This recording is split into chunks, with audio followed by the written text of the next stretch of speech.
game now.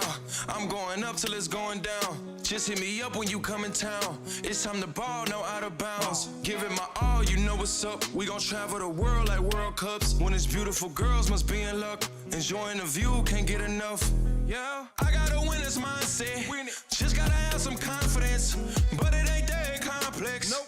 Don't worry about they comments. I gotta make some progress. Do it and make it timeless. The pressure be making diamonds. We get it on and poppin'. We winning. We winning. Yeah. We up. We up. We up. We up. We winning. Yeah. We winning. We up. We up. Let's take it all around the world. Let's take it all around the world. All around the world. Let's take it all around the world. Let's take it all around the world. All around the world. Take it all around the world. So many places to see. So many eyes on me. So many hating on me. But I ain't trying to beef. I'm trying to fly like a bird. I'm way too high to speak. You can come rise with me. We can eat good, no poverty. You gotta have it, no time for the weak. A loss is nothing but a lesson to me. Blessing on blessing on blessing, I'm geeked. Set up that goal, you know I'ma reach. Bringing it home a trophy. Hear him screaming from the nosebleeds. Feel the chills like a cold breeze. I don't remember the old me. We winning. We winning. Yeah. We up. We up. We up. We up. We winning. Yeah. We winning. We up. We up. Let's take it all around the world. Let's take it all around the world. All around the world. Let's take it all around the world. Let's take it all around the world. All around the world. Take it all around the world.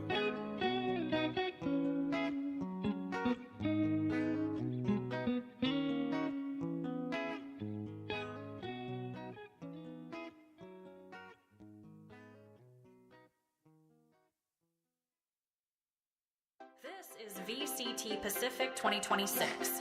Yeah, Earn everything. yeah, yeah, yeah. What doesn't kill you makes you strong, and I've never been risk averse till someone gets hurt. It's usually me and my two left feet, I guess. That's the fun of it. Low sun glowing up the town, heat broken now finally. We can breathe, burning through days in the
Red Bull gives you wings.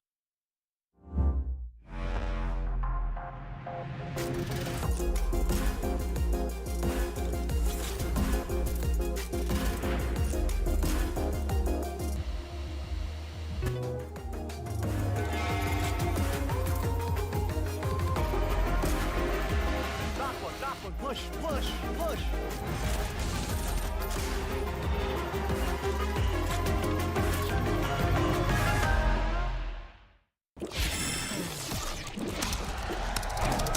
Red Bull gives you wings.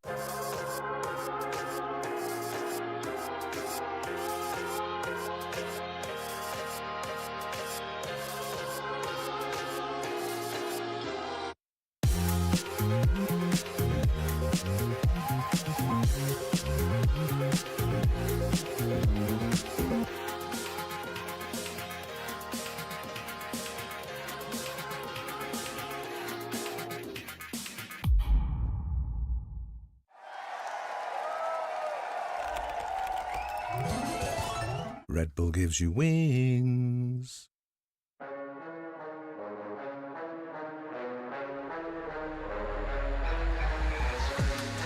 Coming through. Hermes is looking for it.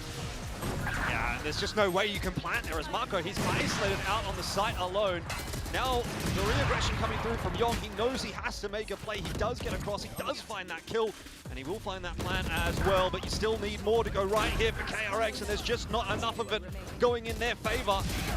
Yong standing and delivering at the back of the site, trying his best to isolate these duels, and he might just do it! Runs out of bullets, now with the classic, he needs just one click.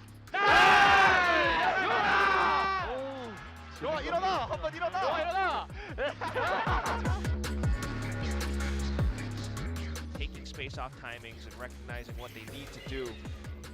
It's going to work out quite nicely right now. Grab it and everything as well. It's an exchange of utility, but there's cover from Primi. Very good cover from Primi. In fact, it's more than just that, a 3K, and Primi is looking like he is just having way too easy of a time right now. Full sense, it feels like the individuals online. Ace for Primi as well. Makes it look so easy. About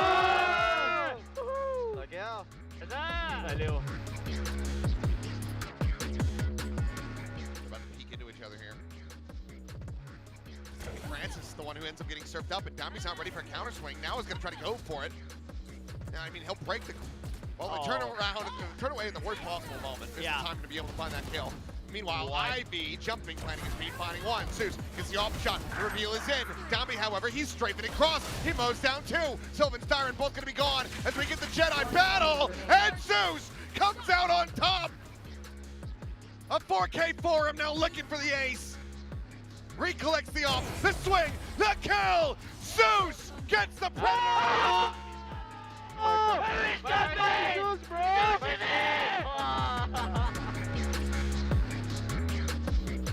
Seems to be aware.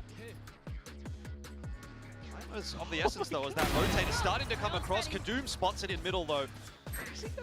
Shabar in all sorts of trouble on this side right now. It's the double classic duo, Monyet and Crazy Guy, that have actually blown this round wide open. But it still might not be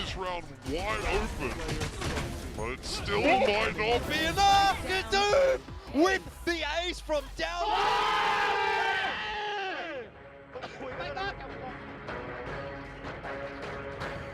Has an iPhone consequence that he's not just sending this one out. There it is. Okay.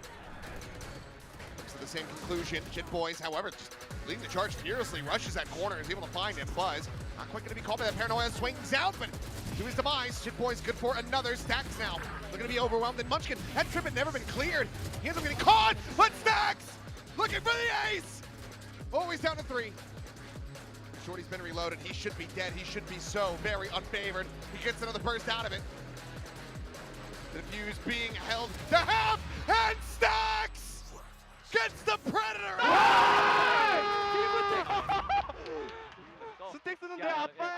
Spike still needs to cross into the side. Hold on a minute here. They can get a plan. What a round from Rascal. 민서가! 이거 좋은데요?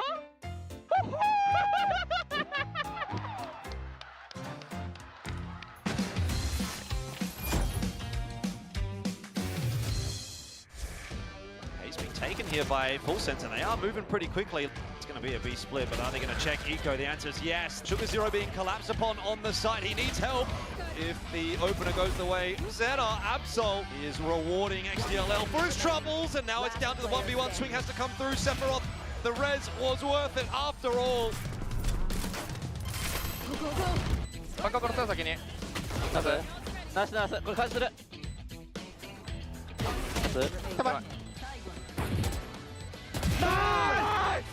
ナイスナイスナイスガチナイスガチナイスいいじゃんいいじゃ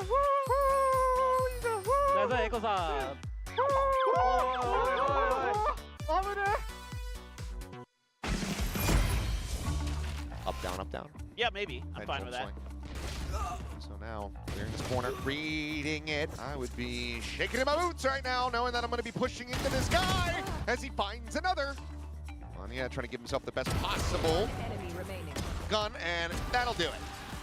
3 kills for him. Elbow two flank guys. Check elbow full you guys. Nice. Elbow 1 HP. Boom, boom, boom, boom, boom. 看到ได้เหรอวะ Boom, boom, boom, boom. 看到ได้เหรอวะ Those skills are juicy, no? Boom, boom, boom. Those skills are juicy, no? Yeah, bro. I'm smiling, bro, when you pick up the dash. Good trip. It goes a bit deeper. 30 seconds left. Another trip. So 30 seconds.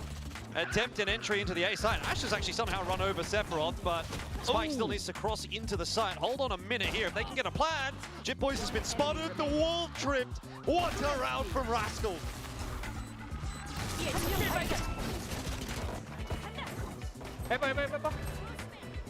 나이스 더 해볼게 더 해볼게 나이스 병 민수가 병 여보 저거 나이스 이거 좋은데요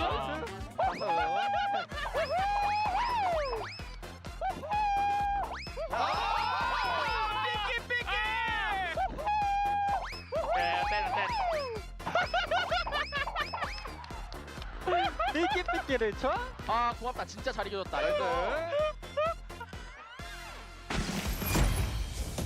Okay, they did this to us in the pistol round, so we're going to do the same thing and see if they're ready for it. Now this does end up going for them though, as Zexy going to be caught first and push back up to full HP and has to clear them out, has to get on for the defuse. Meryl just looking so very favored, but Ching! Oh, he's got another one. Yes! He's into the open! He's out of bullets! One enemy remaining. 오 마이 갓 너 몰라 너 살아 이거 더 말어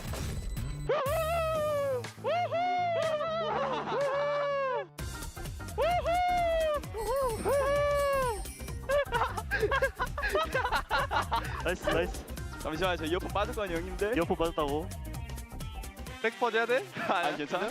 오케이 자 할게요 셋너 ZETA! 렛츠고 렛츠고 갔다 오세 한번 심어줘 맞지 가도 나오지마 그냥 화이팅 이제 심었대 RQ can close this in 2. Nongshim will be able to rally back. 오케이 2대0하고 집 가자 2대0이요? 왜 뭐 했어? 초기 안 했어 이제 시작이야 나 데스매치 하고 왔는데. 나 집에서 지금 왔네 못 갔나 보다. 바바 발살이에요. Celio, Papa Parcelio, Kilo Tanir Celio. Celio or Celio? Your surname? Rosario. Rosario. Tanir Sario. Rosario, Rosario. Oh, Rosario? Rosario. Tanir Rosario. Ro, like Rose. Rose. 로사리오. 타네 로사리오. Tanir Rose. 타네 로사리오.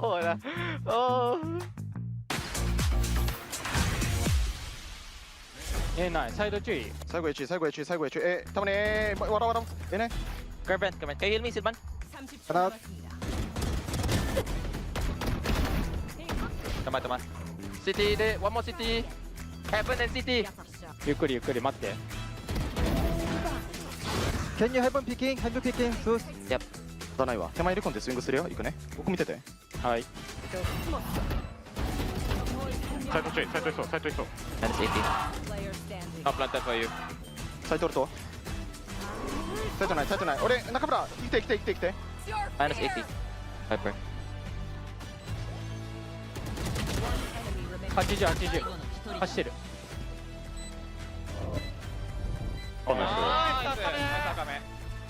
오,強っ。高め。いいじゃん、ナイス。いいね、マルチキルだ。おう。 กูเดินเลยตามมาเพื่อน เอาแป๊บกล้องตัวไปติด เฮ้ยเยอะนะ 스모크에서 일단 미드 컨택하러 가자 형. 더 밀었다. 더 민 거 같은데? 더 밀었어, 울베까지. 야 베이스 클리어하고 A 가자. ต้องกลับไปเอนะเว้ยมันเห็นกูได้แท็บสูงอ่ะ 또 간비อีกรอบอีกรอบ 이거 근데 램프로 가서 그냥 미토비 괜찮을 듯? 시간 조금만 앞으로 가자. 이제 좀 뛰자. 아 또 시간 없다. 엠팔 조심해봐. 가야 돼. 배 들어가. 아, 그냥 뛰어야 돼. 지금부터 뛰어야 돼 그냥 얘들아. 해본 볼게, 해본 먼저. 시작. 치즈 걸려 있었고. 그래. 20초. มันขึ้นสปีดได้สปีดบี เว้นลงไป ลงไปสปีดบี ตัวพี่ทีมตัวเดียวพี่ล่าสุด3เพชรไม่ดีแบ็กไซด์อยู่สิ เดี๋ยว 공 그거죠. 공 써줘 그냥. 페이드 그냥 서래. 잡았. 저만의 관. 10 seconds left. 페이드 바로 서래. 헤븐 하나. 털 됐어? 나이스. 야, 이거 오더 잘했다. 걔 누구야? 그 머시기야. 나라야. 얘네 롱레인지 봐. 얘네 총 짧을 거야 일단. 하나 히트 다운 약간 뒤하나. 원태야 뒷만 봐줘 다시 들렸어? 맞아. 낙연아. 어. 형 B 판단 어떤데? 아 형 좋았다 당연하지 마. 형이 아. 나올 때 큰 거 이겨줬다 이거. 빅라운드다. 나이스. 나는 죽었지만 내가 이겨준 것이요 이게. 죽네? 아이고 왜 누가 죽었어? B맨 클 일단 B맨 코브만 깔고 클리어 오케이. DD 고치야 DD 고치. 그럼 A로 움직일게 그냥. 내가 먼저 뛰어끔. 찍는 중. 재원 있다 둘 더. 하나. 정문이야. 잡았고 A메인 둘 더. A 공식 오겠다 얘들아. 야성 먹고 올 거야 이거 여기서 공 쓸게요. 봐봐. 야 내가 설 커버하고 뒤볼게 술 커버해줘. 야, 우리 크랙. 야, 크랙이 살아. 야, 지금 15 잡아요. 기다려. 어디야? 스타트? 가운데 쌤. 자 DD. 라스 사이트. 싸움을 벌려줄게. 가만히 있어. 이거 많이 빠르구나 태클을 안 하노. 웃기네 오른쪽 슬로우 까줄게 쪽 잡았고. 천천히 해 천천히 저리켜. Need him, Jay, please. To backside. Why wouldn't you need him then? 상대 연마업 세다 힐렘 나이스. 리파이. 공사 났어. 더 세밍. 야 4명 다 찍혔어 잡았고. 기다려 나 뛰어 페이트 시티. 도시지. 아 민듯? There. 내 앞에 하나 봐봐. 그냥 잡아 그거. One enemy remaining. 백산들 플랭. 아, 아니. 그냥 메인 셋이서 하자. 아니다 아니야 3m 같이 가 3명이서 30 seconds left. 그렇게 럽. 또. 시간 15초. 제 궁 있다. 빠짐 그냥 사이드에서 그냥 한번 들이박게 하나 하자. 하나. 막혀 10 seconds left. 나이스 야 초세고 가면 이긴다 이거 끊어줘요. Here we go. 가면 이겨. 맹구 좋은데 이거 나이스. 맹구 나이스 까라삐 캐라 사이사이 외장 가서 붙건 가지 참. 하나 유라도. 알단. 난 봤어 잠깐만 전날 망사 맞춰놨어. 하다. 파라사이.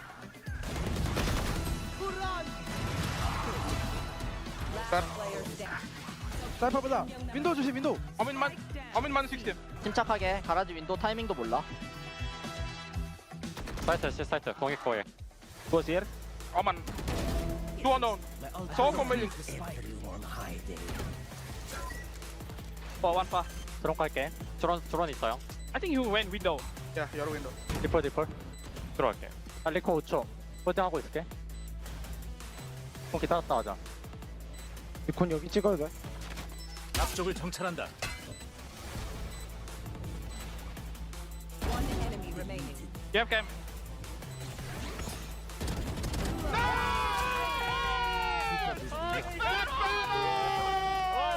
Let's go, boys! Let's go!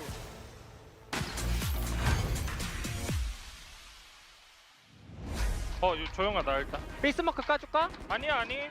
그러면 A 홀드 할게. 스모그 돼 그냥? 터치 한번 더 해볼게. 시리 펀팅.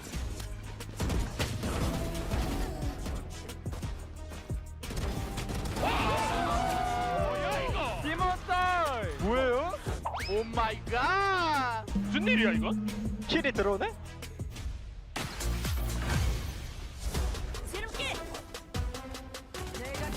잡았어.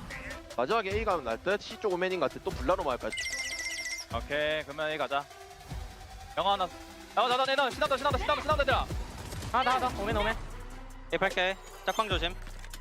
얘들아, 헤븐 때리는 거 모른다. 짝방 안 깨져 있지? 짝방만 안 깨져 있어. 쟤네 빌려 있는 거 조심해. 에이, 야, 메인. 메인들. 적군이 나이스. 한명 남았습니다. 얘 개피. 교체 까먹여. 빠진데 그냥 세이브. 내가 찾아주지. 어이. 나이스 진영. 에이, 좋고. 아니야 옆통수 아니야? 맞아, 옆동수. Did they ultimate? 와이퍼 우리 B. OTP main, let's break the wall. Let's dog doors out. He's on the left. I'm gonna flash left. 뿅 girl. Good. Nice. Sage big heaven. Let's just go A guys. Just go. They're gonna revive the mid guy. You're gonna race mid. Spike down A. 아군이 한명 남았습니다. Revive middle. 새 처치.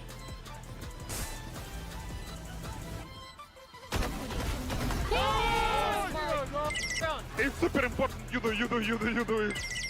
Around what we need. Get it, nice. Let's go to Busan! Good eats, just a taxi ride away. Tasty day. Different charm on every street. Snazzy day. A sea shining, a sea embracing. Breezy day. Taking emotions deeper and screams louder. Lively day.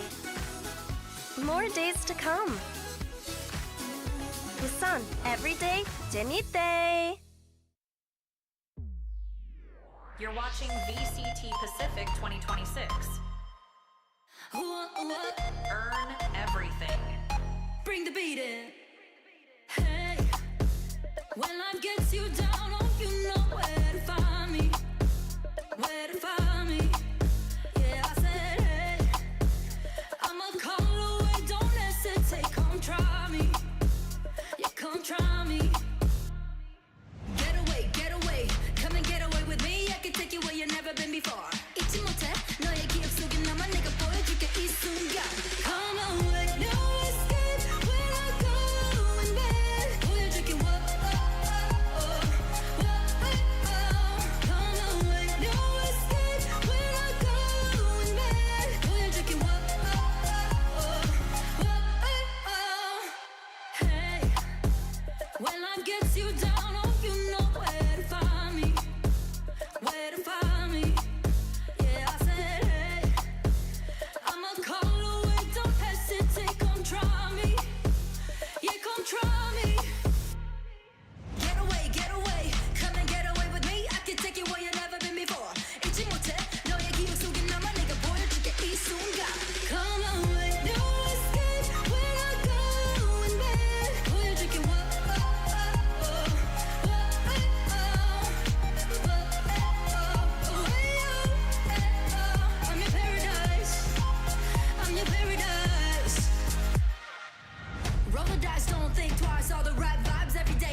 me, let go and feel the breeze. I could be your paradise. I could be your paradise. Come on, no escape when I go in bed. Oh, you're drinking, whoa, oh, oh, oh, oh.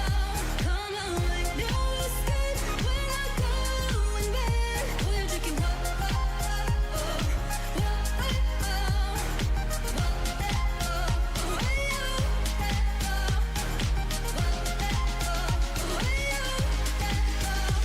paradise.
This is VCT Pacific 2026.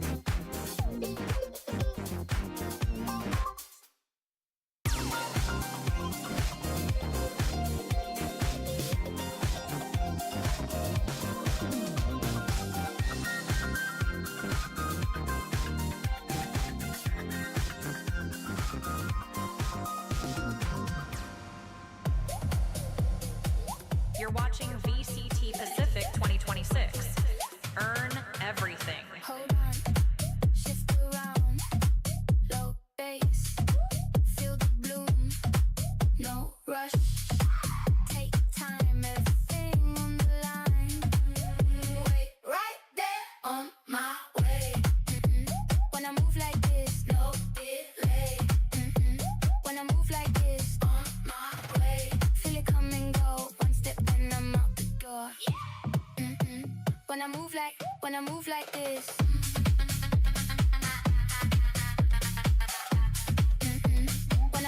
this, no delay.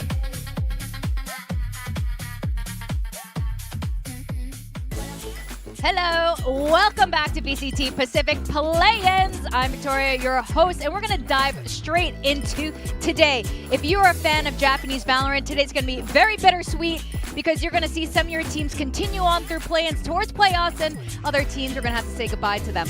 Joining us, we have Pilski and, of course, Coach Boris from DFM, and to help translate, Hyoga. Welcome. Welcome. It's a big day. Hello. Hello. It's a big day for you. Okay. To get straight into it, it's a bit poetic today that you guys are going to be facing a challengers team in the final stage of Pacific in Elimination Day today, which is QTD. DFM, you guys have X3 Riddle players, yourself included, with Kaide and Yatsuka. What's it been like the past year on this stage versus, your time in Riddle order and challengers? 本日の試合は、日本チームの敗退が決まる試合っていったところで、とてもドラマチックな試合だとは思うんですけど、今 DFM に元リドルのメンバーボルトさん含めて、3人いるっていったところで、当時チャレンジャーズで戦ってた QTD と戦うっていったところで、1年前、チャレンジャーズでリドルでやってた時と今リーグで DFM でやってる時とは、何が違いますか？俺たちがメイがいる。メイがいることで、メイは日本のエース的な存在だから、メイにもビビるし、俺たちにもビビるし、そういうところかな。So the biggest difference we have is that we got Mei. He's like the Japanese ace and we all know about that, and we fear him, and all of us fear him, right? It's like that. Okay, so but in terms of experience competing on the Pacific stage versus challengers, because today you're facing a challengers team, so I kind of want to know what that experience is like playing just within Japan only, but now you've had a full year here in Pacific. How different has it been for you? 日本のチャレンジャーズで日本のチームと戦ってた時と、いざ VCT パシフィックの舞台で戦っている時とでは、どういったところが相手チームだったり含めて違いますか？自分たちは変わらないんだけど、その観客がめっちゃ多かったから、基本的に対戦相手の人たちはみんな緊張してるようには見えた。そこが違うかな。日本のいた時。あ、そう。So when we were in Japan, you know, the Japanese crowd is kind of crazy, and I think like the most of the time, like opponent teams were kind of like a shock because there was a lot of people cheering. Do you think that QTD might have the same kind of motivation that you had when you were on Riddle in Challengers Japan? Like, do you think you can empathize with them playing this game here? QTD 側が、ボルズコーチが日本でチャレンジャーズでやってた時と同じようなモチベーションを持って今日臨んでいると思いますか？思いますか？ Yes. Yeah, I think they have that same kind of motivation. Well, we have 3 Japanese teams here in lowers in play-ins, and what is it that makes Pacific so tough? And do you think, you know, the added national pride makes today's pressure even more?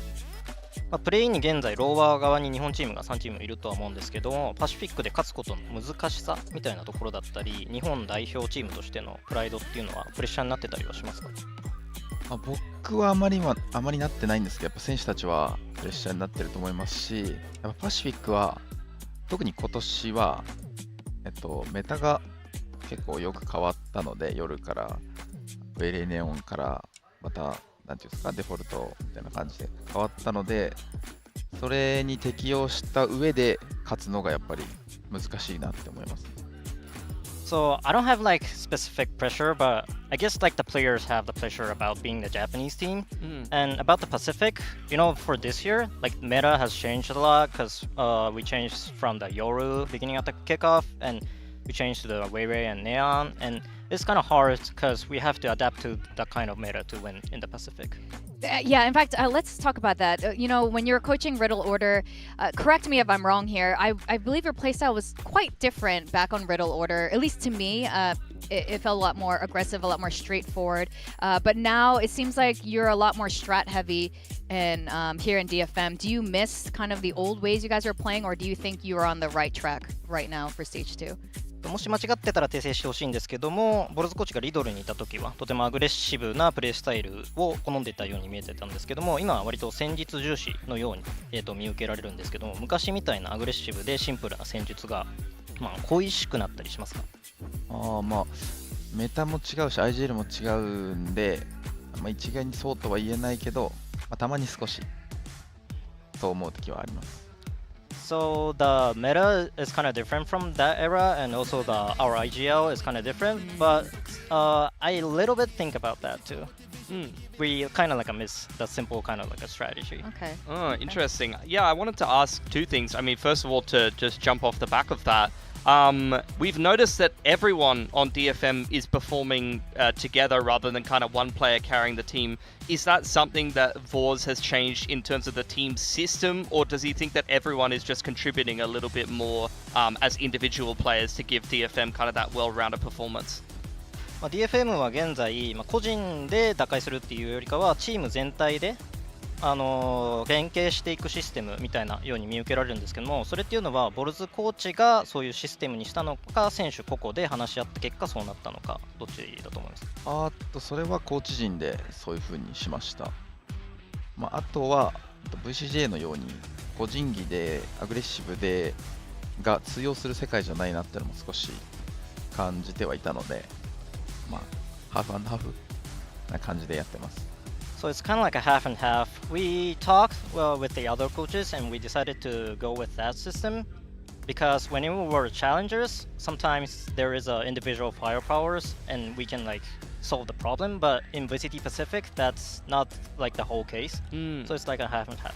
And the other question I just wanted to ask is, DFM at their peak this stage have looked like a scary team. Like, you beat T1, you smashed Team Secret on Breeze on the attacking half, very aggressive, very confident, but then in the last map against Sharpa, against the Challengers team, it felt like you guys were playing as an underdog. Like, what's the difference between those two games and those two mentalities from DFM, or what's going on inside the team, I guess is what I'm wanting to know. DFM はとても驚異的なチームとして、T1 だったり、TS、ティームシークレットに対してはブリーズでも圧倒的な活躍を見せてたと思うんですけども、前回のシャーパー e スポーツ戦の時は、あまりそういったような姿勢が見られなかったんですけども、過去2戦と比べてシャーパー e スポーツ戦はどのようなところが違いました？まずは判断が遅かった。あとはエイムも弱かった。あとはやっぱりその勝ちを続けた時に勝ちを続ける力が僕らにはまだ足りないなっていうのは、なんか調子に乗ったりじゃないけど、そういうコンディションを維持して、そのまままた次も勝つ、その次も勝つっていう風にする力が俺らには足りないなと思いました。So one thing we have to state is that our judgment was kind of like a slow throughout the games, and also our mechanics wasn't that good at that day on the Sharper Esports match. And also the thing we felt is that we don't have like kind of like a movement that we haven't been like winning throughout the season. So we won like 3 games in a row, and we didn't have the power to maintain that kind of like a motivation. Right. Oh, that is interesting. Yeah, I feel like that momentum matters a lot. Real Life mentioned that DFM is probably going to be the toughest opponent in play-ins right now, and you guys have scrimmed a lot. You know each other very well. Can you share maybe what you think some of QT Dig's strengths are and what DFM's strengths are when facing each other? QTD のコーチのリライフコーチがおっしゃっていたんですけども、DFM は最も手強い相手として挙げていて、QTD とはスクリームとかもしてるとは思うんですけども、QTD の強みみたいなところと DFM の強みみたいなところを教えてください。QTD の強みは、本体側が結構なんていうんですか、真面目にじゃないけど、ちゃんと統率されてる状態で来るマーガレットのアグレッシブさというか変数みたいなところがやっぱ強みで、僕らの強みはさっき質問にもあったんですけど、戦術重視、規律重視、チームとして勝つっていうところプラスにメイだったり赤目だったり、そういう、強いプレイヤーが合わさった時の調子はもう負けないよっていう感じですね。So basically, the QTD's like strengths is of course the main team is kind of like a focus really on at that time like Margaret kind of like aggressively sneak into the site, and our kind of like a strength is, as previously mentioned, it's about the strats, and we have like a team system right now, and also at the same time there's gonna be a combination between the Maze and Akame, kind of like those kind of like players' firepower. Oh man. Do you guys think you have the answers to deal with Margaret and QTD being really aggressive today? マーガレット選手だったり QTD がアグレッシブに今日来るとは思うんですけども、それに対して対策はできていますか？対策はしてあります。でも結局本番になってみないとわからないので、もう自分たちのいいコンディションで打ち合うことができたら OK、 それでも負けたらナイストライ感じ。Yes, of course we have some kind of like a strats, but we don't know once like when we like before like beginning the match, and if we get the good results, that is a good thing, but if we lost, it's like a GG. Well, I know you're a humble guy, but Real Life said when I asked him who's the best team in Japan, he said QT Dig. Do you agree with that? リライフコーチが日本で一番強いチームは QTD だとおっしゃってたんですけども、それに同意しますか？しません。I don't agree. Who's the best team in Japan? Force? 日本で一番のチームはどこだと思いますか？We is DFM. All right. Well, you do have May on your squad, and I think that's a huge factor for you guys as well. I think that's all we have time for. So all the best today on today's match, and good luck. And I guess we're going to find out who the best team in Japan actually is. So good luck. Good luck. Thank Good luck. you. Thank you. Thank you for the interview, guys. Thank Best of luck with your game. you. Thank you. All right, battle for the best team in Japan definitely happens today. This is going to be very exciting, and I'm glad to see that both of these teams are not afraid to, put their foot down and politely say, no, that's me. I'm going to win. Let's not forget about ZETA Division, though. They're also playing later today. They got to take on the Thai squad in ZIPTO. It is the two Japanese teams representing in Pacific going up against the Challengers Japan representative in QTD first up. But also, you do have the team that came through the LCQ in ZIPTO trying to take down ZETA Division and maybe give them a little bit of an early exit here from Pacific. And we have Morgan joining us back on the desk here. I don't know if you could hear much of that interview, but let's break this down a bit more. I mean, the lowers here in play-ins are pretty rough. Yeah, I mean, I think this is not where you want to find yourself, because you've got to remember, even if you win out through these play-ins, you're starting in that lower bracket of the playoffs. The run is hard from here. It's long from here, but if you build up that momentum, it's definitely possible. This lower bit of the play-ins, lower bracket, full of very good teams here, strong Japanese teams that will know each other very well. There'll be a lot of scrims between the two, and then ZIPTO trying to upset an entire nation here. ZIPTO versus all of Japan. It is a pretty tall order, but it's going to be fun today. I think today, sadly, another round of eliminations as lowers always goes here, but I think we're going to get a lot of Challengers teams stepping up. A lot of them were nervous the first time. We had Onsign looking nervous the first time. Second time, not so much. Maybe ZIPTO will do something similar. Yeah. But before any of that, Busan is where all these teams want to head to, because the Final Four teams will be going there. And of course, scan the QR code for a no before you go to Busan. Do you think it has a list of top 10 favorite restaurants? I think it's just our producer Jay's favorite restaurants. I mean, I hope so. Yeah. He's from Busan. He knows it well. He probably wrote the guide himself. Is he from Busan? Yeah. Of course he's from Busan. Wow. I'm sorry, man. That's crazy. Yeah. Of course, I don't know You him, say it with so much confidence, but you do that about a lot of things you're wrong about, so I'm a little bit concerned. That's not my favorite thing. But it is VCT Pacific's very last finals as this kind of iteration of VCT Pacific. So we're all going to be there. So make sure you come join us there in Busan. It'll be a lot of fun because Busan is good, as the slogan says. Yes. Famously. Yeah, famously. And another fun thing we always do at the desk, of course, is build dev. We win a laptop, or just some of us. 2 of us win laptops. I'm kind of in it to win another one. Yeah, you're in the running here. Yeah. I might be out, but I've already won it twice. I don't need a third one. What can I do with the third one? My laptop is falling apart, and I would You really need like this an more than Acer anything. printed laptop. You've seen my laptop. It's It's in a bad. sorry state. When I open it, it crunches. It's not an Acer Predator laptop. That's No, why clearly I need not. one. Clearly not. And this is the latest edition for it. And of course, name of the game is to get as many frags as possible total. So let's see what we're going to have today. Who wants to go first? Who's feeling confident Everyone. about their build diff?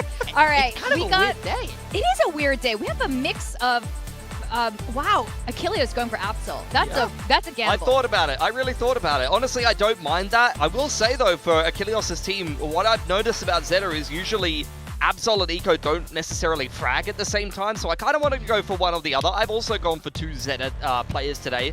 What about you, mate? What about you, Vic?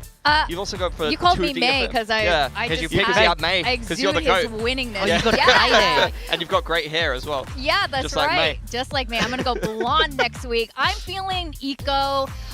May, I feel like, with Boars there talking him up, make me feel a lot more confident. I see no one else has picked Kaide despite, the uptick in his performance last time. I think this is a good sign for Kaide. We've been waiting for him to kind of crack that a bit, so I think he'll be doing a lot better. But I see both Seth and Quack have picked Seth. Yes. Based on your upsell last time. I'm glad some more people are in on it now. I'm glad that they're feeling the train. You've literally pumped and dumped build diff. You picked Zess at his absolute peak, and then everyone else has bought in, and they're all late. You know what's crazy? This guy's always upselling people and then doesn't pick them. Like ZETA, greatest Korean player of all time, and then you didn't pick him yesterday. You're crazy. I wish I did. No one feels worse about that than I do. Trust me. Morgan's favorite thing to say at home is, I just love lying. I just love lying, guys. Isn't it great to lie? Let's see what Morgan's going to lie about today. We got some good matches coming up. QTD versus DFM. QTD has said that DFM is probably going to be the greatest opponent, the hardest opponent here. And we got ZIPTO facing ZETA. I think this one is also pretty evenly matched thus far. But before any of that, let's see what Jen got to hear from some of the players.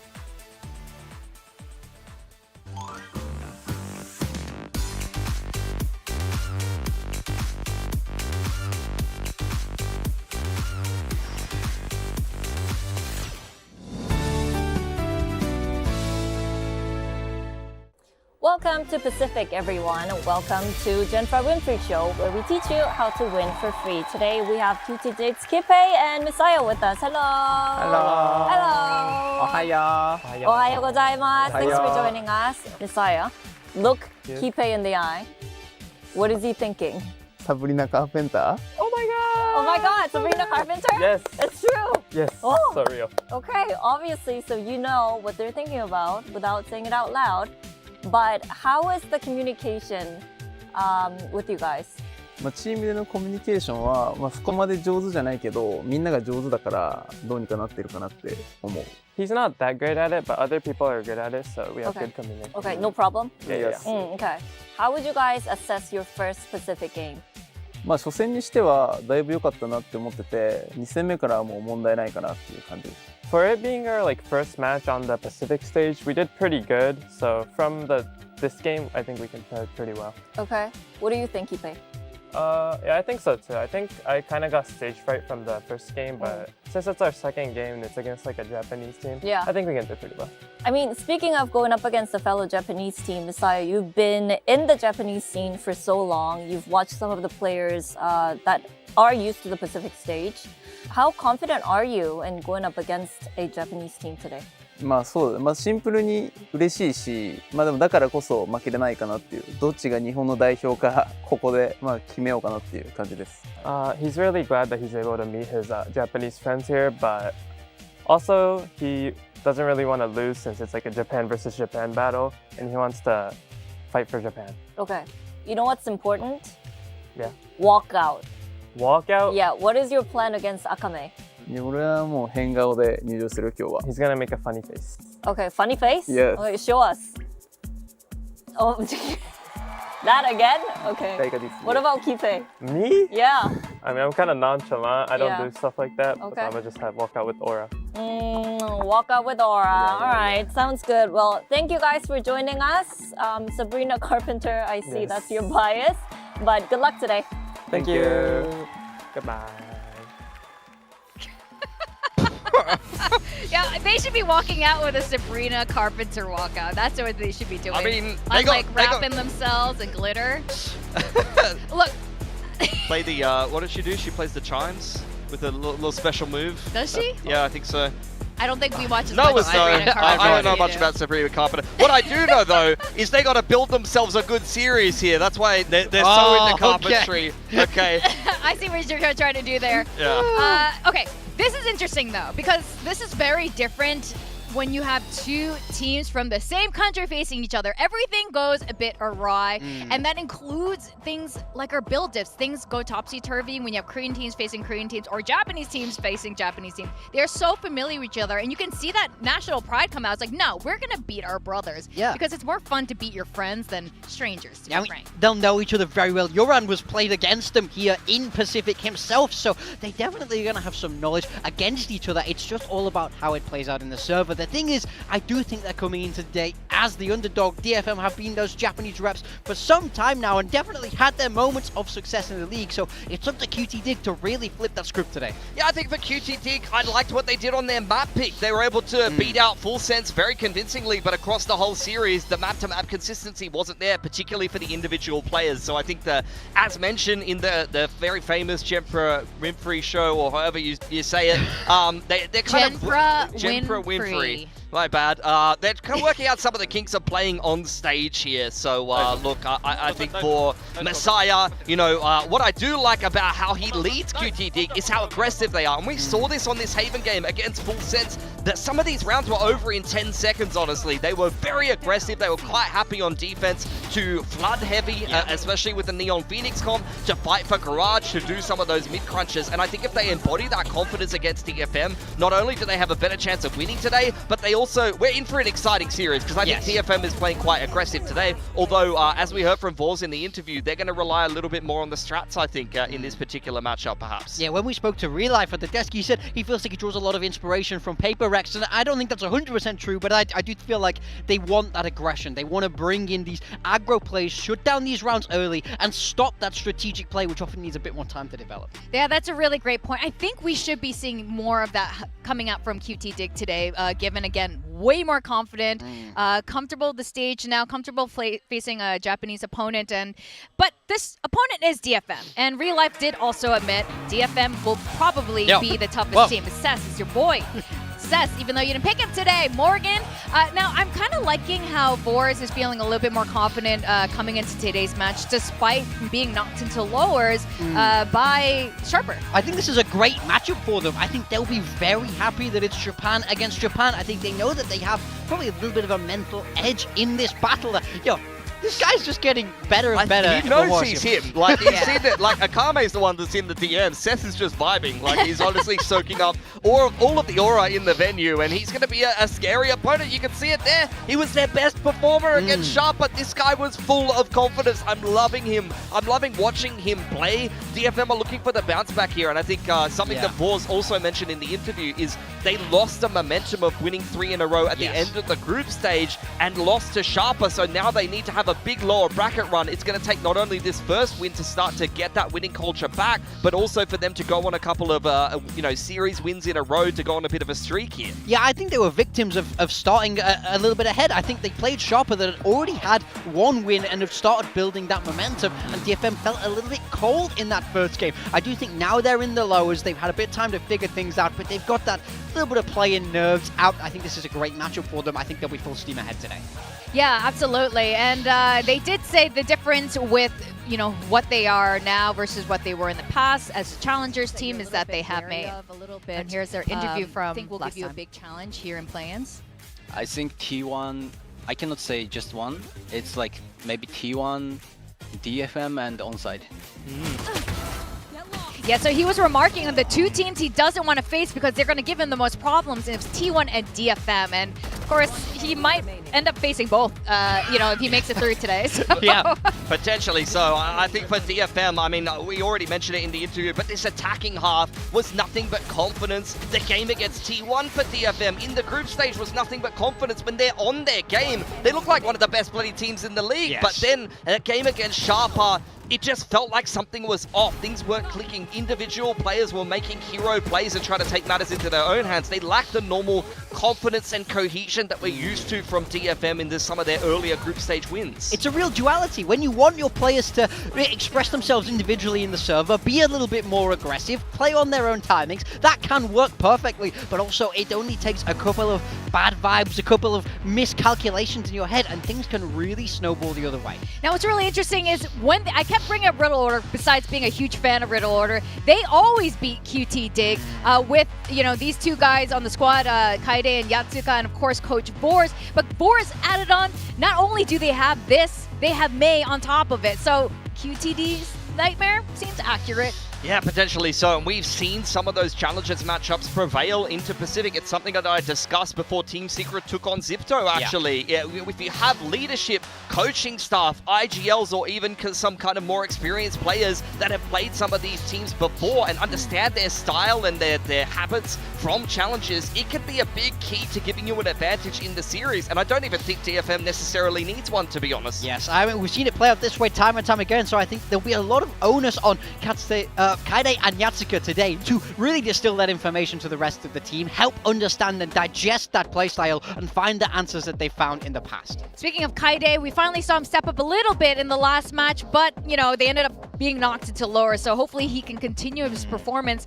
from the last match. Margaret, of course, as well, of Nongshim fame, has also been doing okay. Yeah, He's he been did doing okay on in his series there for QTD. I think he was better in challenges. Now that he's stepping up to the Pacific stage, though, we did see one of those pop-off chamber games from him, which was that Haven win over Full Sense. So you're seeing Margaret do things that he never did when he was on Nongshim. You're seeing him use some of that individual skill, play with a little bit more confidence to fit the QTD system, and I'm loving this new reinvigorated Margaret. For Kaide, he's been a bit up and down in terms of individual performance, but he was definitely one of the better players for DFM in that series against Sharper. Yeah, I worry for QTD that if Kaide can find that consistency, return to that form that we've seen from him in the past, this game becomes even harder because he's one of those guys that will have a very solid read on you. So I think both those players will be very key to their teams today.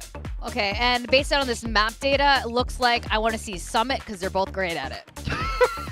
Let's just see it like spiral. See it go to overtime. I wouldn't expect a Summit today. I think that would be weird if one of them picked that into today. It is a little bit interesting, I think, for QTD. They were the one team from Challengers that didn't pick that Sunset. They banned it out, actually. So I love their approach to the veto compared to the other Challengers teams. So we'll see what way they do decide to take it today. I'm a big fan of Challengers teams leaning on their strengths, not trying to be too tricky, not trying to go away from the win conditions that got them here in the first place. And I think QTD is the perfect example of that. I don't want to see them picking maps that they didn't play too much in Challengers. And interestingly enough, as we have a look here at the veto, Sunset taken out yet again here by QTD. Ascent will start off this map veto selected by DFM, and QTD gonna pick Lotus. So these are 3 maps that you've at least got some reps on, even in the Challengers Japan finals, which was most recent, even though it's a bit of a month before for QTD. These are not maps that they played in Pacific yet, though. So we could see some changes here for QTD. For DFM, on the other hand, though, we've seen them already rep these maps here in Pacific. Yeah, I mean, I think for me, for DFM, I love that they're banning Night Haven. DFM are one of the few teams that can run a 7-map pool. We see them routinely change their bans. So they saw that Haven, and they went, okay, well, let's not play against that. That's clearly where you're at your best. So, no, that's gone. We're taking your toys away. I love that they're doing that. I think it gives them a great edge in the veto. For QTD, we're not sure what to expect here, because yes, they played this over in Challengers Japan, but they've not shown any of these 3 maps here in Pacific. So I wonder what they've changed coming into today. I love this pick of Ascent from DFM, by the way. They are 3-1 in this particular league. One of those was getting caught off guard by Varel with Cypher Deadlock. The other games were both OT losses to Sharper and Paper X, who I think both played pretty well, to be honest. I think this is a strong map for DFM at the moment. I wouldn't be surprised if they play the exact same comp. And for QTD, we've most recently seen them playing pretty much the same comp, whether it be the Phoenix or the Yoru over in Challengers Japan. But again, in the Challengers Japan finals, that was quite a while ago. We could definitely see them flip the comp. I wouldn't be surprised to see them lean into something like a chamber for Margaret or something like that. I'd love to see that. And kind of try to catch DFM off guard a little. Well, it looks like we all think DFM should be winning today, including the viewership, and that includes Japanese viewership. But of course, I mean, when Real Life says something like I don't want to play them. Yeah, I want to play anyone but DFM. You know, it did sway me as well. Like maybe DFM will win. I can't believe Paperthin didn't pick a Japanese team. Wow, he avoided picking QTD. Japanese representatives. He's just not a fan of the region and how the Valorant's developing. Do you think he didn't show up today because he didn't want to choose? He asked for the day off specifically, for those of you who don't know. He phoned in sick this morning. I think he would be in tears after today because, look, I got Zipto in that second series. That's a bit of a prediction spoiler, but yeah, it could be a sad day for Japan here. Yeah, I mean, either way, one is winning, so you got that going for you. But this is promising to be an exciting match. Both of these teams are absolutely geared up to face one another. They're so familiar with each other. We've got QTD facing DFM.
Today's matchup.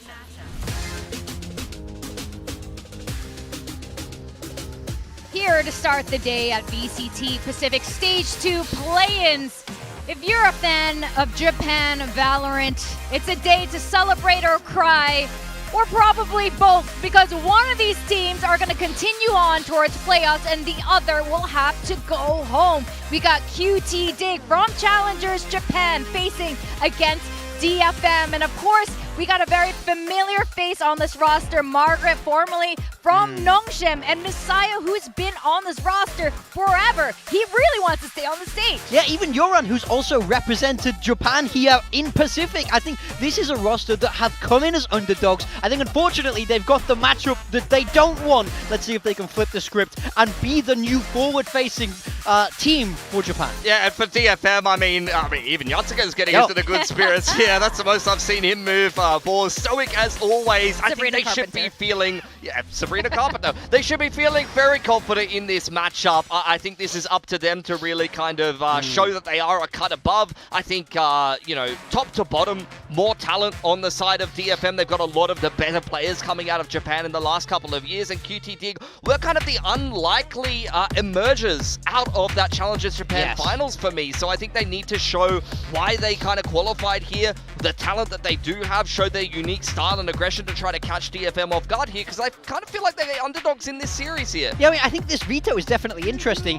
They're playing the 3 maps that they won in that Challengers Grand Final in the best of 5. So I think these are maps where they should feel good. They know that they can win them against a strong team. So I think it's a very interesting veto. For me, I care more about what they've changed since that game. They've had a lot of time to figure things out, you know, sort of reevaluate how they want to bring their playstyle into Pacific. So starting on Ascent, I think we'll see early on if they want to double down on their style or make some adaptations. Yeah, I mean, the victory over Reject in that final, 2 of those maps they actually lost to them previously, so we've already seen them be able to adapt on these maps in the past, be able to make minor changes where they're needed. But again, for QTD, I just want to reiterate, we've seen Challengers teams coming into Pacific try to change a little bit too much, maybe look a little bit too nervous and put themselves in an uncomfortable position. What I loved about QTD, just to reiterate, is just that how much they trusted their style. I love that they picked Haven up against Full Sense, and I want to just see them maybe adapt a few things, change a few things, but by and large keep things the same and play that same style that won you that Challengers Japan final. I do expect them to play more into the style that they wanted to play into.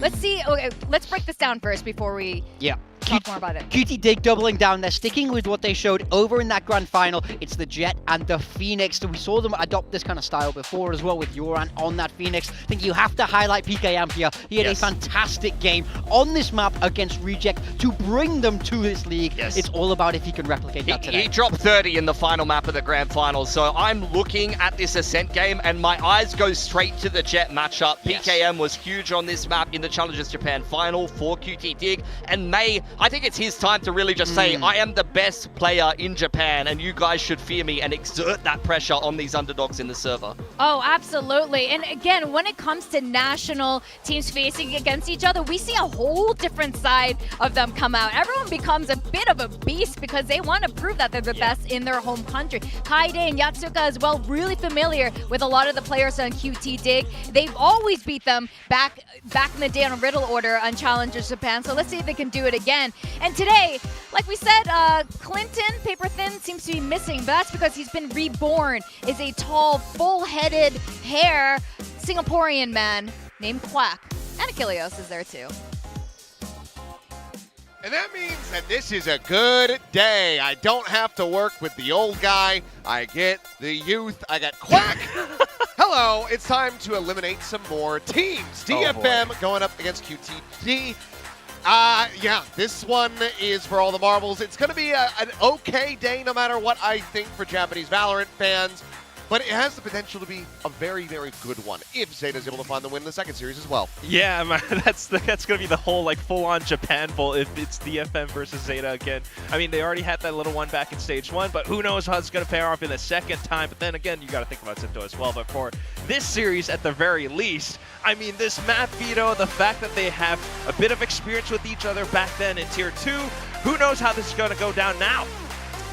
We are about to find out as we get into the action. Ascent to start things off here for map number 1.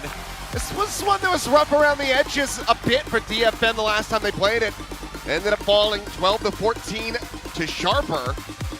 So it did end up going to overtime. So we'll have to see if DFM can clean things up here, given that this is going to be their map pick coming into the series, or QTD is just going to be able to have a nice little victory here. We saw some nice little map trading happening yesterday. I'll win on your pick, you win on mine, etc. I think that today has a big potential to go the distance. It's gotta be.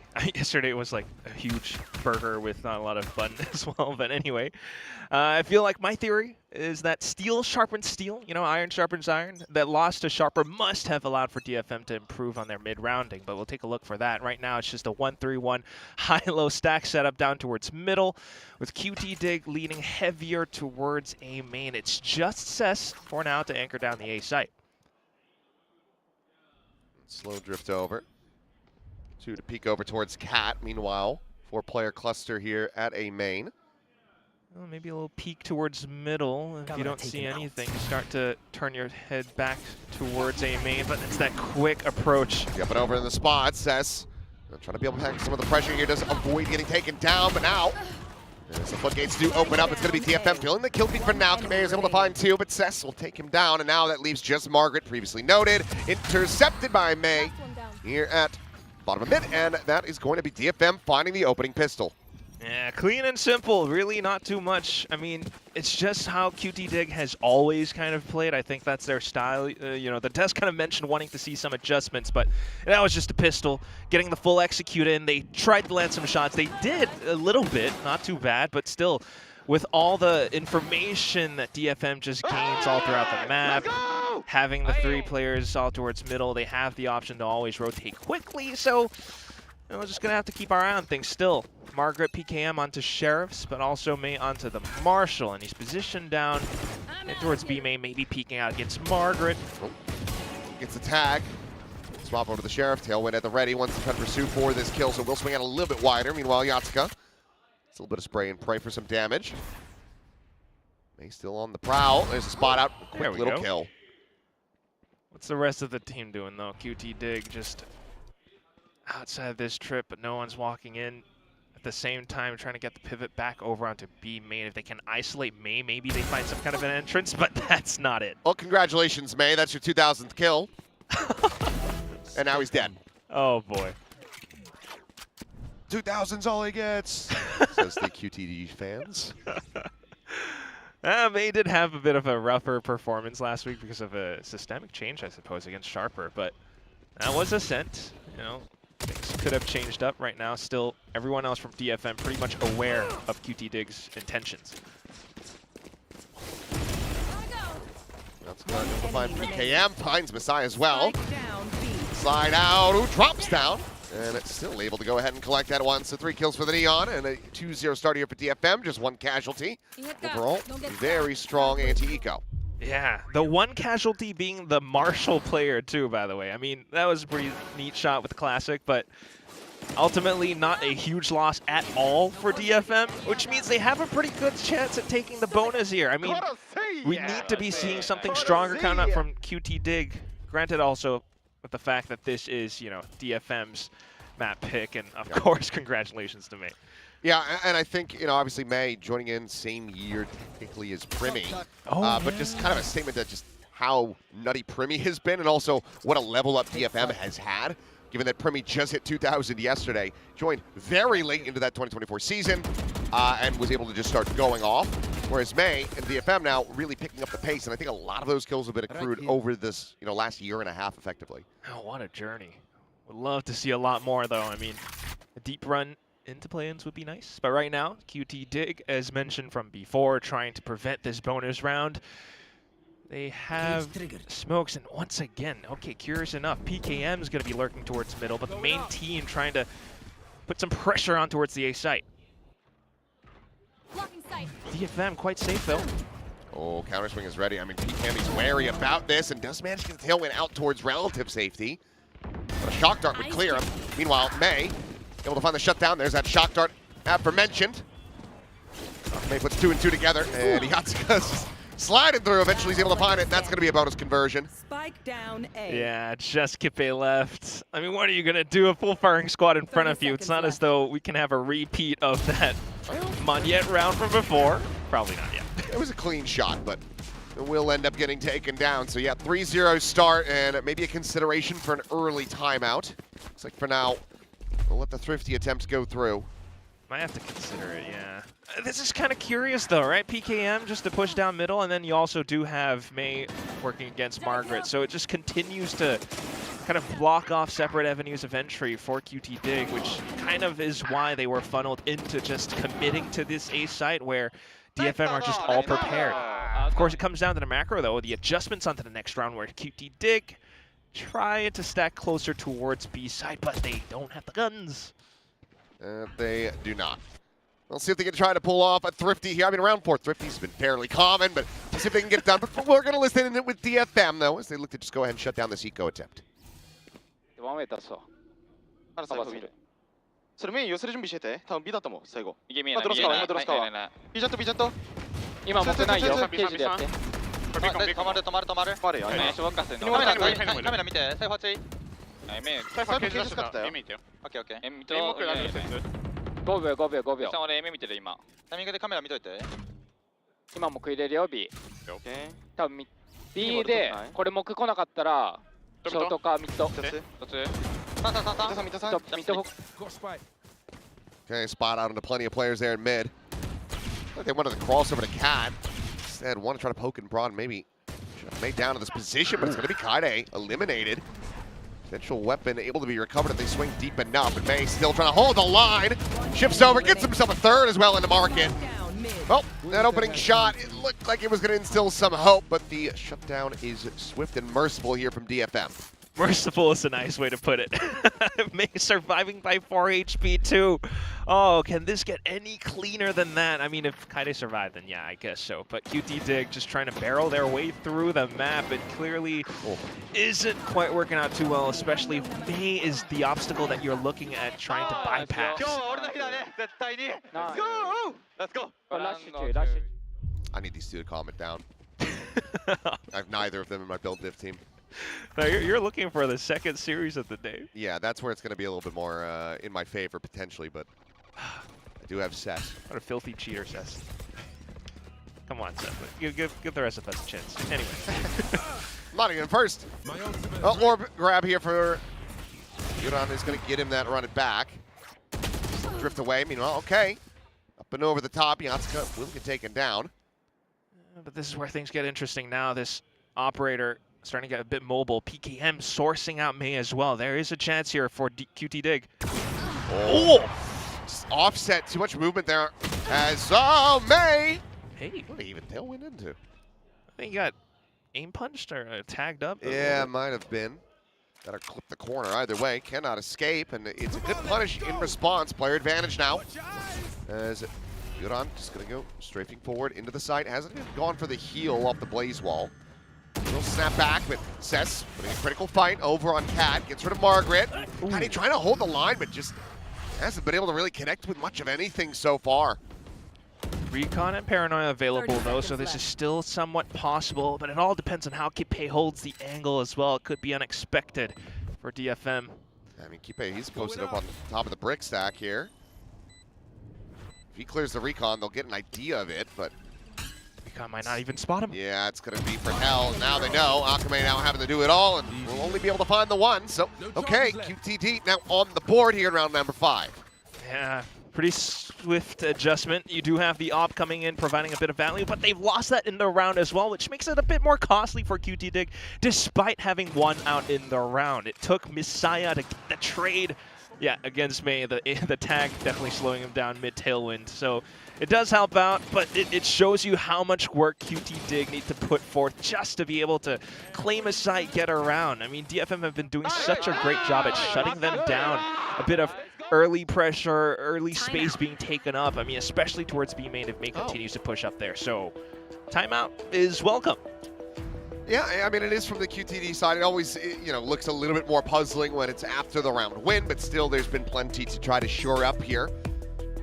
And I think a lot of this maybe going to be directed towards PKM is continuing to try to poke and prod around mid and has been getting punished a bit. So icing DFM a little bit more and just building up some more strategy for this attacker side. I don't mind it at all, even with the round going their way. Yeah, I guess so. But you know what's kind of sad, though, Achilleos? Margaret is 0-5. He was charged with trying to apply pressure, or at least to lurk around the back of B main, but he's been having a rough time, or pretty rough map so far in this first half against Mei, who's just continuously just claiming so much control. Oh, the Cyphers are on struggle street. Yeah. Kaide a little bit less so, given that his team is in the lead. But yeah, both of them not really able to find too much value yet, which it's very surprising, considering that it's Ascent, and especially for Kaide, you're playing on that defender side. Should be able to get a good amount of value and impact. Okay, a little bit of a shift now, though. Kaide previously on A side, back over on towards B. More of a passive approach from DFM this time, but Mei still just checking around. Meanwhile, it's going to be QTD back to their usual antics. It's PKM again. Oh, shoulder to shoulder here with Mei. Cloudburst down, Mei. He's going to swing out of this one. There's the spot. Updraft to try to make his exit. Does have regen armor behind that, but has fallen down to 70. Meanwhile, PKM tagged to 26. Still chasing forward. He's able to find that kill. Mei down, but now he's sandwiched in and blinded up, and Kaide, he'll just go ahead and collect that one to get himself on the board at long last. They're not seeing anything else. Now DFM starts to paint a picture for themselves, but Yatsuka a little bit too far ahead. Pretty overzealous there, but Cess, further impact going to be found. Swing in, Margaret. He's just sending him right over the shoulder. You would think there'd be a bit more comfortability, but at least QTD does get the sight. 3v2 though. Hunter's Fury ripped. What? Does get sent in from Akame, and it's going to be rewarded. Kill found. Okay, now, quick TP across. Over onto the B site. Cess does not yet have one to try to match this, so Plant can come through. Now you have to hold it. You have one smoke to work around as Kippe. The question is, how do you position around it too? Like, the best bet is to kind of play peekaboo around Boathouse. Recon's been burnt. Spot out. Into the player there as that smoke did bloom. Will Akame have a recon soon? No, he just sent it. Okay, well. Only about 25-ish more seconds. Wow. Not too bad. 27 on that timer. As looking for the defuse. Some damage found on Cess, but Cess will go ahead and get it done. 3 kills from him. Defuse to come in. And it's close here from QTD, but can't quite find that round victory. So even with the timeout call, they cannot find 2 in a row. Yeah, it's still pretty rough for Margaret all throughout. You would think, as the guy who was playing this role non-stop all throughout during his tenure on Nongshim and SPG, that he would be able to find some value off the lurks, but he's not quite being able to do that so far. I mean, even trying to get this trade up against Cess, by the way. So the upsell does work, by the way, big time, but it's just working out pretty neatly for DFM so far. Every single bit of stopping power that QTD tries to apply just continuously gets met with resistance. Back over onto A main. It's a full set play this time. Or trying to just really push the pace here. Slow down a bit. Cloudburst trying to block off that half bin, but Yatsuka just tucked away, and Briggs, line now going to be expiring with Cess to the rescue. He's able to find PKM, but he and Yatsuka both will get traded out. Margaret now also on the board. First kill going to be found. Up and over from the drone, just a spot onto the one. The updraft is in, and Mei! Oh, he gets the angle, barely! He's able to find the headshot. Messiah will fall. Oh, okay. A little bit of whiffage. Kippe was too busy shooting at Kaide. And now it is all down to Margaret. Well, one headshot against Mei could bring things back. The problem is the spike. Yeah. They don't know where he's gone, though. He's kept it so quiet. And there's 40 seconds to go. At the same time, like, look at how safe DFM just hold this. I mean, they backed off the angle so he can recover the spike. Can even swap for a gun. And then DFM just go for the retake by this point. Oh, no. He's not going to be able to clear into that, though. So, will wisely decide to back away. Trip going to be set up. Now they know where he's at. Plan to come in. Trip not broken. Yeah, does remain intact for now. Still has the cam to try to play off of as well, but it's taking a little bit more of an aggressive angle. They know that he's tagged up. They know that he's low. And May now knows exactly where he is, but it's going to be Akame to go ahead and take it down. And 6-1, DFM, the dominance shall continue.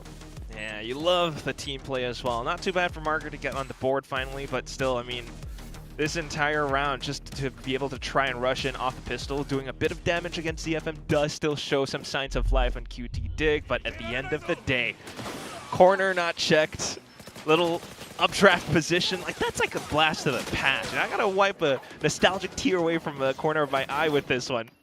Double updraft was a thing way back then, but now it's just getting the recon updraft with Blade Storm, bit of whiffage, but still getting the job done right at the end. DFM feels like just having a swift day right here over in this first half on Ascent.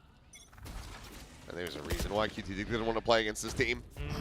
Have to imagine that there's just so much familiarity. Probably been scrimming each other as well, you know, in the lead up to the play-ins and QTD's qualification into this. It was still, you know, like what Big Time said, the 3 maps that they did win in that grand final against Reject, another stacked Japanese team. But you do hope to see a lot more. Right now, just trying to min-max the alts. Still, though, I mean, at this point, it feels as though the lead has kind of escaped them. QT Dig still trying. Yeah.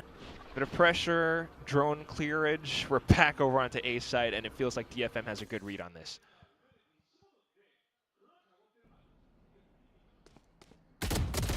Yatsuka, first the fall. Smoke cycled in, Paranoia at the ready. Oh, sent maybe a little bit too late. Does get the catch on the one that's re-swing in, it says. That's the quick little transfer there, take down PK. Yeah, Margaret though, maybe coming alive. 2 kills found, plant to come through. Spot him to the head though, and May gives him the guillotine with the off. Spot out Margaret, kind of dancing around this. Oh, nearly has him lined up, but May will be able to come away with that kill. Ball sent the turn away, leg shot, you know, down the 5, and Akame played in a nice little alley-oop between the 2 DFM superstars as it's now 7-1.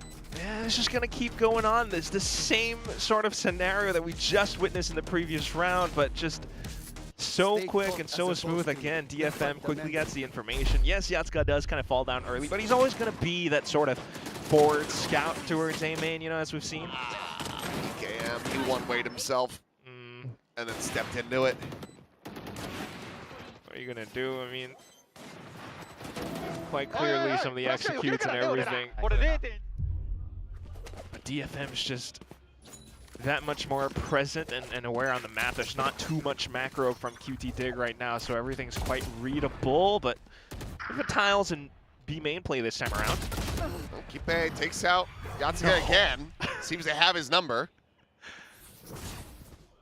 And we're back to the 1-3-1. Be a B split this time. It's a good check over towards Switch, but PKM caught in transit, May able to get an angle. As Ivy there just lit up like a Christmas tree. Somehow no one's dead. May trying to get over aggressive with that short. He does end up falling to the wayside. I mean, it's damage dealt. And now they're going to try to re-pop over towards A, and Cess lying in wait. Finds the first. Yudon still high on HP, needs to try to punch him out! Oh! How is he getting away with that? How have you not killed him? Oh, it's a disaster. Just Margaret to try to juke himself out of this position, but he's smoked off. He's got to choose between a rock and a hard plays. Back to side, needs to pick up the spike too. Last player standing. Multi-kill denied though. Just the 3. This will fall, and ooh, Margaret, okay. A massive Red Bull clutch, a necessary one at that. After everything else that transpired in the round, Margaret will try to spare their blushes, as he will be able to get that second round win through. Needs clutch. And you can tell, I mean, really picking up the pace does kind of force DFM to shake quick around a little bit. I mean, yeah, the whip is rough as hell, but... I mean, this almost gave me a Mitchman-esque crash out. We love those from you, Seth. Oh, but this... Smart way to play the angle. Timeout. Knowing that Akame will be on for the chase, so that's a quick timeout now, not wanting to lose their grip over this lead. DFM, they've been doing pretty well, but if QTD does try to go that much faster, or, you know, coming in with different set plays, or perhaps PKM now onto this op as a counter towards May, could really kind of throw things into a bit of pandemonium. That is, oh, I didn't know that with those were light up sticks. jet knives. Yeah. All right, that's pretty neat. Maybe we have those in Busan. I mean, I think maybe they made them. I'm not sure. Either way, it's pretty cool. Someone jump on it. Anyway, Yeah, that would be neat. Economical situation for DFM pretty worse for wear right now, though. I think that's the main thing. So there's a real good chance for QTD to really jump back into this game for this first half. Maybe make it at least, you know, an 8-4, if not a 7-5. But we'll see how events transpire for now. DFM still intent on buying up. It's a Judge, it's a Stinger, it's light shields all around, and May still onto this off, but now on A site. It's just Kaede alone with a Judge in a corner, pocket position on B site. My ultimate's ready. Well, second run it back available. I certainly would want to see Yuran clear corners on the entry, but neither side moving for now. Initial drone out of B main, Kame instantly in position to respond. And that's at least 3 players on B side. I don't know if QTD wants to continue pushing past this, so they'll just kind of stick around, apply a bit of pressure, and try to get that pivot back over onto A site. But instantly, DFM is right on the ball. They're reading it, but Margaret gets a shot too. Okay, I mean, Margaret, what a big return to form. 7 and 8 now after having, what, a 0-5 start. Oh, yeah. Well, ooh. Joke's over. You're Shot for dead. shot, backpedal quickly here from May. Now, entry attempt. Cess, quick peek in with that Stinger, able to shut down the ult. Paranoia is going to be sent towards Market. As Yatsuka situates the fast lane here in the mid, and that denies them access. However, he's sprinting over. Space has been given up, but he read it for a brief little moment, but Margaret just tucks a little bit further forward into window. And that's now an open A site, spike down. Not to mention Yuran's still kind of lurking around. Makes things incredibly difficult for DFM, but apart from the op, I'm not sure if they really want to consider saving this round, so... They have 2 ops. Yeah, I don't know if we want to hold on to that, by the way. I mean, you could just at least stop it from being recollected. Toss it off the map if you get back into spawn, or go for exit frags with them. That could work too. Okay. Gets one. Kaede gets the weapon upgrade, so Judge no longer in hand. He can tuck away and save this. May's just holding angle. Someone does decide to push further back, but either way, the round's pretty much done and masterfully crafted together by QTD. Well, Cess will just go ahead and take the Judge back in. Thinks they're going to have a little bit more... I mean, it's maybe going to be a little bit more viable for them compared to running double op, but we'll just scoop that up. I was expecting to just hold it, toss it up the map if you don't want it. Maybe start on a line and then have a rifle as a backup, but it's another round now. We thought about it for a second, but the Judge wasn't really sounded off in that previous round as well, so it could still be a bit of a surprise for QTD if they do walk into a setup at some point. But this round, though, I mean, the pivot back and forth from B to mid to A and then back over to A side as well was quite well done by QTD. We'll see if they can continue to be that slippery against DFM. May's back over onto B side, though, but still wanting to maybe work off a similar playbook. Mid is smoked off for now. DFM really questioning things. Just trying to get as much information as possible with the camera, perhaps, but there's still not much presence towards A main, so it really comes down to how well maybe Cess alongside Kaede can truly hold this down. Lower trip going to be cleared out. Slow down now. Yep, PK, I'm going to get caught. Kaede able to find that kill. Margaret is well caught on the timing. Trying to scale forward with util in hand. So I will be able to find one. Keep A, flushing out Kaede. Cess is down. Suddenly it's May and Akame. They're going to commit the Hunter's Fury to this. What? I mean, there's so much time yet to be played out in this. And it's a 2v3. I thought this was just going to be shouldered for the next round. My ult is ready. Just the big fights, flashes all around. And now you're really shooting fish in a barrel with this op. Shock not even going to find too much of anything. Just breaks a little bit of the regen armor that, of course, comes right back for Yuran. Last player standing. Peek in. May down. Now it's Aquaman trying to clutch it, but he's just going to be tagged and overwhelmed. Tries to pull back, but I mean, now you've gotten wrecked. You're low on HP. You're running out of time, but Hello. you have isolated down to a 1v1, but you have to start sticking right now. And there you go. The kill's found. So now the operator doesn't even get carried over, and you don't have the money for another one as you go into round number 12. Last round. Yeah, it was a bit of hope, but questionable decisions. Really could end things to a 7-5 right now.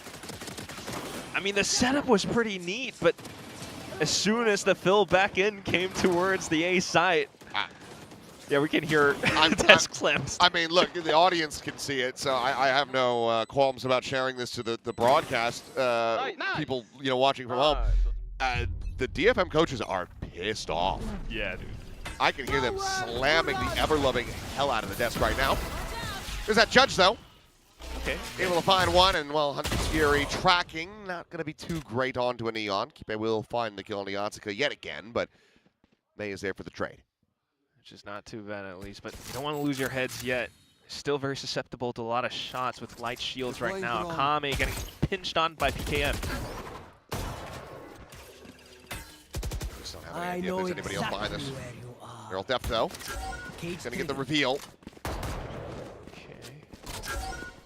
Maybe just to hold out from CT, try to get shots as they backfill through stairs. Clean tap there from Margaret. Can't quite steady it for the second, though. Akame gets him back into a player advantage situation. Swap of the gun. And a progression smoke as well. We'll give them a little bit more space to work around, perhaps to try to pop through the smoke or work off of lane. Util from QTD doesn't fish out much, so just down to the gunplay in this situation. Time starting to bleed away here. Needing to make a move. Well, slot forward. Seth's able to find PKM. Try to hold them back and cannot. So the fuse can get stuck in DFM. Well, maybe cheering up the coaches a little bit here as they close the round and they make it 8-4 at the half. Yeah. Okay, I have a little bit of a theory going here, Achilles. I mean, like, maybe this is like the opposite of what Frost is going off of. Because on the one hand, you have a team that's worked off of intuition, and then now a coach wants to apply a bit more systematic approach. In this case, they used to go somewhat systematic, and then now the team starts to get a little bit too aggressive. They get punished. Yatsuka dies quite early on several times. But in the one round it works out at the end was when Yatsuka was camping in a corner with that judge, finds kill, flushes QTD over onto B site where everyone then is just kind of able to play around it. So 8-4 at the end, still not too bad. I mean, given how this had started, you definitely take this if you're QTD. I mean, this was, what, 7-1 at its peak? Oh, yeah. So to be able to recover 3 more rounds, only give over 1 more to DFM from that point, it does show... it does show that... what are we doing? QT... Is he second on a warhead? Yeah, maybe. They started finding their footing, but that's a fantastic face from Akame. Ever the showman. Which one is it, though? Who's smacking the table? Maybe both. I don't know. Feels like maybe a bit more of Vors, but... That would be my guess. Yeah, the scoreline definitely doesn't reflect entirely how a lot of the rounds have gone by, but still at least staying on top of things, DFM do manage to end off with a significant lead. They did claim the pistol as well, so we keep our eye on things for now still. I mean, the attack is where you really want to see how they kind of play around it. You know, several rounds where they maybe get a little bit too loose or over eager with the op and the ults, like Hunter's Fury quickly being spent is questionable, but the win's still a win anyway, so it's back over onto QTD now on the defense, and we'll see how they're positioned right now. It might be tough for them to hold things off. Kipe, Yuran alone. Just the classic. DFM keeping it real quiet. There's the check. There with the spot out. Paranoia at the ready. I mean, they're making a ton of noise, and he's still keeping this one for now, but we'll send it. Here. Doesn't connect on the Otsuka, but now he has to scale forward. Right click. Range does become a little bit more of a concern. It's just a try, though. And that's exactly what DFM wants. The utility baited out does weaken a retake potential if they do manage to get the pivot over onto B sides. A very nice shot there from Kaide. Still overall been having a pretty rough game. He's trying to keep him interested on the side of the map and will get caught. Given that Messiah's not going to see anything else behind this. Big now realizing that it is going to be this A side after all. Two players going to be contained back towards Stream. Meanwhile, still, you have this Jet in heaven that's going to just weaken the HP bars on the other side. 3 players tagged on DFM, but they will be able to take the space and get the plant. Now we're just going for pot shots. Right click range still. Crossfire set up by around door. Natsuka and Sess forward into the smoke. There's a jump forward. As Sess, Natsuka only able to find one each. Nakame cleans up Yuran now as it's just PKM. Both players dead to a single chest shot. Goes for the drop down, and Nakame will just go ahead and have it in hand. That's going to be both pistols now for DFM. Yeah, showing a bit more, I don't know, calculated plays, just being able to bait out the paranoia. There was a really well-timed volley from Yuran, but still, it costs them so much. While they do get the read and, you know, Kaide not being able to find too much else, it does pull things into question for just a second, and that's enough for DFM to still pounce onto this A site. So, like, as soon as they all hop into this smoke, you know, with the crossfire that was set up, Sess finding shots with the classic, it's like letting go of that pawn chain and just breaking things down one by one, trade for trade. And with guns back up as well. We'll see how clean DFM makes this one. Otherwise, it could be early curtains, early double digits soon for DFM to pick things up. QTD trying to find a bit of a punish here, given the DFM do like to play around mid quite a bit, so double stack of pizza, but this time not going for it. Yeah, attack side's very different, and mind you, QT Dig defense, I think it was 3-9 against Reject in that grand final, so Ascent defense is not exactly their strong suit. Certainly going to give it a try, though. Now they're pushing out towards middle, but Sess still lurking. Not going to be able to see this Jet, though. Can't check behind. Wouldn't get the spot out, though. Trips his position. Yeah, May will just go ahead. Dash forward. It's switch. Ooh, tiny little gap in that blaze wall to maybe utilize against them. As Sess now on the approach, taking the fight versus Margaret. Kipe as well going to be swinging around, and Sess says, well, I'll just back out of here. At least there's some positioning now, but Sess still being a bit of a nuisance. PKM's going to check for it. They haven't boxed in. I mean, they kind of have to deal with Sess before they can really try to do anything else. Oh. But Sess will win that fight. They take it down. Yuran going to continue to be contained back here towards Ali. As, he gets 2 kills with the classic. He's got a nice little smile on his face now. Like, damn, I didn't think I was going to win that.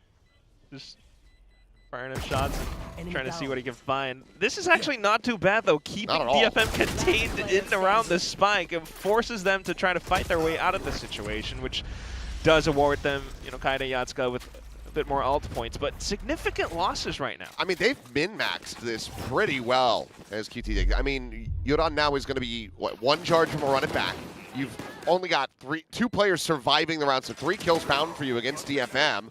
You end up losing out on some weaponry here. And at the very end, you force the armory buy onto Kaide. So this is quite nice from them. Keeps them in a good position to try to bring the score back up to something more even Steven, but yeah, it's quite a hill to climb, so we'll see how it fares off for now.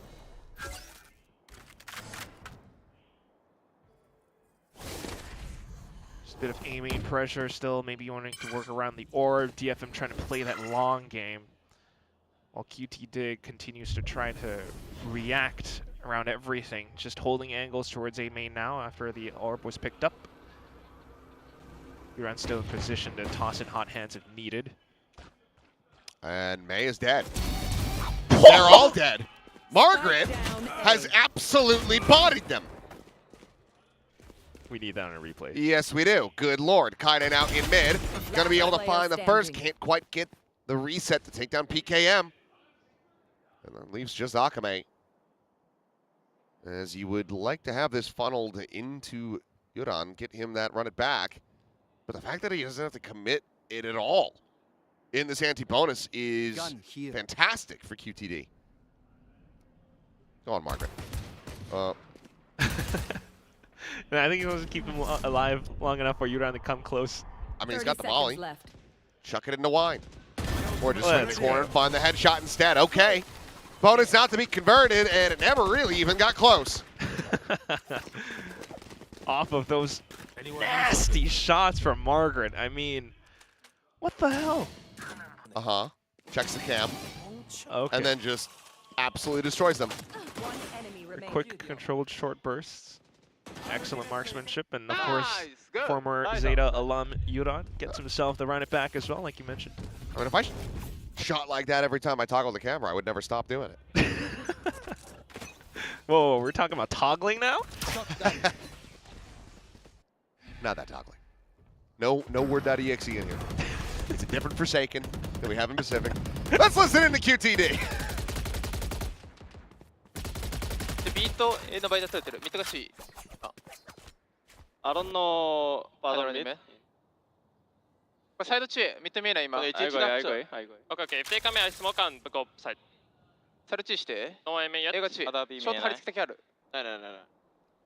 サイド。サイド注意。A 面来てないよ、まだ。サイドチェック。めっちゃいい感じ。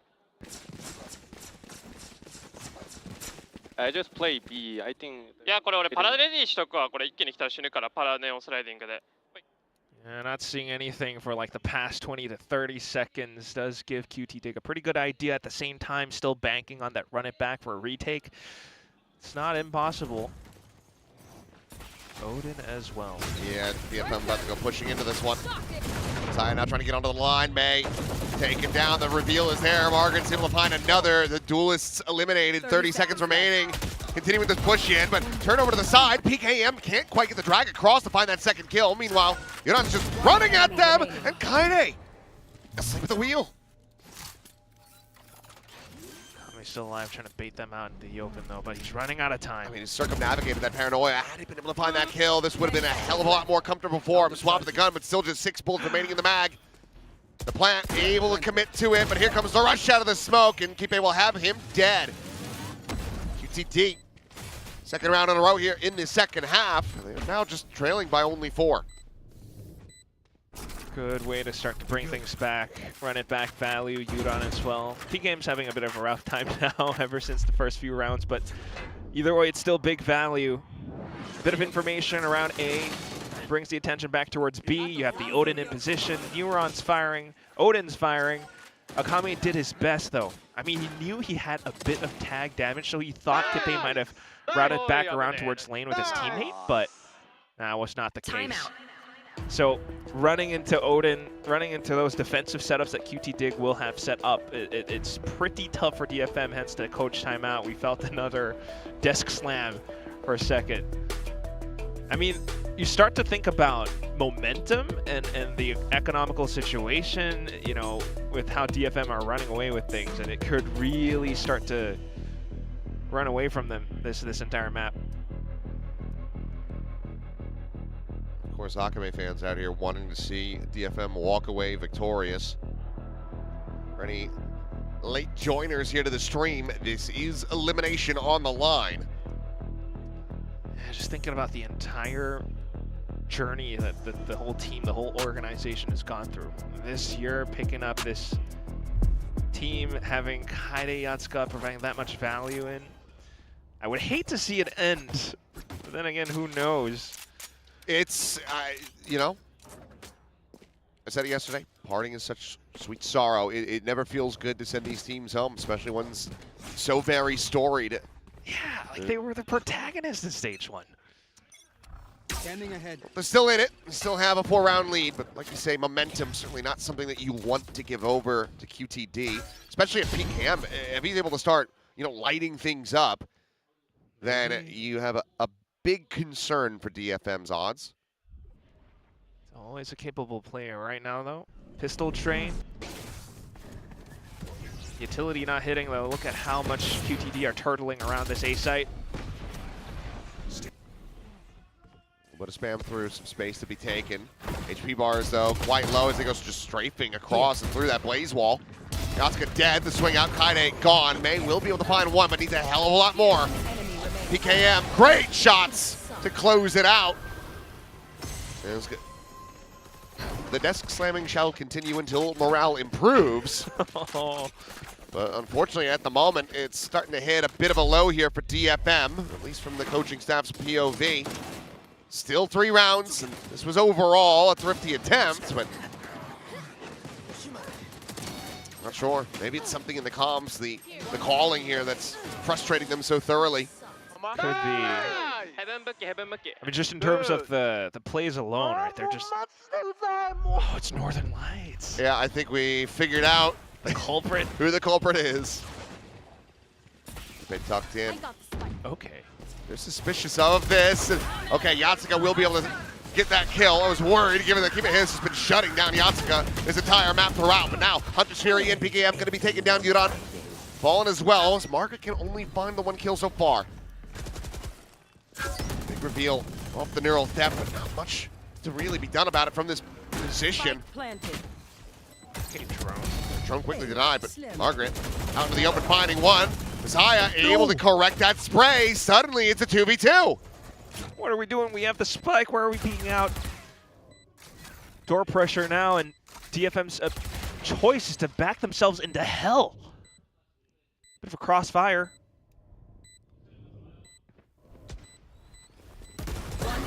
Akamai steadying it, now caught.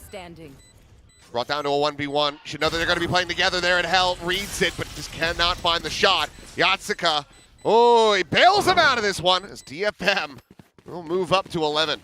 Pretty close, needing 2 more, but still rounds costly and put together by narrow miracles, maybe. I mean, the Hunter's Fury does a lot to permit them entry, and of course getting a pinch again in towards Wine helps out quite a bit. But you can see how much value Margaret pulls off with the cages, the trips they had from the previous round. That's what led to this one, with the adjustments being brought back in. And then, you start to overheat a bit as DFM, and it just kind of turns into casualties.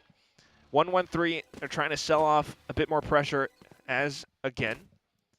But QT Dig down towards middle as well. We'll spot out Cess. Might just kind of lure DFM into the A side. Okay. I mean, tag damage May as well as Akamai hit. 7 on the Jet, 45 on the Sova. Still surviving at least, but it does force May to go off on an updraft. It's excellent early damage. And also a lot of roadblocks early on for DFM. They can't quite find the right footing into any forward space. They're going to try to sell a fake here. I don't know how you do it, though. Like flashes. They're going to drone. May's going to dash to switch because he still has Tailwind. But he might just get caught by these trips that are set up to play anti. Because he doesn't have an updraft, so he can't go for an up and over. So switch is the most likely plays. Does QTD bite on this? Okay. Just a smoke, cycled over. You still have keep maintaining position as Yatsuka, yep, just gonna go swinging in. That's the spike down. That's the round. In all likelihood over as there's 18 seconds and there you go. This one has been overcooked. 10 seconds A left. little bit over, a little bit under. Just Kame now, 40 HP. Okay. That's a little bold, but Margaret will go ahead and take it. But I mean, at this point, you've got money, and you've got the DFM coach knocking on the desk. Are we safe up here? Desperately trying to sell me insurance, banging on my door. Oh my god, dude. FBI, open up! Yeah. I same. All right. But yeah, you're trying to sell that fake, but it's very lackadaisical. It's just a Jet with Akame, and now it's another round where economy's a bit of a problem. Which, again, look at the gap. It's closing in bit by bit. You still have this entire setup with Messiah onto the Odin in position. It's a tough angle to crack. I haven't seen too many plays around middle from DFM so far. I mean, it's time to swap the gun. He's got 56 health. He spotted out. He's not safe in that corner! And now the Vandal is over there. How are you going to retrieve that now? Oh, no, please He's don't. going to silently walk and grab it. Fortunately for Kaide, just picking it up when you don't have another weapon doesn't make a noise, so they don't just spam him and kill him. But DFM, I mean, they are no closer. Not unless getting this someone round to go. finds a shot towards Euron or something. He's just fully expecting to push behind that. And now you've got Blaze Wall. Try to slow them up, but I mean, Euron just steps forward. He's like, well, this thing doesn't hurt me. Nor does the fast lane anymore. Spike down mid. Cess has recovered the Vandal. This would have to be an insane clutch. Is he capable of it? Yes. Will he do it? I don't think so.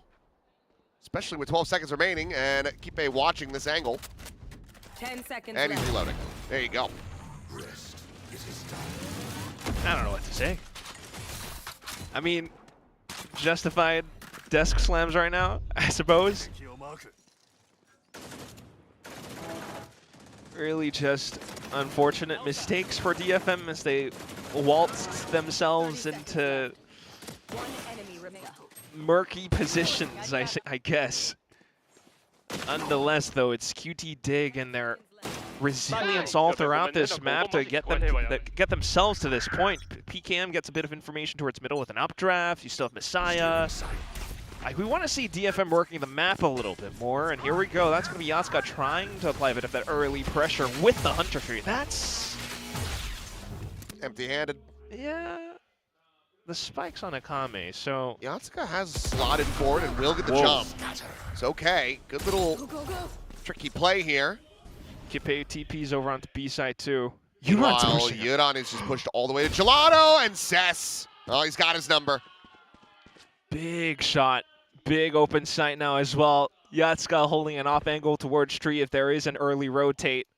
DFM still keeping things in consideration. You know, maybe we want to pivot back over on a B. We don't know. We don't hear any footsteps yet. We'll see what the Neural Theft provides us. The reveal and just go ahead and continue this push into A. A little bit of a delay though. Meanwhile, May all the way towards defender spawn. Chance for him to kill on a Margaret. Kipe TPing into the corner. Now going to be spotted and immediately has the TP right back out. And here's the backstab. Yep, May finding the two. Swings out to his demise, but I mean, surely Margaret should just be backpedaling. We're sticking around close enough for some potential exits, Play I for guess. some damage.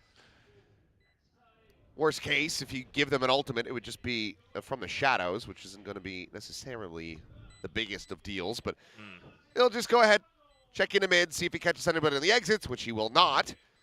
And DFM, they will get themselves now up to map point. Yeah, they can heave themselves a sigh of relief off of that one, Achilles. Oh my god. Yeah, they played the map, and it worked. Finally, right? Hunter's Fury. Yatsuka being able to slide in like that, though, a little bit unexpected, but he does find value, which is very neat. And then just everything tossed into pandemonium. QT Dig not really sure where exactly DFM are trying to end up past that point, which allows for May to slip back towards enemy lines as well. Akame was saying, I think he was just he was either saying that was fun or he was asking if it was fun. I couldn't quite get the tone on that, but something to do with fun, which certainly looked that way, I guess. Jimmy is all. Okay, mid pop. I mean, if they go pushing out of that smoke, they would have been able to just get the catch, but instead it's going to be Cess catching Margaret from behind. Kaide! Oh my gosh, just sniping him out of the sky. Oh, the run back has been so strong here. But it looks like DFM going to be bringing this one to a conclusion. Especially now that it's Kipe, the last one alive. They know he's on A, so they're like, oh, screw it, just play it safe. Give the spike to the Neon. Oh, and the Quick off courier angle. service. Deliver that over to B, and here is the backstab. Kaide closing it out with a 3K, 13-9. It certainly got very, very scary here on Ascent, but DFM are able to find the win on their map pick. Yeah, strong and heavy-handed start. 7-1 at some point, but then you started to see a bit of a comeback from QTD. Still, though, ending it off 8-4, and DFM just finding a few really impactful rounds with very loose plays all throughout the second half on the attack. They've actually managed to just cement themselves that early win. That said, though, still some signs of life in QTD. You have the Odin, you have Margaret, who's just being able to anchor down sides. That one multi-kill round was very lovely to witness. So I still feel like this is still one of those series that can go the distance, for sure. Oh, yeah. I mean, it's unfortunate for QTD, like a bit of a late wake-up for them. So by the time that they do, they're only able to get 4 in that first half. Had they had that impact from Margaret earlier, had PKM been able to find his footing, this could have been a much different amount. This absolutely could have gone their way. They do have their choice of Lotus coming up next, though, and perhaps that will just be the right amount of comfort for them now that they've had the warm-up out of the way to make this a 3-map series. Yeah, definitely took that map off against Full Sense back then. Lots of quick plays and quick rushes on the attacking side gives them that victory, but we'll see if they can continue to do that against a DFM that looks this strong if May is still finding value on that off. I mean, he was pretty deadly in the first half, did fall off a little bit towards the second, but we'll keep an eye on things for now. Let's toss it back over onto the desk.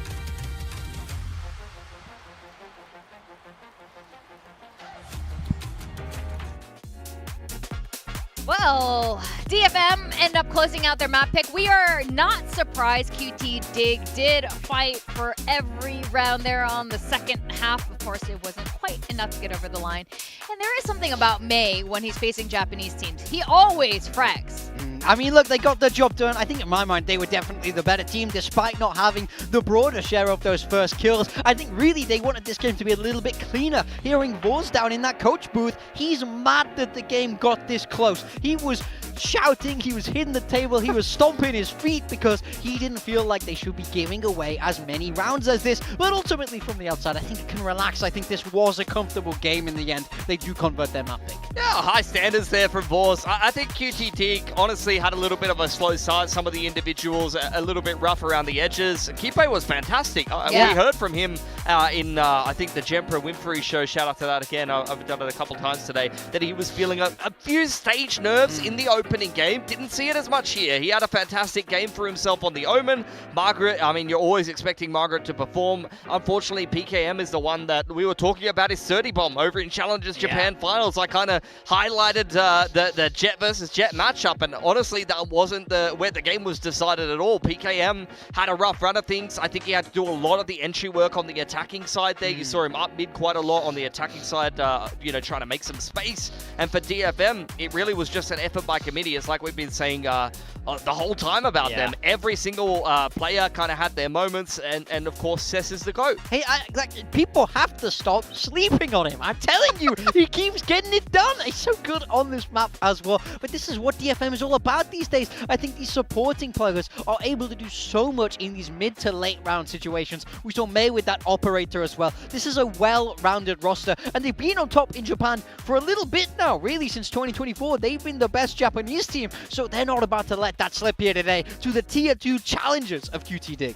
Absolutely. And honestly, I rarely see the Japanese coaches lose it in the coaching booth compared to some of the other This time it's more personal. Boris, we could hear he wanted 13 zeros. Like, it's kind of crazy. Yeah, they were winning that whole game pretty much. Yeah, if they're going to get eliminated, it's not going to be by one of our own. That was very clear. And of course, as you were saying, one player who also feels very much the same way, at least you can see it in the numbers, it's May. May really puts out numbers every single time it's a Japanese team. I think especially in the first half, he was just insane. I loved watching him play. Okay, we got a trip, we got a Phoenix Flash. That summit. Hey guys! Guys, just believe me that May was good. Were you not watching the game? Of course you were. You remember that May was good. I got a little tip for you guys, okay? This is Pilski's tips. This is a free one. So what you want to do, you want to load up the VOD. You want to hit the backwards key. Actually, you know what? Don't worry about it. You don't need the chip. Let's hit the key right now. I'm going to hit it right now. I'm hitting it right now. Let's hit the Made in highlight. Japan. Oh, there you go. Made in Japan. It was funnier the second time. Okay, what were you saying? No, he's a very good player. I think especially when he gets these scope weapons going on the defense, this is where he's at his best. This is when this is really true prime form, mate, and he does not like to lose. Oh, I love that cheeky little move. That to me means he's playing with so much confidence. He's not afraid to take risks in this game. I think he's not only trying to win, he's trying to dominate. He's trying to show why he's the best player in Japan. He's not content to let anything slide. We pulled up here today the last 2 games he played against ZETA Division here in Pacific, against the other Japanese reps that he could have faced in the past, and just look at the performances he's had. He's dominated in both of those series. I feel like he had a very, very good showing in this map. He's going to look to continue that. This guy does not lose to Japanese opponents. Yeah, I think this contributes to a broader point about May as well. I think 2025 Stage 2 and previous to that, that was hard carry May. You know, DFM wasn't really contributing as much to the fragging numbers back then, so you could see him have some monstrous performances. Those numbers really speak for themselves, but over here against QTD in Stage 2, and I think broader in 2026, he hasn't needed to do heavy lifting like that in terms of the duelist numbers overall to be able to get the win for DFM.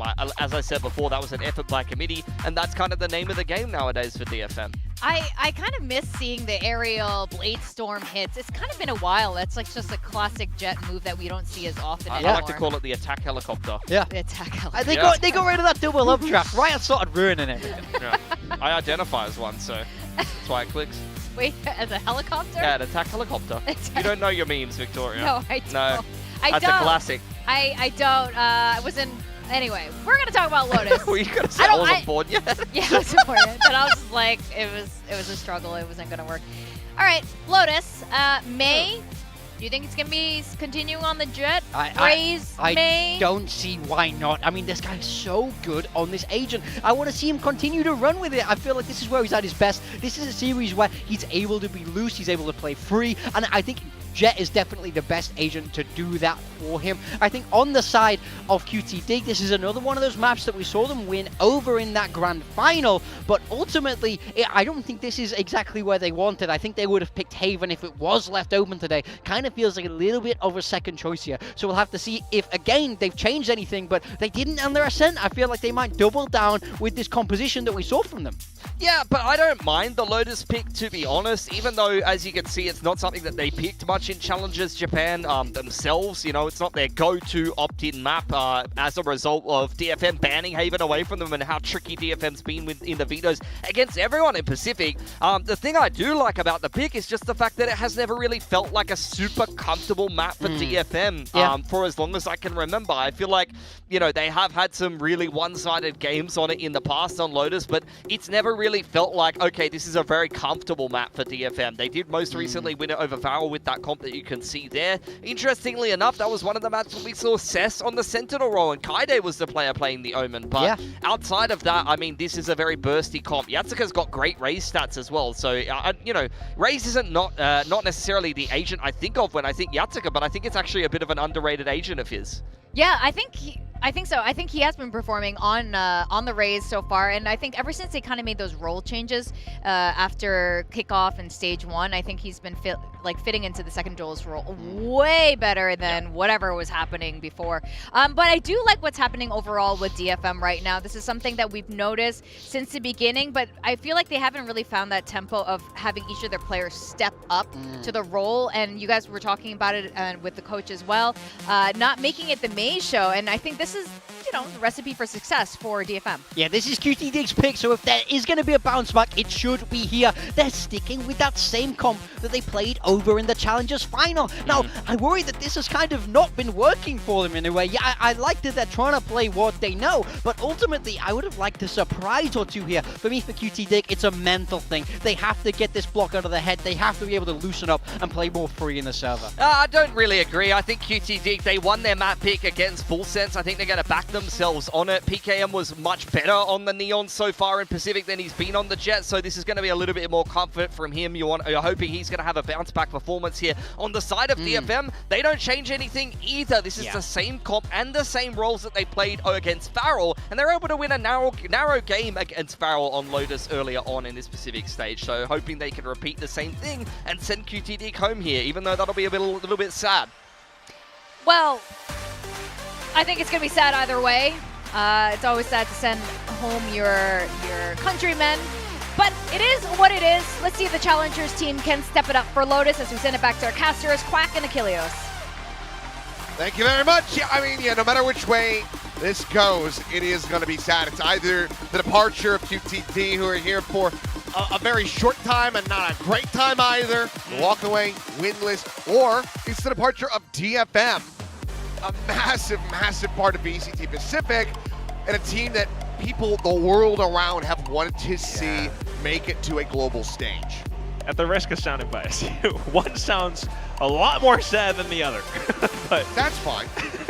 There's levels to sadness. Yeah, there is. There's depth to emotion. It's not all black and white. It's a full spectrum. But yeah, I mean, that's a real good point. QT Dig coming from a region of parity, they had to play against Reject. It wasn't always like they were dominant back then in Challengers JP, but they are the ones here, and they would love to go for a bit more of a deeper run, and this is a great map for them to do it. Camera taken out. That's it, though. They are starting on defense, so we'll see what DFM does. Right now, it's a heavier lean towards a site. Just waiting for util, perhaps. There it goes.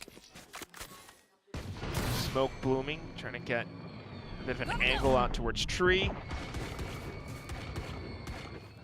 But QT Dig maintaining relative safe distance as well. Forces DFM to look to other options. It's going to be Messiah up to the task. Oh, a one-for-one exchange. Hey, the first kill here for DFM as it's swinging towards that back of sight. It'll again be a one-for-one, but now the trade-up going to be found as PKM takes down Cess. Spike quickly going to be ushered over to C. May a late linger to try to see if he can get a punish and bring this back to parity, but none to be found.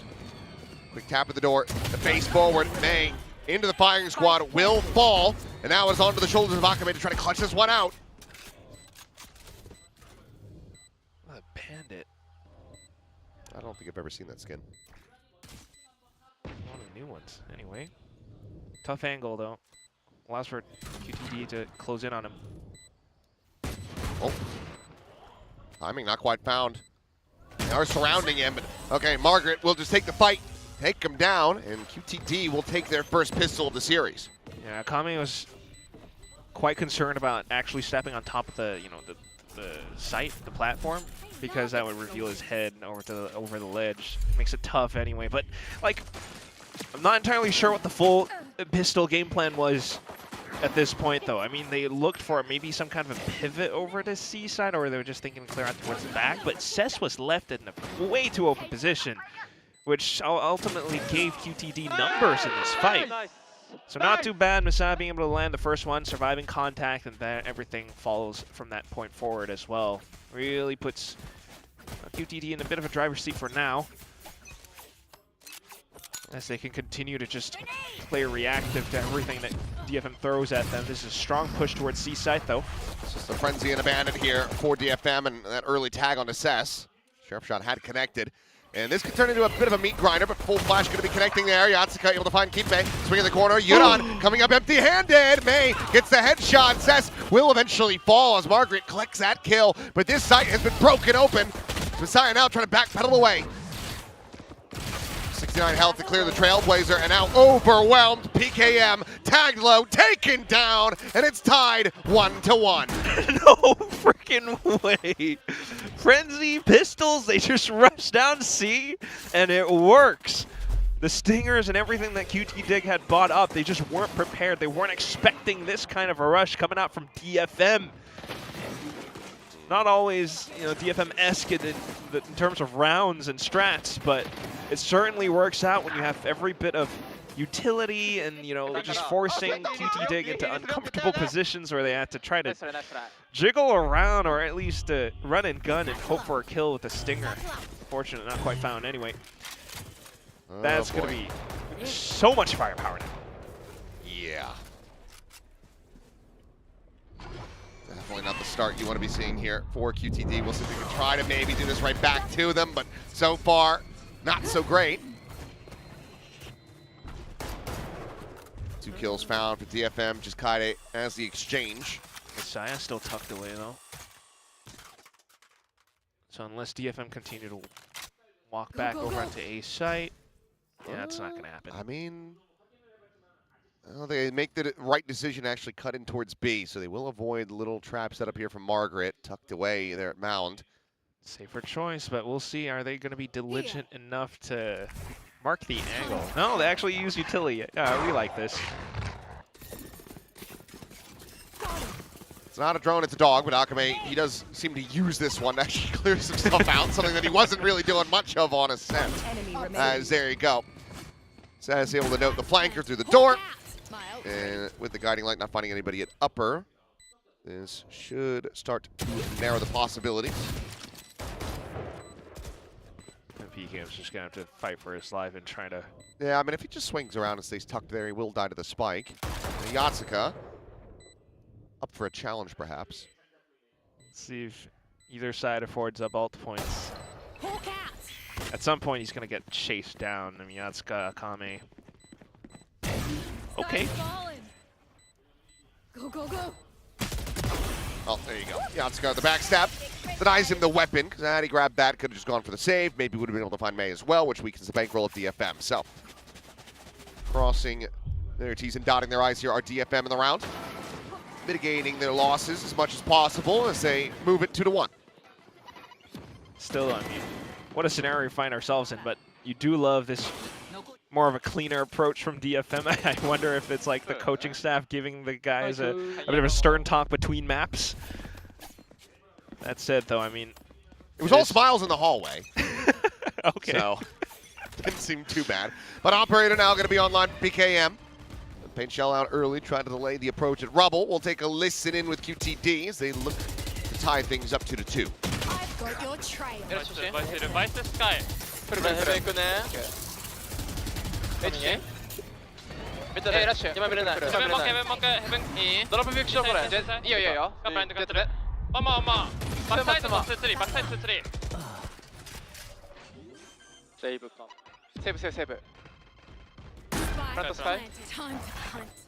Yeah, there's no other recourse here. You got the Operator. You can maybe have Yuran try to link around, find a kill, but even then, he's not that close to the showstopper. So DFM, I mean, this is their effective bonus that they're going to be converting as they move up 3-1. Oh, we have a serious problem here for QTD. I don't know how to fix this problem.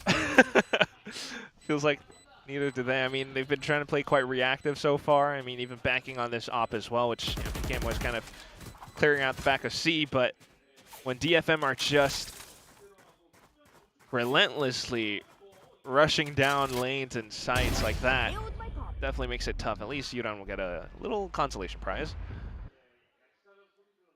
But that said, yeah, you could hear into the comms, instantly recognized it was an A rush. They were trying to hold off for a couple more players. Still, though, not quite enough to land the shots. Messiah into the corner, but the position around drop, I think it's quite crucial. They need to be able to at least find a single kill or a bit more. But if DFM are this mobile, yeah, it's just tough. Well, they need this op to do some work. DFM are playing peekaboo towards the other side of the map, though. What a trip.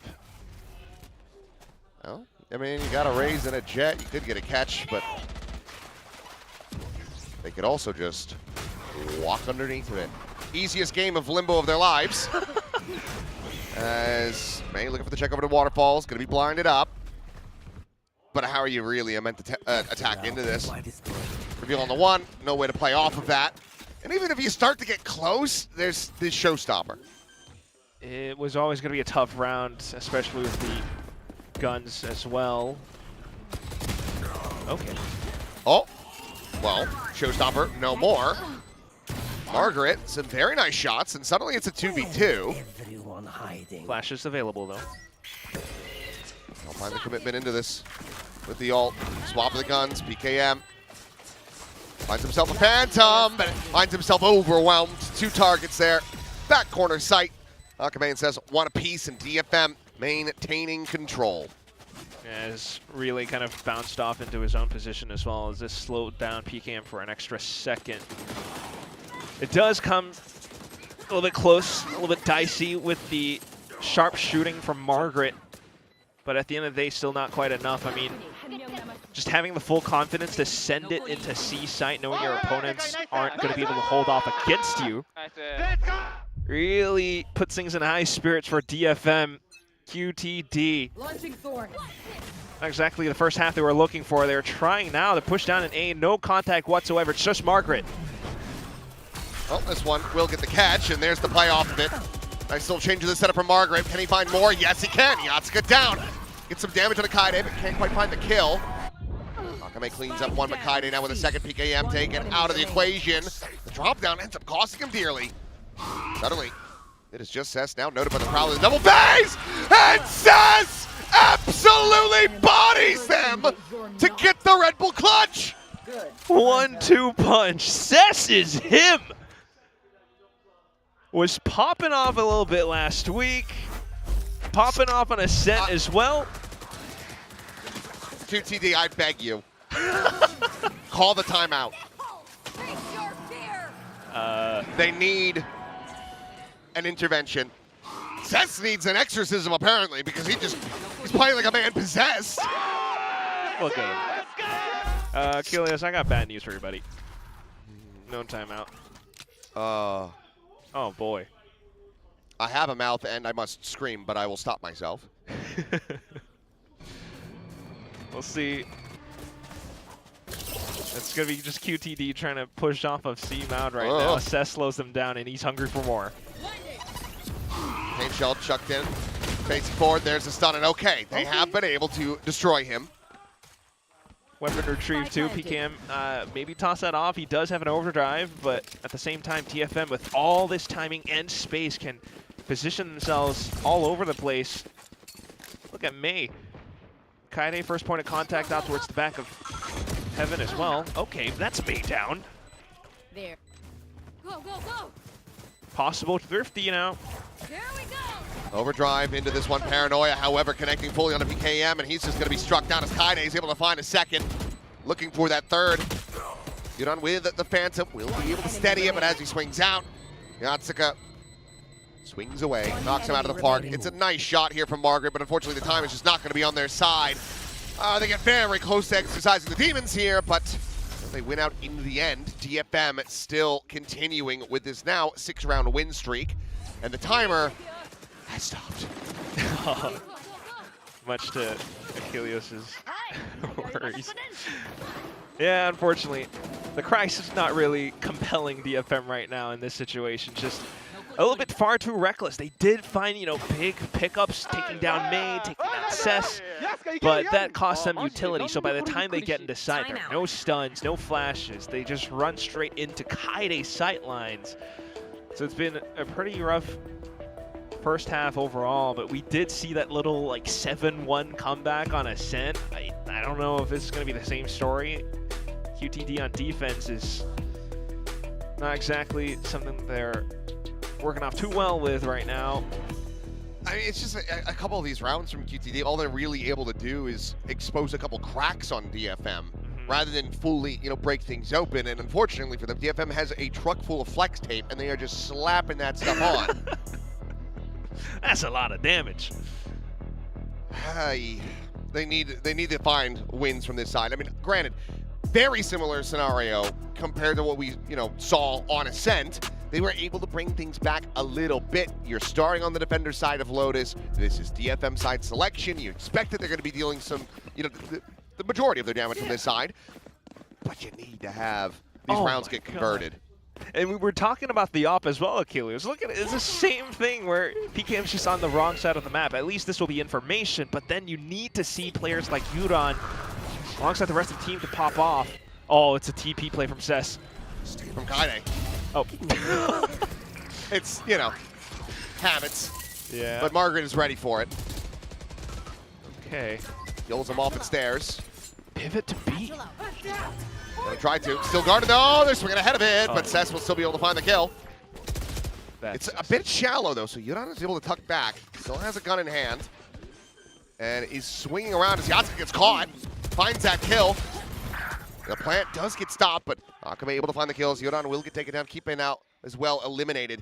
Margaret on the approach to the side, able to find the one, but Akame gets the insta-trade. With 50 seconds left, they can just go ahead and pivot back to C. We'll have a bit of time as well. Akame holding on to a flash, considering his options. But in all this time, it's Mei that you kind of want to look out for as well. Has the waterfall angle.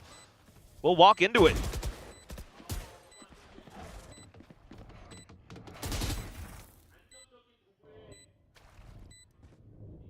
I know exactly where he's at. Easy pick up on the kill. And timeout to no avail. DFM 7-1, same score line that we had seen. This is now where the turning point happened a bit on Ascent, and it needs to happen again. They had an 8-4 and it still wasn't enough. And again, we're seeing this op just get absolutely smashed to bits. Steel Garden, they got the quick pivot. And DFM are just in flow state. Cess is on an outlaw.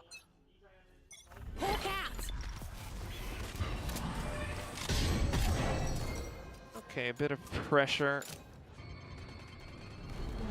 Players run for the hills. But it's always this like A control into a pivot around. There's no resistance from QTD. I mean, that was a bit wanting. You're trying to go from outside, connect your door all the way into the site.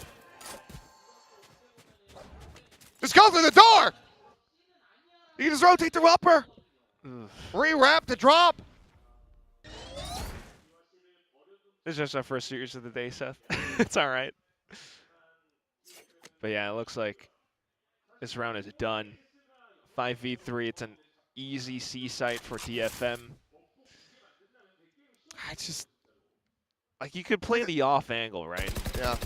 It's like one of those videos where there's clearly a door here, and then somebody just walks straight into the window, and it just shatters, and they injure themselves because they didn't notice the door. Which is what's so puzzling as well, because if you take a look at the stats from the Reject QTD Grand Final, Yuran, PKM were one of the more impactful players. Right now, PKM's getting shut down on the op. Yuran's, doing that. Yeah. And it's just really rough to watch. You really want to see a lot more from QTD on their map pick. I think one of the closer rounds was the one that we saw previous. They had interesting kill trips up and down on the B site, makes things tough. Yatsuka got caught by Yuran because of the kill trip. But again, like, it's just so quick for DFM to just on a snap react to players filling back into sight. Okay, well. Some consolation kills. Still inconsequential at the end of the day. I mean, there's no... I mean, May's going to be basically cash capped. Oh, boy. 8-1. Yeah. いや、ナイスでしょ。はい、ナイス。これ、インフォンはいいよ、これ。 I mean, and it's even him getting the kill before he gets team flashed. Yeah. Just a lot of clearing. And now it's going to be Margaret onto a Judge, just crossing his fingers to try to anchor down the C site. Again, back to the rubble fight. And Steel Garden. Okay, no, Thorns all the way back to the B. I mean, the side is trying to do a little bit of an up and over there, try to go past the entry, but still just end up getting picked apart. It's a two-player advantage. Yuran down to 45. Akame to lurk. It's a Judge, though, so still wanting to be a bit cautious. He has no idea. I mean, he should be favored in this fight, but well, there we go. There's the double take. So now, Akame knows to not go that way. Free comms to the whole team. He backs it up over on towards Mound. The spike's planted for stairs, though, so the whole team has to play around this specific angle. But the smokes, oh, that's tough for Mark. Okay, good progression. No. Just the spam through. I don't know. Cannot catch a break. Blinding. Last player standing. You've been able to clear the corner, but realistically, I don't know how you're able to do anything else here. So, yeah, he's just going to have to back out. Save the gun. As we're going to go in around 11 with DFM leading by 8. What more is there to say? I mean, this is honestly, though, also just incredibly well played by DFM. Yeah, we do see, you know, some mistakes from QTD from time to time, but it's the set plays. Like, this wasn't exactly the same DFM that ran this map against Feral several weeks past. That was a 13-11 back then. This right now, where they have so many set strats and how they're just kind of rushing down the sites, you had Thorns line up over onto the back of B. You have flashes from Akame, Yatsuka to provide assistance and area denial as well with the paint shells and the boombot. And it's just so quick. QTD have no idea how to react to them. I feel like the map veto has kind of gamed them a bit. And it's just unfortunate for them to be put in this situation where they're now fighting for tournament, well, Pacific lives in this spot. Full 5 from DFM. Trying to run it down a little bit in towards A site, or at least leaving options open for them with Baby Door available. It still is Margaret onto the Judge, but also Stingers and maybe a couple of rifles onto the site itself. Overdrive. Oh. What? No! Oh my god. I mean, he just speed boosted his way from a showstopper to then just land in front of Kipe and kill him. Oh god. Well, still a chance, maybe. Yuran has to do quite a bit. Smoke! Yeah.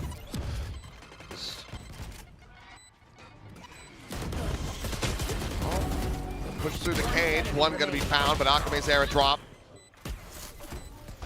Got eliminated. Messiah looking for a clutch. Finds the first. Sets down. Knows he's going to be in there, and okay. He is able to get the kills, and that should be defused. The streak has been broken. QTD will find themselves a second round win with one more round to be played here in the half off the back of a Red Bull clutch. Last round. Can we at least make it a 3-9? QTD. I mean, you have to applaud the effort here.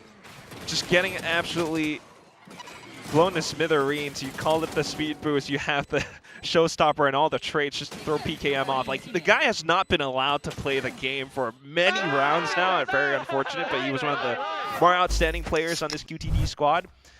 And then it comes into this really reckless retake where Messiah has to just fan out for a retake and try to pick up whatever weapon he can find to get the 1v2 at the end. It's not too bad. Now you slow things down as DFM, and it's an op. QTD might get punched through. Camera, I must wait a moment. They're leaving A site open, knowing it's been a Rebel fight several rounds now. Thinking about Nightfall towards C, but TP doesn't see anything. DFM might actually explode off of this. Backpedal away. Oh, that's avoiding the Nightfall and avoiding the spray as well. That's so free. Tiny bit of damage. QTD has to hold the space that they've just taken, and it's just costing them so much. And there you go. Yeah, PKM's naked. He's got no util, nothing to run off with, and then C-side is now open. Well, they will certainly explode from there. Says we'll end up getting caught. Margaret with an accident enough to punish, but... Oh, they're going, okay, backside plant. For a second, I thought they're going to just rewrap all the way through towards defender's spawn, pivot back to A. Spike is in play. Ping reveal from the neural depth. Kaide doing a bit of damage here. Since the paranoia, it is only just another one player. Gotta watch out for backside plant, though. If Kipe lines up the paranoia just nice, this could help. There we go. Let's get down. Kaide sliding forward, ends up falling. May with the knives, looking for that second kill, gets it, the reset is in, and now he's on for an ace! 20 HP. The jump peek, denied. Pain Shell to try to go for the corner, but actually doesn't even go deep enough. So he hasn't cleared it out, but Yuran still will be able to win the fight.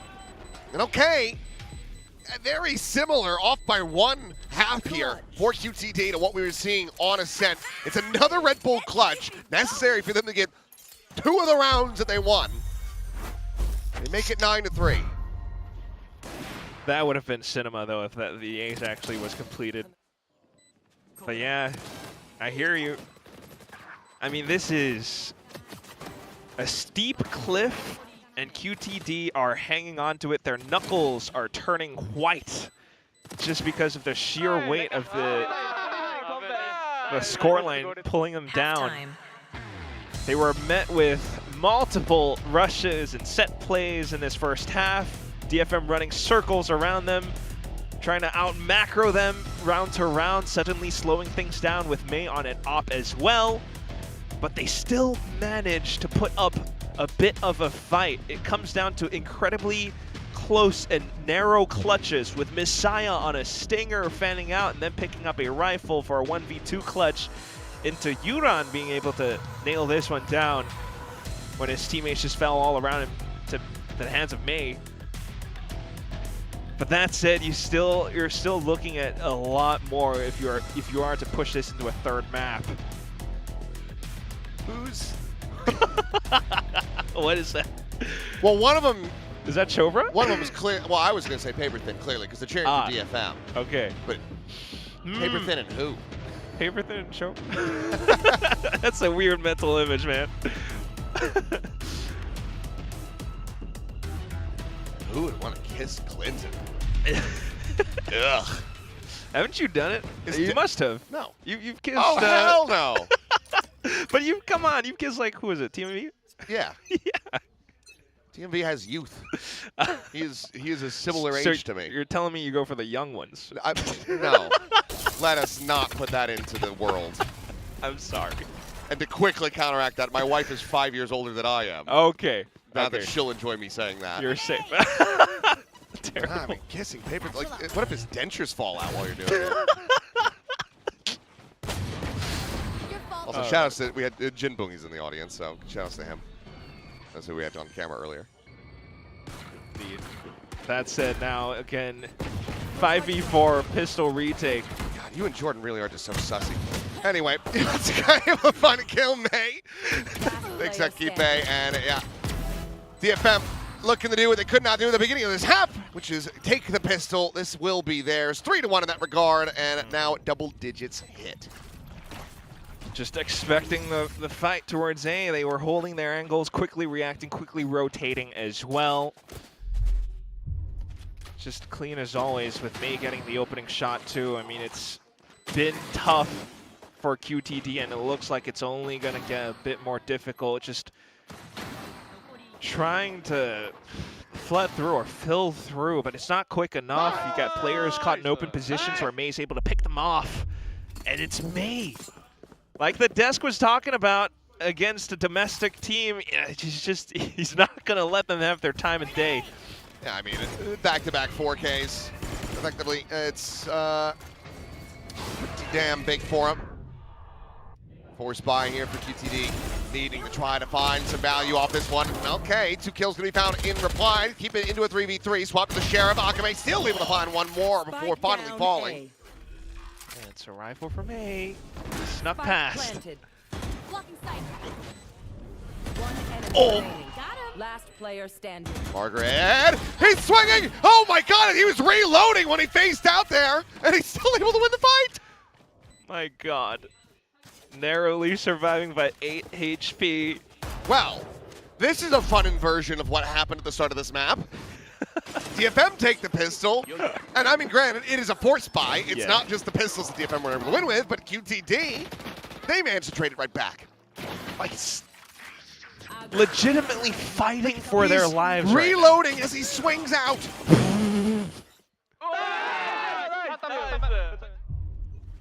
Still a moment to be relatively proud of. Like, he's only played a few games, 10th clutch. 10th clutch for him. Obviously, all of that is carried over from his time on Nongshim Red Force. So for the audience wondering, like, oh my God, how has Margaret got 10 clutches in the two matches series that they've been able to play? I mean, he is a good player, but he's not doing that. All right, now it's going to be Outlaw, hopefully for QTD to put more rounds on the board off of this economy. Big swings all around, just trying to be able to hold down the A side previously now.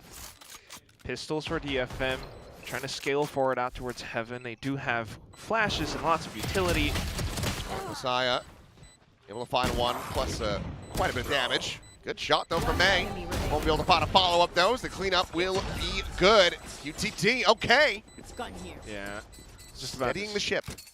Just about to say, like, even though DFM had all that utility, I mean, the space that QTD garnered and all the timing that it took for DFM to just get back even close to the threshold of the A site. It's Messiah who gets himself up to that off angle on Heaven, which just allows him to play ahead of the flash, makes things more difficult, gets the whole rest of the team ready as well. So not too bad. Then again, it's just Lotus and the nature of how, you know, QTD just decides to push. Well, May now with the knives. As those popped, DFM looking to try to take this up to 11, stop the run back from QTD in its tracks. We'll listen in with DFM and see if they can get it done.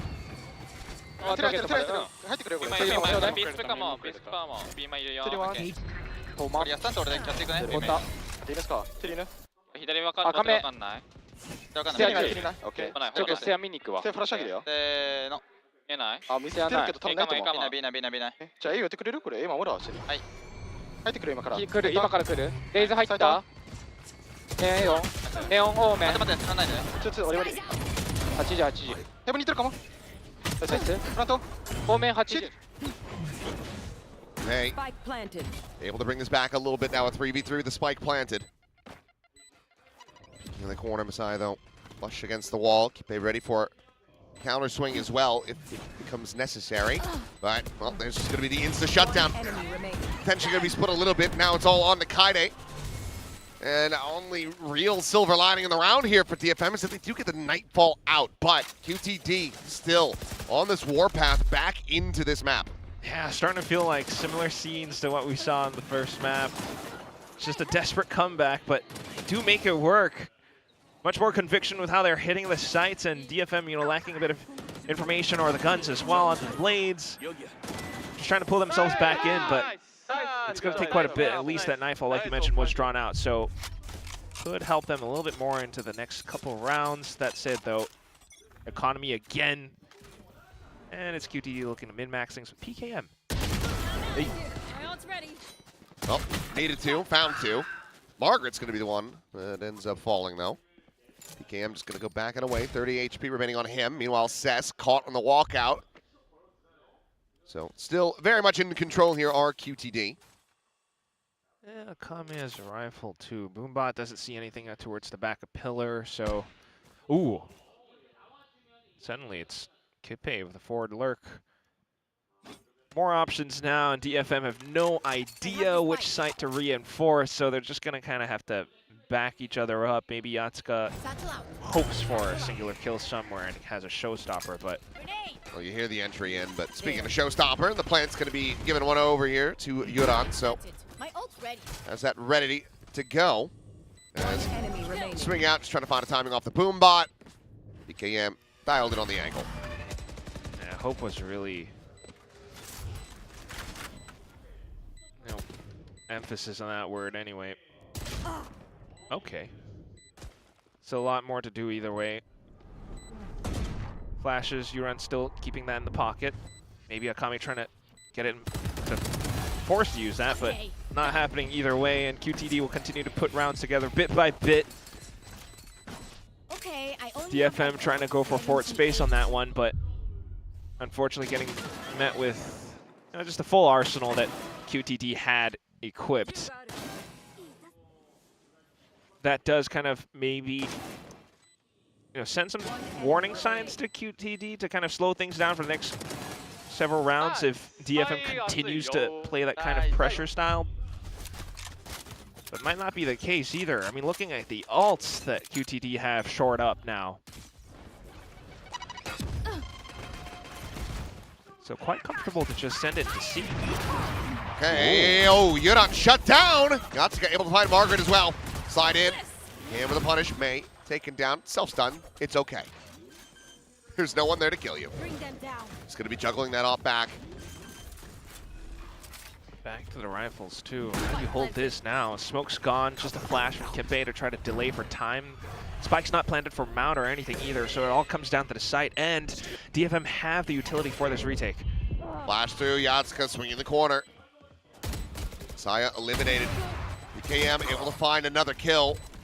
Stops him from getting onto the spike, but he's got so many targets on the other side of the smoke. Tries to find a timing, but it's a quick turn from Akame, who will be able to find Kibe as well. The DFM, okay, starting to break the pace of QTD. They now get themselves an 11th round win, as well as keep that op in hand. Yeah, breaking the pace is right, but the one who does it, the way, in the fashion in which it's done as well, is just so big and crazy. May, of all players, lands the shot mid-air.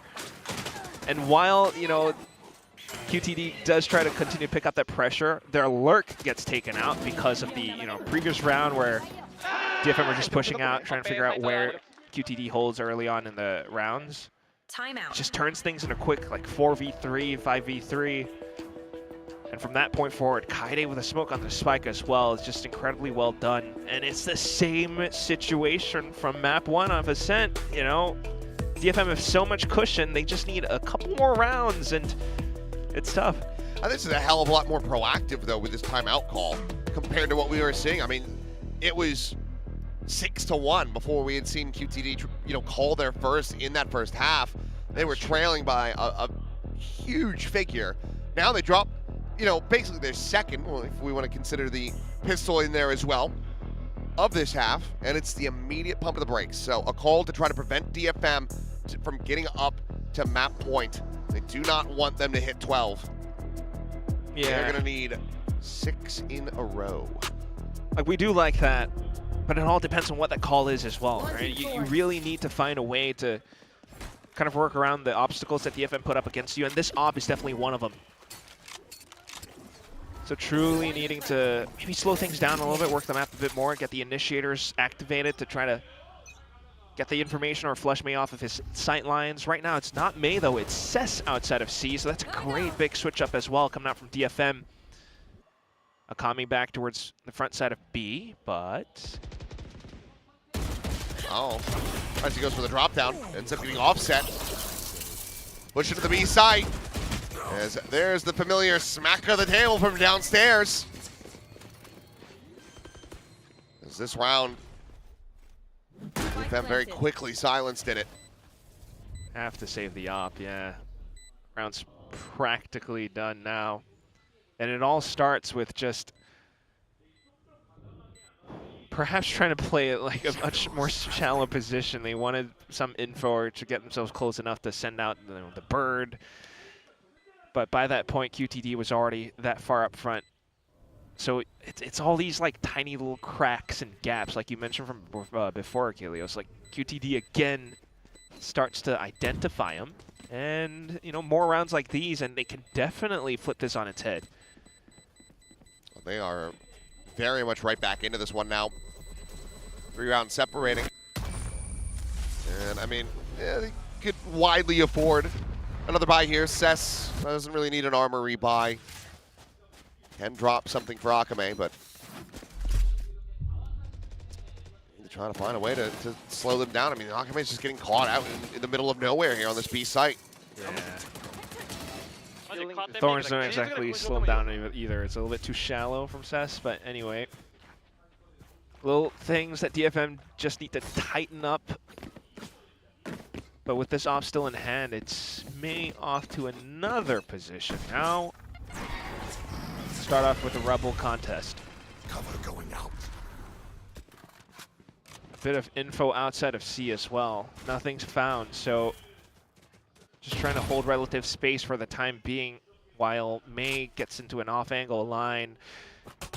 The question in mind still is back of B pillar, and the boombot will be spent to try to clear that out. Nothing spotted, so back to jiggling outside of C.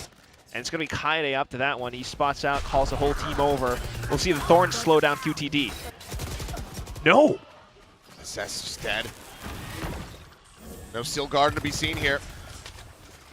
As it just still feels like the comfort on this Vice is very much lacking still. Even with the last outing on Lotus where they were able to find the victory, I mean, Cess and Kaede were the two that were widely struggling given the swap of these roles. That continues to rear its ugly head here.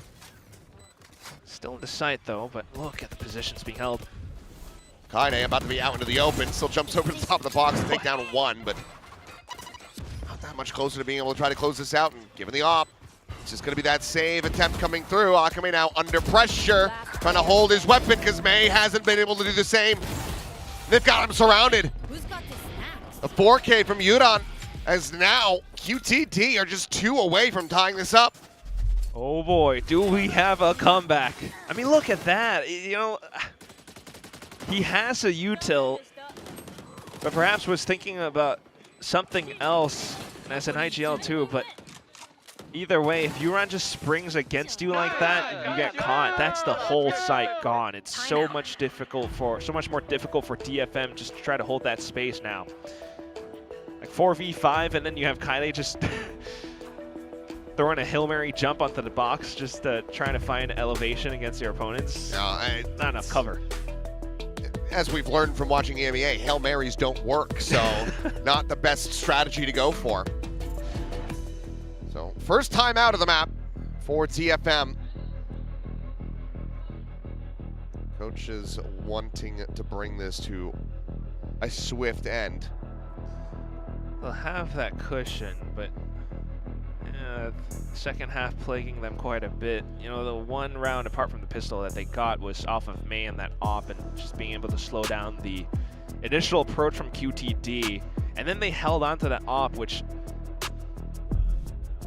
make things a little bit more tricky because they didn't quite have the exact lines to fend off QTD. So it's always a bit of that gamble. Now as you go back down to broken eco, maybe May gets a bit more mobile again. That's a big maybe as well. At least for this round now, it's just being completely overwhelmed. But you do have Akame in a corner. This is a hell of a lot to try to play them in! Akame not able to find that impact himself, but May certainly has. Free form looking for the fourth, gets it, and he's on for an ace here. Second attempt of the map. As when in doubt, May go kill. Just bait for him. No way. Cess! Why? It's a thrifty for DFM. You're on my build div. I'm happy to take the point because you haven't been giving me many on this map, but May was right there. Hey, he's up to 26 anyway. Has had several 4K, well now, yeah, still 4K rounds. Nonetheless, though, the setup is what works out so well. QTD spot a rabbit. They start to go chasing. And that is the definition of my ace. Yeah. Chad is going to be spamming that now. His good God. He had it in hand. Showstopper out. Yuran able to find one. Akame going to be taken down with the counter spam from Kaede at stairs. Will come away with the kill. Prowler to check. Yatsuka get tucked away, but tries to blast pack out. And he barely manages to make it out. May with covering fire. Shuts down PKM right as the overdrive gets popped. Cess now robbing them of the guns. Can only find the one elimination. Margaret does get rid of Kaede with that shorty. Suddenly, they're right back into the mix. Yatsuka's low as heck. 14 health. And I feel like it's deja vu, deja vu. The push into B, pivot to C, gets the plant down. Okay, Blades though. Oh no! Off angle. And what a steal the round. Skipe gets that three-piece, and QTD, they managed to come out on top. This is not over yet. They need 2 to push this into overtime. Like, it's great when May's being that team player with the scoped weapon. He does get the first one, but instant with the pivot back. The little shorties finding their kills too. There was still a chance with the 2v2, but if May's the first one to clear the angle while scoped in, yeah, I guess they just didn't quite expect QTD to be playing off-site from that point forward. So, well played by QTD, but now, yeah, it's broken guns. Can they get another Thrifty? How effectively can they bait them forward from May to Thrive? They do have a second rifle behind this one. And if they find damage, if Yatsuka can get a kill especially, they will have a showstopper online as well. Okay. Gonna try to keep up with QTD's pace, though. Already into sight. PKM looking to push further up in towards spawn. Or at least to hold the off angle. Spike planted. My ult is ready. We'll catch them.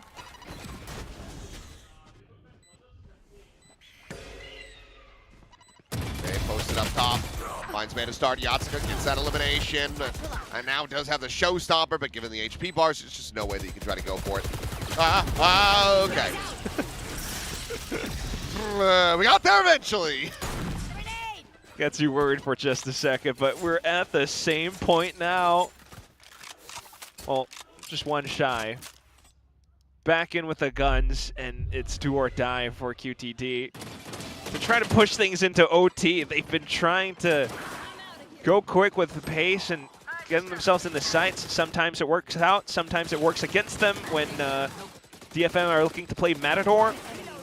But rounds like that only come by every so often, so it really comes down now to what the next setup for DFM is going to be. The timeout invested just for this one. Worked out previously. Roll the marbles. Back into a buy, an operator again cycled through. But just a showstopper as far as the ult are concerned for them, but you're looking at a Nightfall and a From the Shadows available to QTD. That's a very lethal combination. So the retakes and everything that DFM might look to employ, like you can't really go with a retake setup at this point. And you have an op. May really needs to be able to find something off of it. They've been worried about the back of B pillar or the lurks that Margaret tends to work around sometimes. And then suddenly it's just a quick rush. So whoever's holding the extremities of the map always has to stay ready. In this case, it's a bit of Cess, it's a bit of Akame, maybe Kaide as well towards A. We'll see. It's back towards that Rebel fight again. Shadows traveling. Flash around. Akame confirms. Main goes peeking. An attempt at the flick, but no contact found. Well, Boombot out, and I mean, here's if Yatsuka wanted to just send it and had that Boombot found anything. Oh, here we go again. Oh no, it's gonna be a Nightfall fake back into B. Doesn't draw them too far away though. Yatsuka. Maybe not far enough at all. Meanwhile, TP forward onto the B side. Yatsuka not going to be clearing that one, but also not going to be surviving this. He doesn't find the spray. The showstopper that just won't be seen. He might just have to try to get one in overtime at this point. Unless the rest of the team can close this out in a 4v5. While May still has an operator in hand. So the flash, Paranoia going to be tossed in. Kaide just drop it down to his demise. May will be able to find one, but the counter spam from PKM takes him down. Cess is gone, and it's all tied up. 9-3 into a 3-9. Switching sides. We are going to overtime. Here we go. Oh my god. You can still feel right underneath us in the coaching booth. The desk is being hammered. And that's always because, Yatsuka as well, the showstopper, spotted the, the TP from the shadows, but didn't quite land the connection that there may have been a pivot over at the B site. So round's just completely broken apart from that point. PKM slows down the retake as well with a one well-placed relay bolt towards the back of site. Smokes Bloom. May tries to avoid, but just gets spammed to Oblivion. So we go back again, and now it's attack operator. QTD pushing out a C.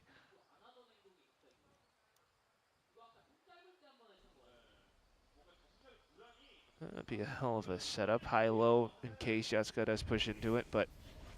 Uh-oh. Slide forward, Yatsuka will be able to hold his own for one. Quick blast pack around the corner, found some damage as well on to Kipe. A bit of movement to get himself out. Holding around now. This is where you need to see Akame, or the team, to try to retrieve information around the map. They're thinking about the B site. May still on an op line towards A, but nothing seen. He's lurking against Margaret. Okay, we'll go for the Trailblazer. Can they clear it fast enough? Yes. All right. That should be a call to B. We'll go for that pivot. Except, I mean, kind of just refaces and he ends up getting caught. Now you're down your smokes. What? Why? Well, now you're going to try to stealth walk into B side, but there's a trip in front of you. 30 seconds left. Trip to delay. Vice wall to try to prevent that flank from coming in. Udon still with a pain shell, starting to re-wrap over towards upper. Messiah and Kippe as well, they have their own util. The plan of default is try to interrupt this. A little bit of splash damage there on assessment. Akame able to find the kill. No, the nade actually is able to find him in the end. Kippe pushing forward. Akame's down. Now it's all on Yatsuka. His own pain shell in hand on the peak. Sends that out. Let's look into the util.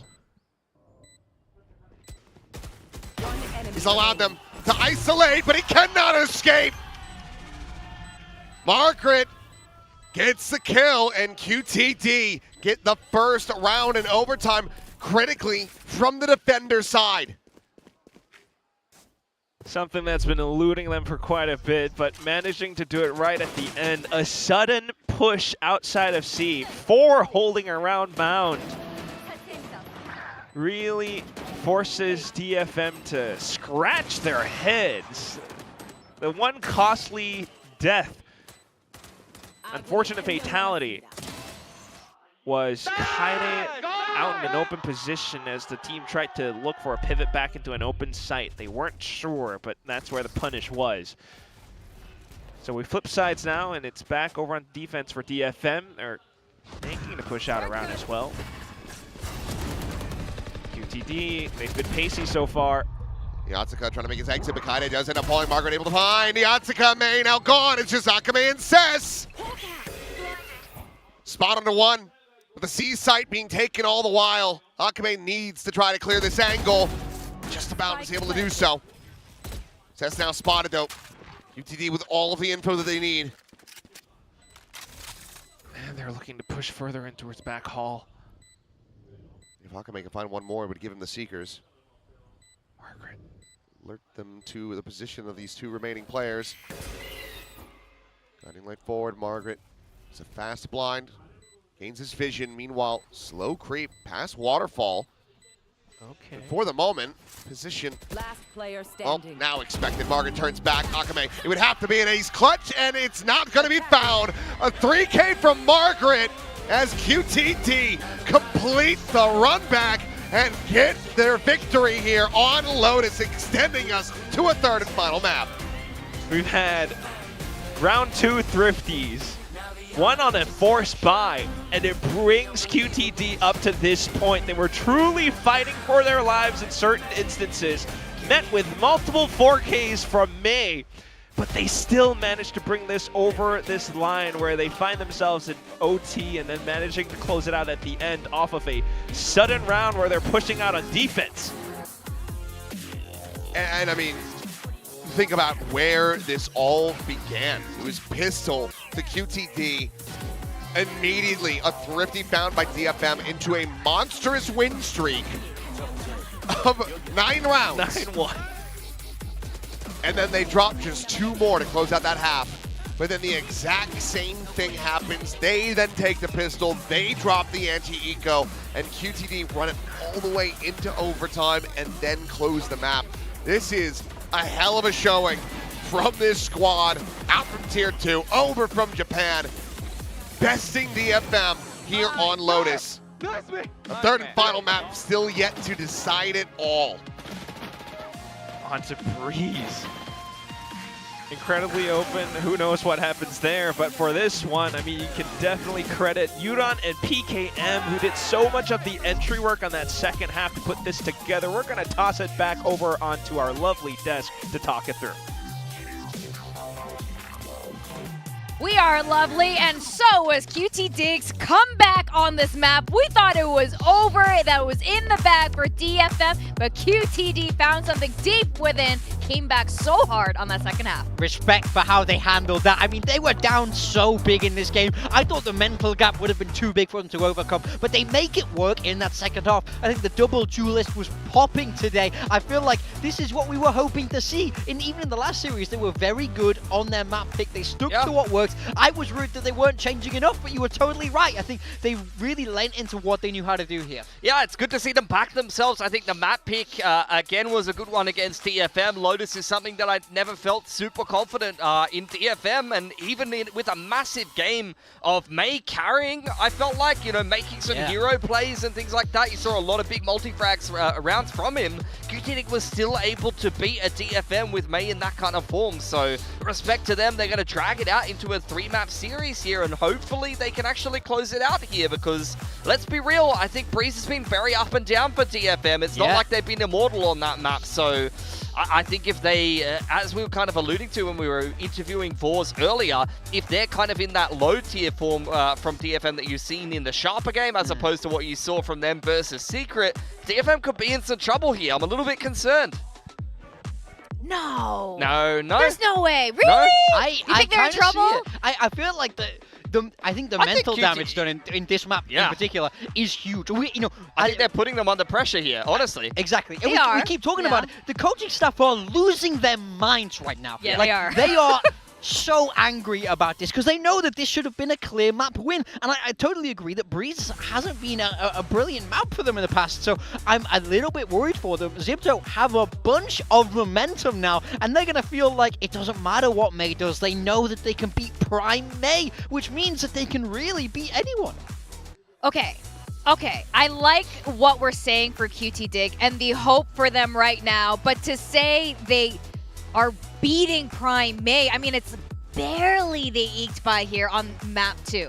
So I feel like there needs to be some balance here. I would love to see what happens out on Breeze, but you're right, we're seeing a good step up from the rest of the squad here, and a lot of confidence, a lot of momentum. I like what we're saying here, but there are some things that they are doing really well. There are players like PKM stepping up, but let's rewind a bit, look at their pistol rounds, and see where it all started, where it started crumbling. Yeah, I mean, this was a bit of a weird game. In both halves, one team was able to win the pistol, and then the team on the attacking side won the follow-up eco round and went on a bit of a streak. That was kind of the tale of the two halves. You saw 8 out of 12 post lands for DFM and 10 out of 12 for QTD. This really was two attacking sides here on Lotus, which is not that surprising given that it's a double duelist mirror at the end of the day, and you're playing a Sky on one side. It's very bursty kind of thing for DFM. For QTD, honestly, playing the Cypher, I think they would be a little bit disappointed. To be honest, they didn't get more out of their defensive side here. I mean, I feel like this eco on the second half is truly everything for QTD. I think if they don't win this,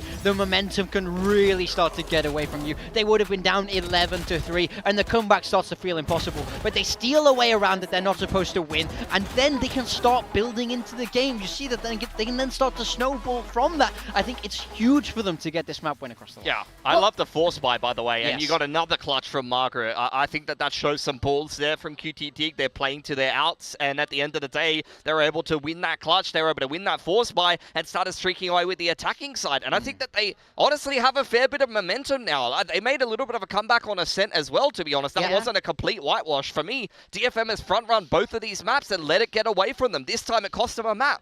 Who are some of the players that really caught your attention in this map? PKM, I assume, is one of them? I think the double duelist pairing was fantastic. I mean, I think we really want to talk about PKM because map 1, he was pretty poor, I think, on that jet, where we know he can be so good. This guy has been a superstar for QTD down in Challengers Japan, and I think we saw a bit more of that in this game today. This is what we were looking for. He's bringing out those scoped weapons, and I think he does an excellent job of it. Yeah, I think Neon is looking like a little bit more comfortable of an agent for him so far in Pacific. Something wasn't quite clicking on the jet there on Ascent, given that he was having to kind of make some hero plays, especially on the attacking side. I was more impressed by Euron, though. In that full Sense series, he played Raze twice, and in both maps, he had no impact at all, honestly. Yes. It was a little bit of a liability for QTD. In that map, he did his job, but I think he over-delivered. The double duelist pairing was rock solid by QTD. We were just talking about how Margaret was very clutch. I think as a whole unit, everyone on QTD performed where they needed to and did their job to win that map of Lotus.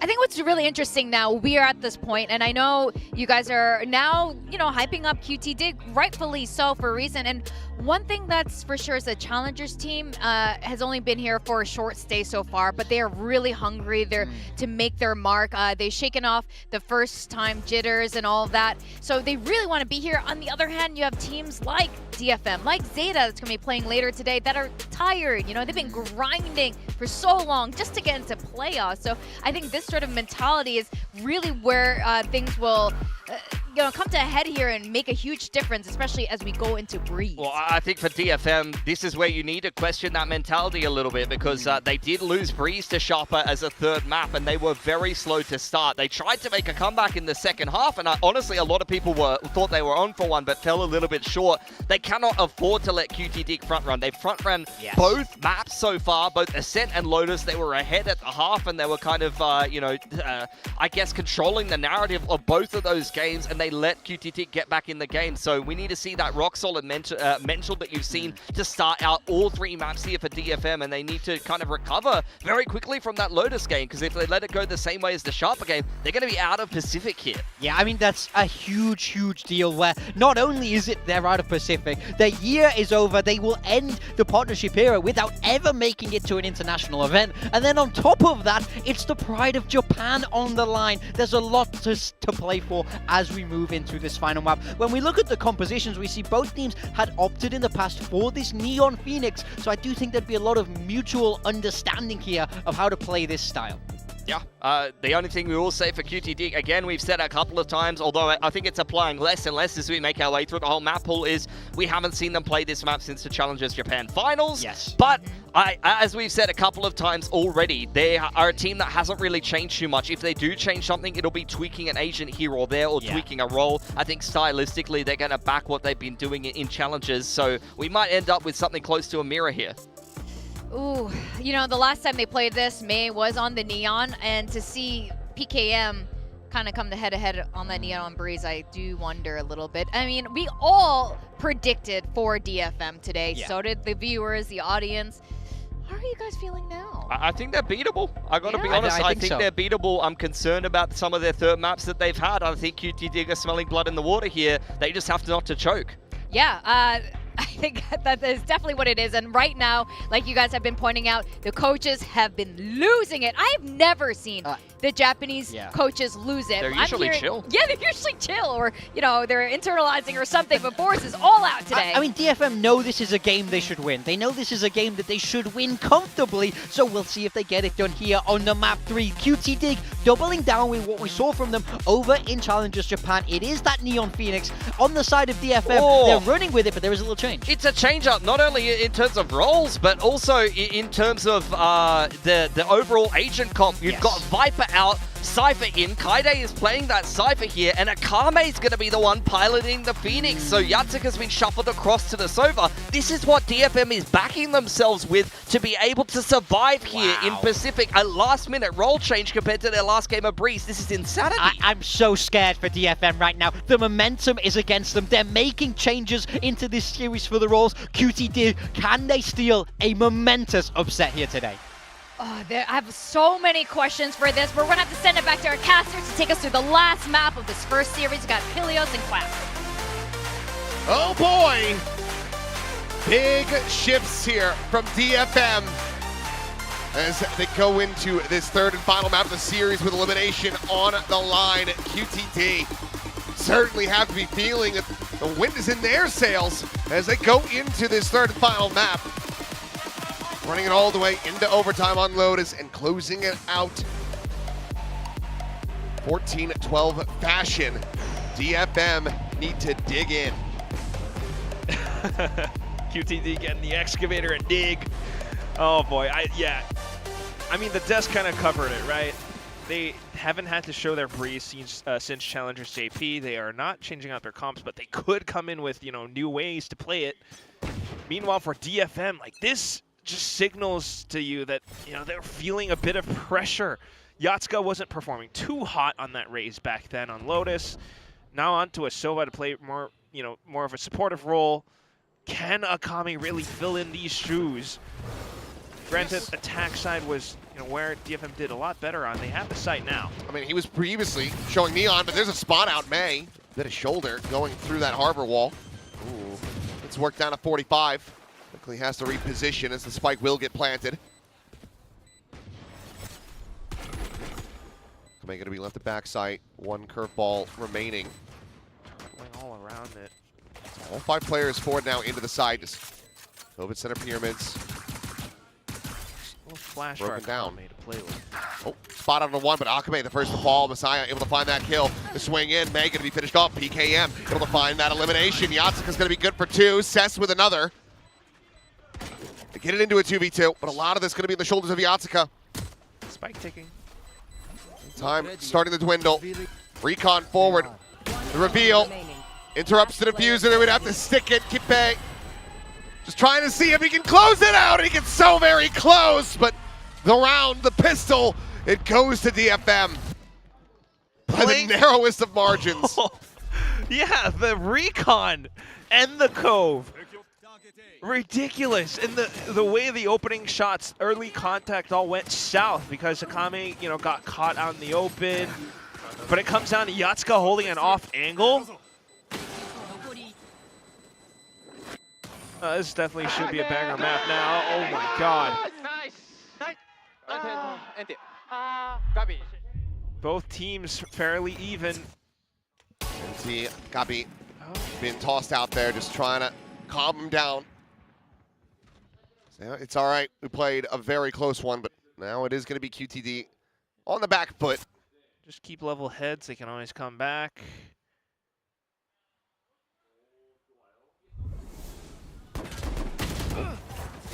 Yuran eliminated as Akame checking up towards tunnel. Will be able to find the one ping reveal, keep it down, and this should be a nice, quick and easy, breezy anti-eco here for DFM. Looking to drop this one this time around is okay, min-max. Let's go. For a second, I thought they were running the B, and I was gonna be like, "What are you doing?" Nah, it's DFM. But yeah, hopefully with minimal losses. Hello. Yeah, there we go, and that should put them in a good position to hopefully get the bonus as well. And like the desk was mentioning, you want them to be more front-facing in this first half. Don't throw that lead in the second. I mean, how much can they min-max? You would love to get this kill into the hands of Akame, but you don't want to put the Guardian at risk. That's a belter of a shot, though. Target has a Sheriff behind this as well in case they get into closer quarters. Akame not able to find that damage quite yet. He's going to get a charge in death, and all right. I mean, 2 deaths, you can certainly afford that. Guardian will be scooped up, so it's going to be the Bulldog lost for them, I believe, and the Spectre. Yeah, it's Spectre. That said, though, still at least an out point for Akame to with a death or a kill. But, all things considered, I mean, just the setup alone does tell you that QTD, not exactly pushovers themselves. They start off with like early cave control, which gives them the info to peek towards middle, which is why they're met their doom. But early info on a big map like this can definitely help out a lot. Now you've got Margaret with the trips. DFM trying to create that early pressure, but damn. I mean, I think as far as the calling structure is concerned, you're hitting a point where it's just spot out Kaide setup and then run the hell in the other direction. Only 2.5 rounds played, but I mean, if he's going to be hitting shots like that this whole map, I have to do my best to try to avoid him. God, that was like insane reaction time anyway. We found the Smurf on the team. I kid. I don't know how you're going to be able to break your way into sites now. No flash. Recon has been spent. Just waiting for QTD to try and make a mistake now, but it's not happening. Walls up. Put the near side out. A little bit fearful, but Util still kept in the back pocket for Yuran, but May, okay. No way. He's the one that able to take him down. 30 An seconds angle left. across from Nest into the B side, finds that kill. Yudan now, his work cut out for them as they still want to try to push this forward into this site, given where the spike is. Volley over to main, Enemy remains. and it's now just Cess with a Sheriff. And not enough time. Massive round from Yudan. A 4K to get QTD on the board, denying a bonus conversion, and now he's one away from having a run it back. Certainly will come in handy for retakes. Oh my goodness. Very Just, nice. Yeah, a round where the anchoring works out a treat for QTD. But at the same time, you do witness this little sneaky play from Yatsuka to be able to just walk through the harbor wall, which is something to keep in consideration. You know, sometimes maybe QTD, they'll just have absolute trust in their high tide and try to play around that, but it becomes a gap anyway. It's a chance now for QTD to tie things up 2-2. We'll have a listen in with them and see if they're going to be able to get it done. Push it. Okay. Out to left. Elbow, guys, Okay, big come stay. on. 後からこっち。 You're gonna fight B man, you're gonna fight Yes, B man. yes, We're holding okay, window. okay. フェニックスはミッド、エルボか。フェニックスはアウチミド。アウチミド。ナイス。エルボ死んだ。Go back. Go back. トンネルちょっとタイミングケア、トンネルタイミングケア、トンネルタイミングケア。 Maybe no timing. Okay. Rotate. Let's go fast retake. Phoenix. We can back defense. これ、バック来てない。こっち来てる。ワンメインだった。どういうことだよ、アンカーするわ。I think A is real. A is real. And there we go again. A lot of respect around this high tide, but is DFM committing? No! Wait, Reed. Messiah just got on that angle. The call had come in. A is real. They are correct. Spike down. However, A is slipping out of their grasp. Volley over the top. Won't be able to deny that plant. As Yudan needs to get this kill, and he will. Right before the run it back expires. Keeps him in with an advantage. Test now to try to clutch it out. He's got a reckoning. A decent idea of where the Soba had gone. Does he end up sending this? He's going to play sneaky. He cheats forward, but just cannot align that spray. Yudan coming out on top yet again. 2 more kills for him in the round, and a second round for QTD. Just so much being done. PKM as well. I mean, I can't believe Kame's the one, put forth in this role of the Phoenix, but then he kind of whiffles on this heads-up duel, charged with lurking towards the B site, and then that happens.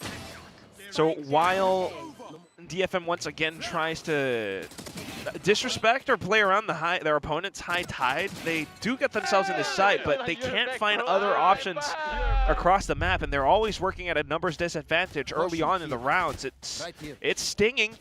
They've got the ults now, but the gun's not quite supporting as well. QTD might just be able to claim a strong lead here.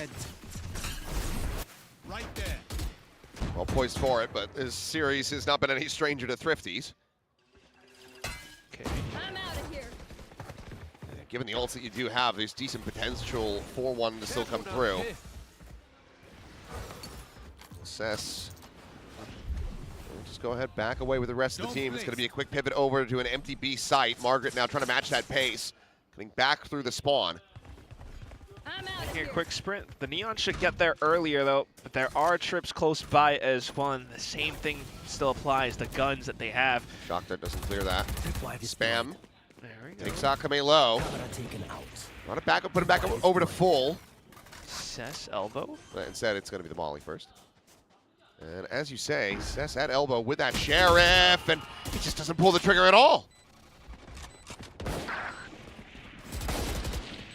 Swing out, Yatsuka down. Was able to find PKM. May getting one before getting traded out. Player standing.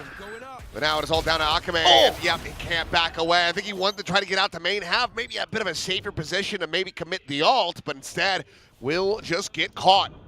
Diffuses in, and that's 3-2. The players are on their feet. They're waving at him right now. That is crazy. And that can definitely get into DFM's heads. I mean, you understand where the play is coming from as Akame as well, but that is just smart heads-up decision-making, quick to spam through, catching onto a Messiah. a player who has been all around the challenger scene for quite a while, finally has his moment, might just be able to knock DFM out. It's early on, but it feels as though DFM might be running out of steam. They have their ults right now, but look at this little stack push out of B site. It's PKM again. May, off angle, good for two, looking for the third.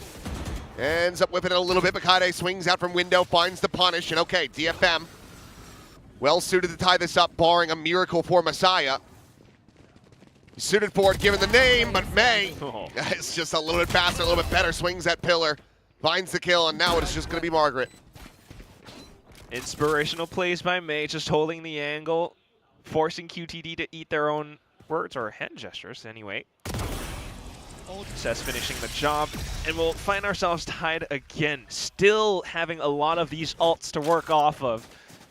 They've been trying to match QTD's approaches at some of these defensive rounds where they do peek out of B, so this time it pays off. But at some point, you do want to see DFM just take command of things, bring that momentum back by going into set plays or pressure across the map, force QTD to think and react to you. Most critically, I think, for DFM is getting that round win without having to commit any of the ults. So you still have that stack deck. You still have 5.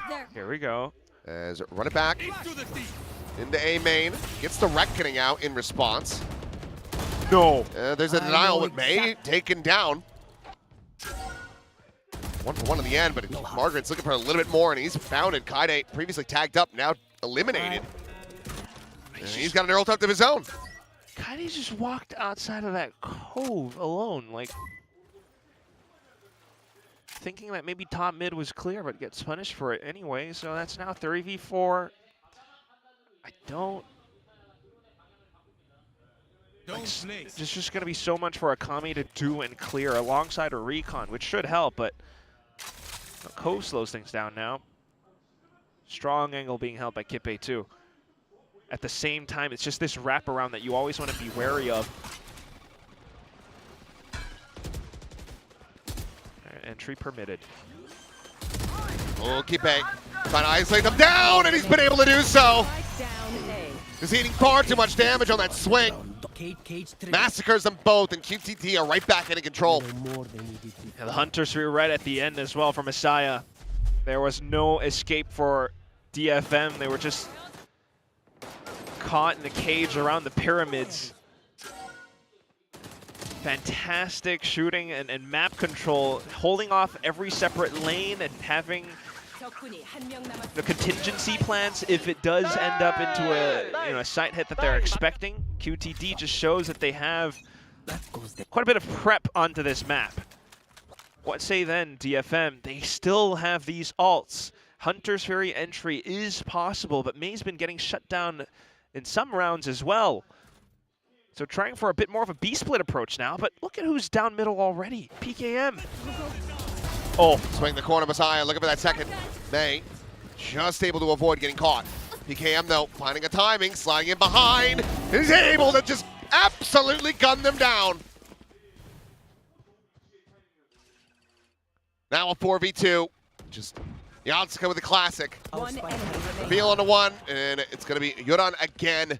Another big round for him. 9-4-1 on that Phoenix, another run it back. This is crazy. Nearly available. Anyone else feel like that? I am honestly quite terrified for DFM now. It's still somewhat early on, but I feel like we might need to see a timeout soon. They've been just getting absolutely shut down on some of these attack approaches. The map veto, DFM banned Split, a map which they had their own little Neon Phoenix as well. Now onto Breeze. QTD coming in with crap like this. Oh, this is just a wild rush. How is PKM getting away with all of this? Down to 2 HP, he decimates them at the door. It is a flawless, as they are up to 6. What was that? This is ridiculous. We're just running into him now. QTD, unbelievable with the holds, the relay bolt, being able to cheat death off of it, and then Messiah for support. Just spamming into a line where Cess walks into it as well. No way. Timeout. Yeah, you need to cool yourselves off after that one. The DFM ship has spotted the iceberg of Japanese Valorant on the horizon. And at the moment, they are on a collision course.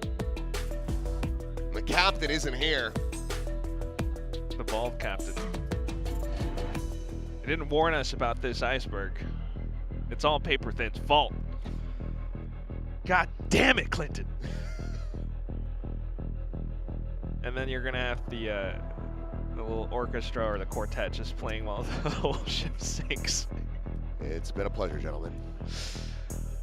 This is far from a pleasure right now for the DFM fans. This is catastrophic.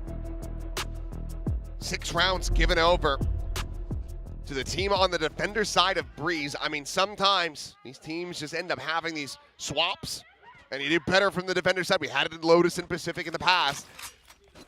Given everything that we've seen and know about this map, this is a very large concern. Yes, this. No kidding. And I have no idea what the diagnosis could be. I mean, just... Oh my god, going for it. Aim duels again. Yuran gets it through the fast lane. Oh, just that final fadeaway shot connecting. Akame trying to find the trade, but it's just off. He can't even hit the camera. Takes a double take for that one. We'll be able to clear it out, but now you've got Margaret tucked away, and I think Cess maybe just about to walk into his demise. He's not going to check it. Tripwire destroyed. Trip's cleared. There's that shot. Margaret finds the timing. Util gone, or Util out in hand. Finds the punish. Akame with one, Yatsuka with another. Remaining. The PKM slides in the mid, intercepts Kaide. And it is just Yatsuka, 53 health with a Guardian. And now without it. Oh. A timeout to absolutely no avail. And attack was where DFM fared better against Sharper in their last series, their last outing. I can't believe this. I was gonna say, you know, at least Cess does get his util out, but by that point, the whole team's just crumbled around him as well. The rest of the team, as they try to work around the smokes. You start off the round by just trying to get info or a little bit of forward space, but you get absolutely shut down after meeting a place like Yuran. Now it's PKM on an op. Unable to find the shot. A reprieve here, perhaps, for DFM as the overdrive gets sent by May. But it's just going to be expiring. Unable to find anything from here. Flash in, Messiah. Only taking that one to the face. But PKM is just fishing, and he's reeled in a monster. Joke's over. Oh, look at that one. Okay. But a back now from Akame. Playing off the recon, is able to find the one. PKM finds the shutdown. May finds Margaret. A 4v3. A Hunter's Fury from Yatsuka, able to take down Kipe. As it's now PKM and Yuran to try to clutch this one out, but it seems like DFM finally finding some semblance of stability.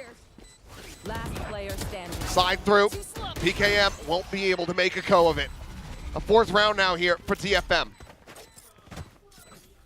Yeah, a little bit of a desperate one as well, though.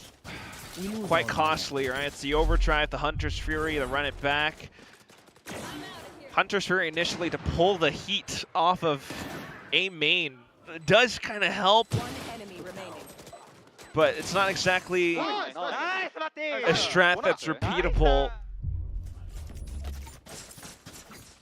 So as far as everything's considered, it still feels as though DFM under quite a bit of pressure. PKM still on this op. Intentions back towards middle. Mace is going to try to make as much noise as possible around B.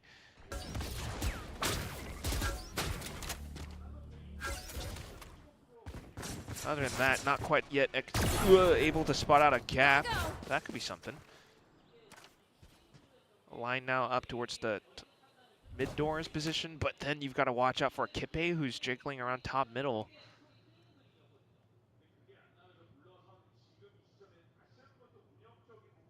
Not entirely sure what else the rest of utility could look like. Maybe waiting for Cess to come back in with a wall of smoke, mask the positioning, and then go for that full A split.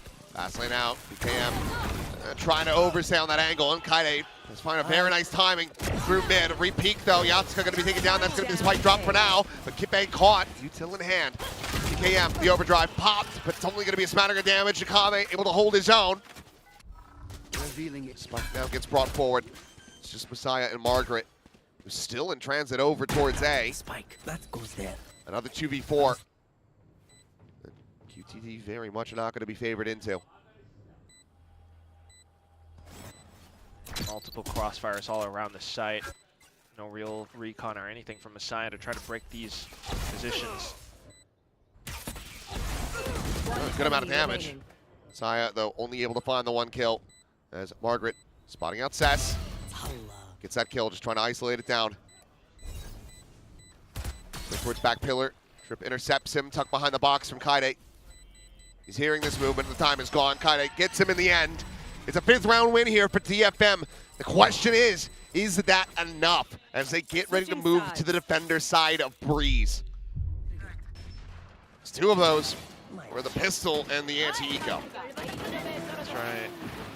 I mean, just to put things into a bit of perspective, 2-10. They only have 2 rounds against Sharper on their defense, DFM.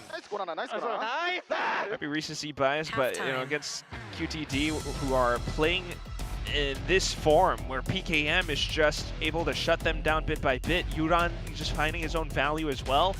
It's gonna be tricky for sure.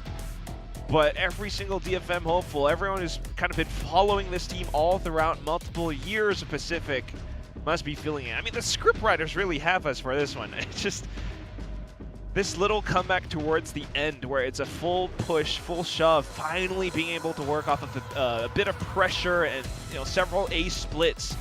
DFM finally put rounds together.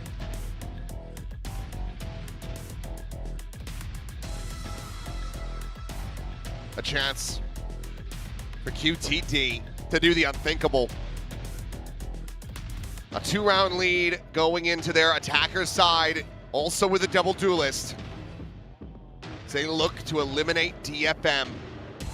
Very early doors here at the play-ins. And conquer what has got to be, one of the team that they could dream to beat. Coming from Tier 2 Japan. The crowd wills DFM forward though, but yeah. This is a nice eyes all on PKM and Yuran again on this attack side. Looking to just fast flood through into the B side. There is a trick to try to slow them down. Big reveal though, and May, he's got 3 lined up. Monster's way to start off the pistol. Keep wanting to try to get that spike recovered and cannot. And then just right outside B main as well. Gonna have to do a bit of shooting to be able to get close back in to retrieve that much coveted spike. With a full minute to go as well. I mean, this entire round, just a perfect setup by DFM. No real read or anything, but on a map like this, if you're just looking to kind of run it down to a single site, this can happen. Recon, Molly, May on an off angle. Cove comes back up to try to conceal, but Kaide's been spotted too. Go, go, go. 30 seconds left. Slide through May, looking for the ace, will be denied. It's another 4K for him. Oh, good God.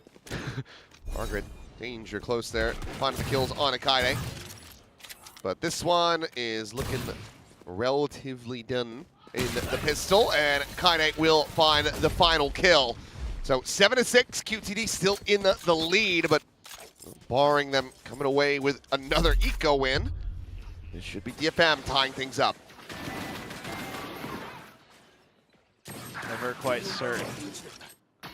Yeah, this should be at least 7-7, but who knows what happens after that. Haven't really seen too much from QTD on their attacking side yet. Nice. But safe to say, DFM has definitely worked on their defense now. Just onto the pistol, though. Also smart by Akame to play off position, offline. So no free kill around the smoke for Margaret in that previous one. But anyway, just to try to pick up the alt orbs and min-max where they can, QTD. A bit towards cave, a bit towards elbow. DFM just to play it as safe as possible. They know they need to stretch this lead out as much as they can. So not seeing anything towards cave off the recon, not spotting anything towards mid doors as well. They're thinking it's a heavy B lean, and they are right. Kaida and May for now. Oh. Nope. Yuran going to be caught there. Util in hand. May finding one, spraying and praying, hoping for a little bit more. Margaret intercepted over a tunnel. Akame will find that kill. First charge towards the ult in the second half. There's a little bit more poke and prod. Okay, this is going to be Akame coming away with a second. Saya down, cleanup looking good. And now we get ready to go into the bonus as DFM tie at 7-7. Oh yeah, spick and span. Which is really what you need for DFM all throughout the second half if you are still cheering for him. At the same time though, for QTD, I mean, what tricks do they have up their sleeves then? We've seen a lot from the deadly duo of PKM and Yuran all throughout Lotus, all throughout Breeze. And I feel like we can anticipate quite a bit more as well. I mean, just the combos that you can throw off of with the fast lane and the flashes. All right, well, I assume part of the strategy has to be what I believe PKM's name stands for, which is please kill May. Right. They can do that. They're in with a shout. He did that a lot in the first half, so not gonna lie. Right now, though, slowing things down a bit, recognizing the need to kind of work the map a bit more as well, or at least get away with the alt orbs. And DFM are playing incredibly defensive or passive as well, which is why QTD are allowed to pull off plays like this. Early smoke outside of cave, and that just gives DFM some forward space, but Akame has to watch out, could lose his life, and then you're looking at numbers deficit. Okay, gets out. Slow and steady here from QTD. No rotation from DFM either, though. They have no tells. Ooh, he's got no util. Yeah, pushing aggressively forward with absolutely nothing behind this. Thrown out, curveball sent. He's able to turn that though, and he's looking for the timing. Will be able to find the one. Yuran going to be taken down. He came with the trade, now spotted off the recon. It's DFM maintaining control.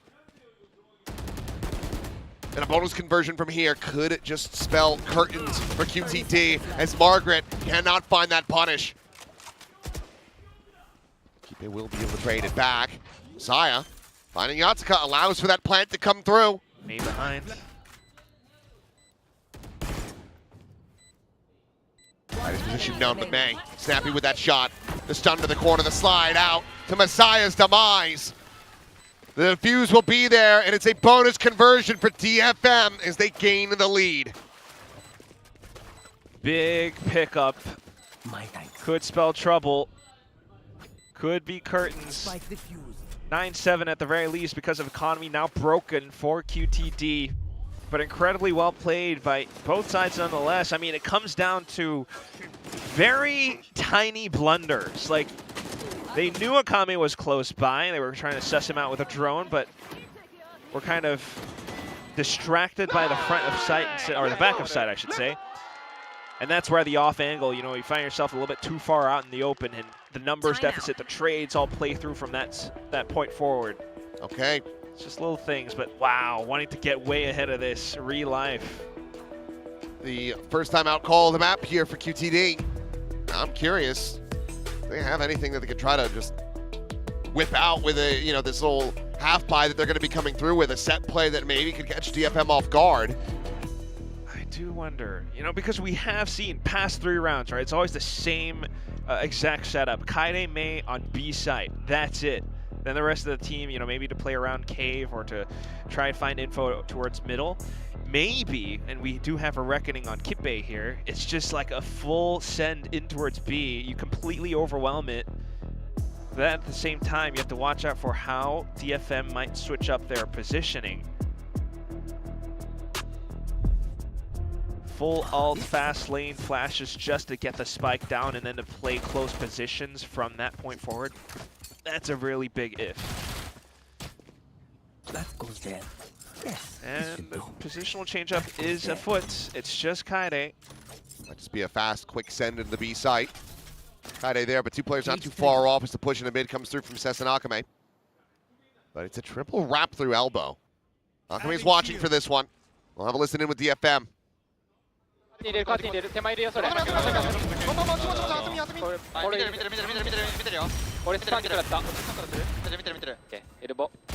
らももわないといけないわ。待ってこれトンネル俺ら見れない。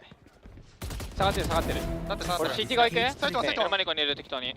斉藤あとメンツ。待って助ける待って助ける。斉藤メンワン。斉藤そば。じゃあ殺せみんな。ナイス。待って。ナイス。 And that is a round from Kaide that we've been wanting to see for quite some time now. Quite quiet in the most recent series in those first two maps. But here, he has an absolute chokehold on this B site. Gotta love it. Just the pluck up from Riddle Order over onto DFM, and now he's finally here. It's like, I'm tier 1, I'm staying in Pacific. You're not gonna drag me back down. That goes there. All the information gain as well, but here is where things really get more intriguing. You've got the full Vise now. The ult wasn't spent. They can still pivot back over onto the A side. May's trying to catch him in transition. Fast lane just to permit the safe port over. I'm not sure if Margaret had shown himself in mid at all or just pumped the brakes on that corner. Either way, he's now found a moment to slot forward. Yeah, separate angle to worry about. I think May hadn't seen him. Probably not. Where's the high tide gonna go though? I mean, there we go. Straight at him. Is Margaret now on that insert, finds the kill. May down, neural theft, getting the reveal. Akame, ult pop, PKM trying to just slide in, but they're just getting shut down so swiftly as it's another round from Kaide. On his feet, 17, 9, and 8. And DFM, for now, continuing to look perfect from this defender side of the map. Just flipping the script of our expectations here on Breeze. Really looks that way. Having the setups now, it looked quite passive from before, but this time around a lot more fluid with the way that they have kind of switched up the positioning. Even with the Reckoning sent in, I mean, just the quick reads, the way to play around the corners and the pyramids, it's a taste of QTD's own bitter medicine against them. Still trying to pick up the pace though, QTD. They're not backing down, they're all the way up the guts of middle. It's Yudon with a Lone Guardian and run it back, which I hope isn't spent in this round. You need to see a couple of kills go their way before that feels like a comfortable enough commitment. Okay. Margaret. Say he's not out yet, and he does get tagged to 17. No kill shot for Yudon either, though. But getting closer towards the side anyway. Able to find Messiah, push through the cage. Easy cleanup for May. And given how much damage was dealt earlier on, Kaide looking for a quick little transfer over, but just keep a weapon collected. Sets the wall. Headshot onto one. Doesn't know just quite what distance Cess was playing from though. He will be able to find that final shot. Now up by 4 and 2 away from closing out this series. DFM back on track. Yeah, Iceberg averted for now, I guess. But then for QTD, you know, this is starting to look a little bit, I don't know, one-dimensional. I mean, it's the same plays of trying to shove it through with the team comp that they have, the double duelist. But at the same time, yeah, it's like constellation claps. They're trying it from different entrances, but ultimately it's the same play. As long as DFM dodge the flash, they are golden. Back over onto A site now with the full buy though, and just another full send. Kaide. Given what he's been playing, I'm going to have a solo defender on the site. This is probably the guy that I want already. Denial on ult value. Plant can come through. And Messiah, I mean, spin up angle, so Hunter's Fury available. He's gonna rip it now. Okay. And he's just firing it right underneath of him. Has no idea. May hadn't had an op before either. Basically just ends up buying just as much time as the Reckoning was already doing for them. May swinging out. Yudon gonna be eliminated. Kipe dead. May taking over, and PKM needing to try to pick up the pace, but he can't pick himself up off the floor. Shut down, dead. Match point now in the hands of DFM. And look at it just run this. Nice and easy breezy all the way through from the defender's side, surrendering his 0 rounds to QTD. Not a single round picked up. Like, what a way to flip the script. But like you mentioned as well, Kilios, this is all just down to time. It's a battle of attrition, and DFM have the bigger war chest. They have all the resources, all the timing, and all the utility to come in with that retake off of. So even though QTD just tries to hold off around orange, it's not enough. And now you're within range of getting eliminated in Pacific play-ins. Another round where they're just trying, another push into A. It's got to be 5 in a row. And that's a bad start. Yudon eliminated. The op shot from May ends up going wide, but Yatsuka is locked in! Gets the 4K, looking for an ace to bring this series to its end. They're trying to hand it to him, and they have! The Predator ace from Yatsuka to get DFM over the line as they send home QTD. Their own domestic friends. Quite familiar with them. QTD played all the way throughout Challengers JP. We're stuck on that team. Messiah even arriving today in a Sengoku Gaming jersey, but push comes to shove, face off against DFM, who were honestly quite tested all throughout the first maps. The first halves even back here all around the breeze, but these are all close in their own right. A late start there from QTD, and unfortunately not going to be seeing them victorious here on the Pacific stage, but I mean, it's been incredibly fun. Frustrating at times, but very much fun casting them through this series here today. Some very great individual moments from everybody on this team. Yudon on that raise especially, looking incredible, instrumental in them being able to get that victory on Lotus. PKM looking like a superstar, a bit more tutelage, a bit more time from him. And oh boy, we could be seeing him plenty in the 2027 season. But for DFM, it is a lifeline, a concerning one, a shaky one, but one that they are able to maintain control of for now.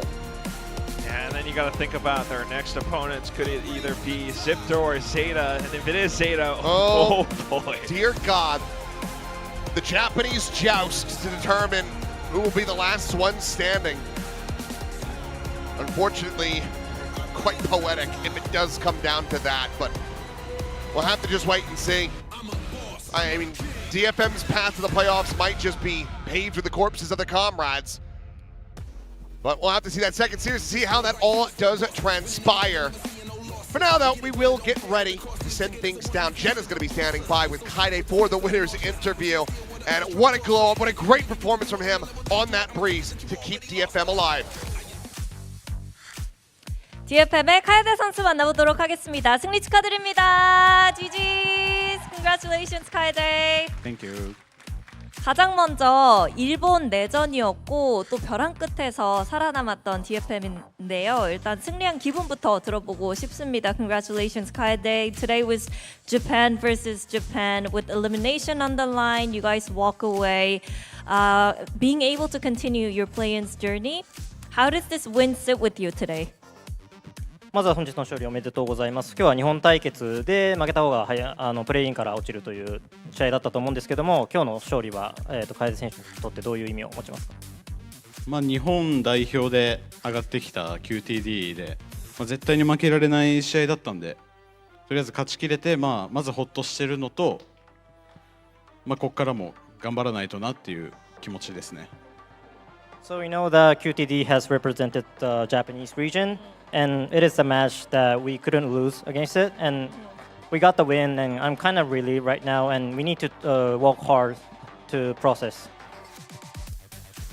아무래도 QTD가 이제 일본 씬을 대표해서 퍼시픽에 올라왔기 때문에 반드시 또 DFM 입장에서는 이겨야 하는 경기였고 이겼기 때문에 좀 한숨 놓인다고 얘기를 하면서 그래도 더 열심히 노력을 해서 좀 플레이인을 통과할 수 있도록 해야 할 것 같다고 얘기를 하는데요.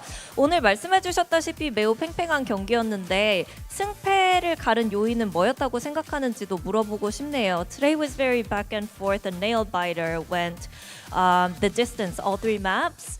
What do you think separated the win from the loss?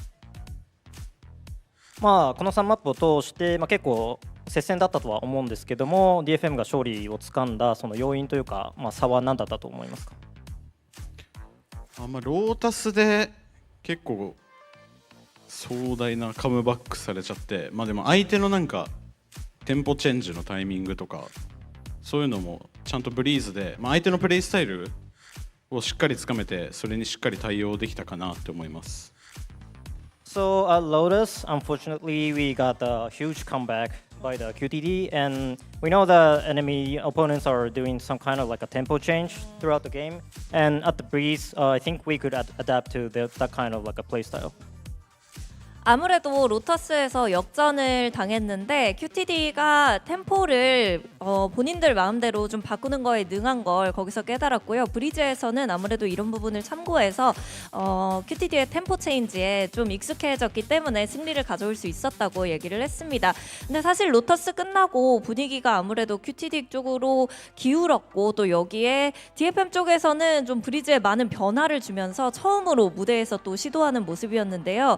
걱정되지는 않았는지도 물어보고 싶네요. As you said, the momentum kind of swung QTD's way after Lotus, and you guys prepared something new, a lot of changes to your Breeze comp. So what was the, were you worried at all about, heading into Breeze, and what were the talks after Lotus? ロータスが終了した後、今回ブリーズは構成も変更、プレイヤーも変更してきたとは思うんですけども、ロータスが終わった後チーム内でどのような話し合いとかはありましたか？負け方が負け方だったんでちょっと雰囲気というか気分が落ちてる部分もあったんですけど、ノーザンライツコーチが熱いコメントをしてくれて、俺は勝ちたいよってで、それでちょっとみんな切り替えれたかなって感じがします。 So at Lotus, we kind of lost in that way we were not expecting, and actually our team's like environment and whole mood wasn't that good, but our coach Northern Lights gave us some words that he really wanted to win. He gave us kind of like a huge kind of like a hot speech to us, and I think that's motivated us. Okay. Was it with like a bag on the desk? Okay. All right. It was nice. 일단 아무래도 이 역전은 예상하지 못했기 때문에 팀 분위기가 로터스 끝나고 좋지는 않았는데, 근데 노던라인 코치님께서 좀 나 반드시 이기고 싶다, 우리가 더 잘해서 이겼으면 좋겠다라고 좀 스피치를 주셨고, 여기에 이제 팀원들이 동기가 부여가 됐다고 합니다. 그래서 이제 이 코칭 부스에 있을 때처럼 좀 이렇게 세게 말하셨냐라고 했더니 뭐 책상을 두드리거나 하는 거 없이 정말 나이스하게 동기부여를 해주셨다고 얘기를 했는데요. 이제 좀 고민이 될 것 같습니다. 다음 상대로 집토를 만나고 싶은지 아니면은 또 같은 일본 팀인 제타를 만나고 싶은지 물어보도록 할게요. Your next opponent will be either ZETA or ZIPTO. Do you have a preference? 次の対戦相手はこの後の試合の勝者であるゼータはZIPTOになると思うんですけども、どちらと戦いたいとかはありますか？ちょっと2回連続日本対決は嫌なんで、ちょっとシプトに来てもらった方が、やったことない相手ですから、ゼータは1回やったことあるんで、やったことない相手の方がいいです。So honestly, it's kind of like a two matches in a row if ZETA come to the next match. So honestly, I want to play with a ZIPTO, and ZIPTO is kind of like an opponent team that we never played against them. the reaction from the Zeta boys. Okay. 일단 그래도 일본 팀을 2번 연속으로 만나는 건 좀 그렇고 아무래도 집토는 처음 해보는 팀이기 때문에 좀 새로운 팀을 상대해보고 싶어서 집토를 좀 골라보고 싶다고 얘기를 했습니다. 이렇게 해서 카에데 선수 만나봤습니다. Thank you, Kaede, and GG's today. Congratulations once again. Thank you.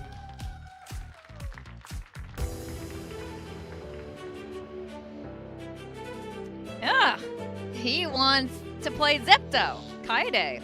Interesting. I like that little keep things interesting here. DFM do get the win today, but it was hard fought for this win, and not gonna lie, it looked like it might have not been in their favor as Breeze was rolling on, but things did catch up over time, and I think experience really comes into play here. I mean, QTD made them sweat. I was a little bit nervous, I'm not going to lie, when I was looking at the role swaps for DFM coming into Agent Selected House. That first half started, you're seeing some of the highlights of it there.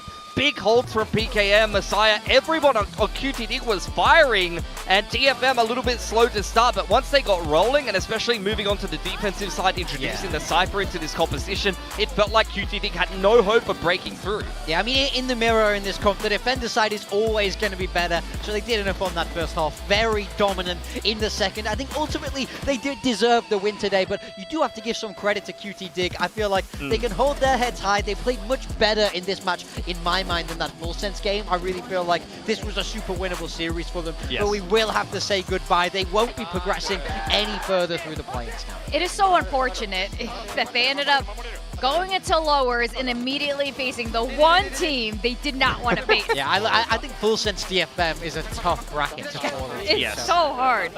So, I mean, it was a good run for them. They got their experience here on the Pacific stage, but it's tough. I think all the Challengers teams have given credit to Pacific as being one of the toughest regions, probably the toughest region to kind of go through play-ins for. So, good try, good game. They took it all the way to the third map, and it was really close on Breeze. We are going to have Akame join us as well for an interview. We do have a couple more questions for this squad as we move in through play-ins. Who's staying with us? Morgan, you're going to be staying with us. Of course I'm staying with us. I know, you want to talk to Akame. There's a lot to figure out. There's a lot to figure out for this DFM team. I do think they'll be very happy that they got the win across the line, though. This is ultimately a game that they really did not want to lose. A lot of pride, a lot of reputation on the line for Japan. They can hold their heads high knowing that they're on top in that region once more. All right, let's welcome Akame and Jen here to help translate. Welcome. Congrats. Congrats. Thank you. Were you a little nervous that, you know, how the result would be today? 좀 경기 전에 오늘 경기 결과에 대해서 떨리셨나요? 어떻게 될지? 솔직히 말해서는 질 수도 있다고 생각을 했었어요. 왜냐면은 저희가 지금 최근 연습 성적이 그다지 좋진 않았어가지고 저희끼리 얘기를 좀 많이 했었어가지고 오늘 솔직히 좀 불안했는데 이겨서 일단 기쁘네요. To be honest, we thought there might be a chance that we lose today because our recent practices didn't really go well. So we had to have tough talks with each other, but I'm really happy that we won. Yeah, Kaede mentioned on the stage, you know, with Jen just now that Northern Lights was, gave a booth speech. He was hugely motivated for the team to win today, and we could see that he was losing it in the coaching booth just now. What are the roles like between Vors and Northern Lights when it comes to you guys? 일단 아까 카에데 선수가 인터뷰에서도 말했다시피 로터스 지고 나서 이제 노던 라이트 코치님이 좀 약간 뒤에서 막 이렇게 이기고 싶다 이렇게 얘기를 하셨대요. 근데 저희가 보기에는 코칭 부스에서 막 이러고 계셨거든요. 항상. 그래서 볼즈 감독님과 노던 라이트 코치님의 뭔가 역할 배분은 어떤 식으로, 다이나믹은 어떤 식으로 돌아가고 있나요? He looks like he wants to say a lot, but is afraid he's going to get fired. Just tell us. 근데 타임아웃 때부터 좀 화나 있는 게 좀 보였었어요. 좀 화나면은 말이 좀 빨라지고 세지거든요. 이제 좀 그런 게 좀 있었었고 아 화났구나 그걸 알고 있었는데 그 백스테이지 갔는데 이제 처음으로 들었어요. 나 이기고 싶어. 그래가지고 아 열심히 해야겠다 더. 아, 그냥 알겠습니다. 그런 느낌이었습니다. Well, I could kind of sense that he was upset, even during the timeout, because when he is angry or upset or frustrated, the guy becomes a rapper. It's like, right? And then when we went back into the practice room after Lotus, it was my first time actually hearing him say, I really, really want to win. Please do this for me. So, yeah. So when he's talking to you backstage, is his approach to be a lot more... coaches go different ways. Some coaches try and like inspire the players. Some focus purely on the in-game sort of tactics to get you into it. Some coaches are angry and shout at you. What's their approach in the backstage moments? 그러면은 감독님이랑 코치님 스타일이 좀 어떤지 궁금해요. 이럴 때 선수들 집중을 위해서 좀 이렇게 테크니컬한 전략 얘기를 하시는 분이 있고, 네. 아니면 진짜 보듬어 주시는 분이 있고, 아니면 진짜 화를 내시는 분이 있잖아요. 두 분의 스타일은 어떤가요? 일단 노자는 네. 할 He's a 말은 해요. rapper. Didn't you hear him? He raps. Yeah. What about what? 화내면서 이제 할 말은 다 하고 네. 마지막에 이제 그래도 할 수 있다. 네. 멘탈 케어 해주고. 네. 보르즈는 그냥 차분해요. 그냥 차분히 그냥 너네 안 되는 거 말해주고. 네. 이거 지금 안 되고 있으니까 이거 해라. 이런 네. 느낌으로 말해주는 것 같아요. I think Northern Lights, he kind of gets angry and he would just blah, blah, blah, blah, blah, give us feedbacks. Yeah. But then towards the end, he would say, you know what, you guys are good, you guys can do this, I believe in you, type Yeah. of approach. Boris is always kind of composed, so he takes more of a strategic or technical approach with his feedback. So it That's a balances good out. balance. Yeah, you But need both. what works better for you? 개인적으로는 어떤 게 더 집중하는 데 도움이 되세요? He's like sweating right now. 근데 네. 안 될 때는 네. 노잔 코치처럼 화내는 건 좀 필요하다고 생각을 해서 네. 밸런스가 그냥 좋은 것 같아요. 아, 네네네. When things hit the fan, you need someone to be the bad guy and be angry to motivate the players or scare them a little. So I think it's a good balance. Yeah. Well, for sure. Don't worry. They won't watch this. They won't watch this. You're good. You're safe. I'm going to tell on you, Akame. Okay, I want to ask you also about the last map breeze. Jen was asking about this too. It's so curious because the roles switched back. Yeah. Whose idea was it? Did you like going on the Phoenix? Was that your idea? 그 브리즈에서 괜찮으세요? You okay? Okay, 네. 그 브리즈에서 좀 그 역할군을 바꿨잖아요. 네. 그래서 누구의 아이디어였고 좀 개인적으로 피닉스 하는 거 어떻게 느끼시는지 궁금해요.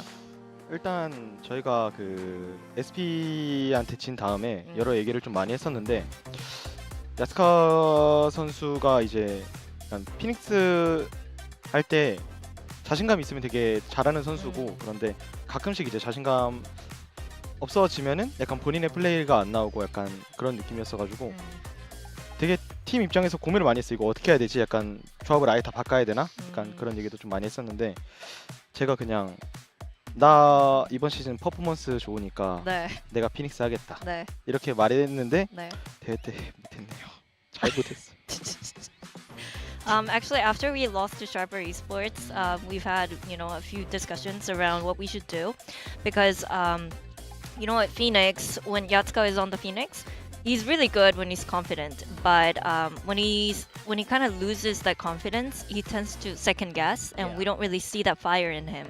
So we actually thought of kind of coming up with a new comp, getting a whole overhaul on everything, but it was my idea to play the Phoenix because I told them my performance has been really strong this whole season. I think I can do really well on Phoenix, but I don't know. I don't think I live up to that expectation for myself today. No, you did good. Dude, you you're won. great. It's all good. And you earned it. Look, You earned it. I want to ask, how do you mentally prepare for a role swap like this mid-series? When you're having to play Sova, it's much more supportive. You're trying to set up the aggression, and then when it's Phoenix, you have to be okay running in and dying. So how do you prepare differently in your mind if you know you're going to have to swap mid-series like this? 근데 사실 경기를 이렇게 하는데 맵별로 좀 역할군을 바꾼다는 것 자체가 어떻게 보면 헷갈릴 수도 있고 힘들 수도 있잖아요. 이제 특히 피닉스 같은 엔트리를 하면은 들어가줘야 되는 역할인데 그럴 때 좀 어떻게 멘탈적으로 그 스위치를 온오프를 하는지 궁금합니다. 롤은 바뀌는데 저는 막 그렇게 바뀐다고 생각은 하지 않고 이제 스테이지 1 때는 제가 네온을 했었는데 그때랑은 좀 다른 마인드를 갖고 있는 것 같아요. 네온 때는 약간 이제 팀을 위해서 내가 먼저 가서 죽어주고 트레이드 봐주고 그런 느낌으로 했었는데 약간 피닉스랑 지금 척후대를 하면서 그냥 내가 캐리한다. 그냥 마인드는 똑같은 것 같아요. 그냥 피닉스를 해도 내가 캐리한다. 척후대를 해도 내가 캐리한다. 라는 마인드로 하고 있습니다. I don't think much changes with the role swaps, but I think when I played the Neon in stage 1, it was kind of a different mindset where I would just go in for the team and make sure that I get traded, kind of making that sacrifice for the team. But now coming into stage 2, my mindset is more like it doesn't matter whether I'm on the initiator or on the Phoenix, I'm gonna, hard carry and solo carry this game. All right. Well, super interesting there. To wrap things up, last question. Kaede said he'd rather face ZETA next. Would you rather face ZETA or ZETA? ZETA ZIPTO 중에 카이데 선수는 ZIPTO 만나고 싶다 했거든요. Questions never get easier, huh? 제타가 또 요즘 잘하는 것도 있고 그 제타랑은 좀 많이 했으니까 네. 이제 제타 말고 12랑 좀 하고 싶은 것도 있고 네. 근데 또 제타는 응원은 안 하지만 열심히 해주길 바랍니다. 제타는 응원을 안 하지만 열심히 해주길 바랍니다. 예. ZETA, they've been very strong, and we play them a lot. I kind of want to play a new team, ZIPTO, so I don't really support ZETA, but hopefully they do well. Interesting. All right. Well, that's all we have time for. We got to set up for this next match. Thank you so much, Akame. Congratulations on today. Thank you, Jen. Give Northern Lights a big hug. He was stressed out. You're free. I have never seen a Japanese coach lose it like that. Yeah. It was kind of fun. But it's okay. They got the job done. You can relax. It's all sunshine and He's rainbows. not. He's going to have to play ZIPTO or ZETA next, and he's listening to all his players say, I'd rather play ZIPTO. All right, May is our MVP, and we are going to set up for the next match. It's coming up real soon. Again, ZIPTO versus ZETA. May, it goes without saying, he is, he's the man for the team. He's one of the best, if not the best, in Japan Valorant at the moment. He's so good when he plays against other Japanese players as well. I feel like it levels him up. So, an unsurprising match MVP for today. That's right. And this is the team that so far at least 2 of the players would rather face instead because they want something a little bit different. It's ZIPTO, one of our Thai challengers teams, formerly known as 555. And they haven't shown what they're truly made of yet. I think this is something we can all agree on, that there's so much potential here. You guys keep talking up Endois especially, but they haven't really shown how strong they actually are. Yeah, they had a bit of a rough outing to start off Pacific. Did go down 0-2 versus Team Secret, who are already eliminated here from the competition in this lower bracket. So for ZIPTO, I mean, I want to see them embody the success that Sharper have set the standard for, because when we talk about regional matchups coming up from Challengers League, ZIPTO and Sharper were always neck and neck, trading series back and forth in regionally in Thailand, in Challengers SEA, and this man was phenomenal in Challengers SEA. Endois, I don't think even necessarily played a fantastic game, particularly here on Summit. It was just kind of okay. It looks Sunset was a little bit better on the Rays, but I think he has a whole lot more ceiling. I mean, I think this is exactly it for Endois, where I think this was one of the weaker series we've seen from him, and he was still, he still looked like a great player. It was still the best rated player on ZIPTO. Exactly. So I do think this guy, if he can reach the level that we've seen him hit over in Challengers, it starts to become unbelievable. He really is the spearhead of this team, so if he's flying, everyone's flying behind him. I mean, last time we were comparing him to Primi, Apinia as well, but I think you're saying that he is he's closer I to think Primi. Endo is much closer to Primi, honestly, in style than Apinia. Apinia is like is a very high performing flex player, which look, to be fair, this team has a couple of them as well. Yeah, that's right. ZETA Division is still here in play-ins, and we've seen some, highs and lows from this team so far, but they are here in play-ins, and there are a lot of people also kind of veering towards ZIPTO winning this out. Absol is one guy that I definitely have my eyes on. He has his high highs and low lows. That's all I can say about this one. Yeah, he's amazing when he's on. It's all about, can they find consistency? That's the question. I will say last series, Absol was good pretty much across the board, but we saw kind of a drop from everybody else, we know this is a team that's good enough to win games here in Pacific, but it was definitely a bit of a tough loss to have to face. Yeah, to be fair, they lost to KRX in a 3-map series, which was somewhat winnable. I think Haven left a little bit more to be desired. This head-to-head's going to be an interesting one. Absol been playing a lot of Neon, and he's been one of the better Neons here in Pacific, even with the up and down nature of his game. Overall, averaged out, his stats are still fantastic, and we're talking about games where he's gone 1-13 into that whole sample size. Which is there. crazy, because the contrast to that, to have this kind of average. Yeah. This is play-in Stata. So this is sorry. I will say, this is Absol on a good right. day versus Doffy on what I felt was a bad day for Doffy. No, I think that's a normal day for Doffy, to be honest. I think Doffy is a role-playing duelist within this 555 now Zipto system, so I think he's just going to put up okay numbers. I'm looking at the map video here. I mean, we don't have a whole lot of time to break it all down. My general feeling is that these are okay maps for ZETA that they have played and repped. I'm surprised that Sunset is the third map decider, but I also don't think Zipto minds this veto either, especially Haven. I think Haven is a must-win here if they're going to have any chance in this series, because lately we've seen some bad games from ZETA on it. Yeah, that's exactly it. I love that they picked it. I feel like ZETA had that 0-13, then they had a 13-6. It's not been strong for them, and ZETA didn't pick Sunset. It's gone down to a map 3, which I think is crazy, because that's far and away ZETA Division's best map in my mind. Yeah, Zipto wasn't terrible on it against Team Secret. I felt like it was a nervous series for them in general, and they still brought that into 24-round game that they narrowly lost. I mean, Enduous almost brought it into OT with one of the most insane clutches in round 24 I've seen. Yes. But as you can see here, Zipto, this is a map they've gone back to time and time again. Previously in challenges, we have seen this Jet Phoenix comp. That's Doffy and Enduous really at their best there. You're going to have a KJ in the mix, so we'll see if they want to stick with that as they played over in the LCQ and Challenges SEA, because in Challenges SEA at least, they are 4-0 on Haven, and one of those was a 13-5 over Sharper, which you know how good Sharper are, and that's what I'm saying. They can definitely beat a team like Sharper. That's the quality that Zipto has. Yeah, I think I had a really hard time predicting today. You guys are all yelling at me because I was taking forever, because, well, not you. But some other people were. They're like, can you just put your prediction? This one was hard. This one was really hard.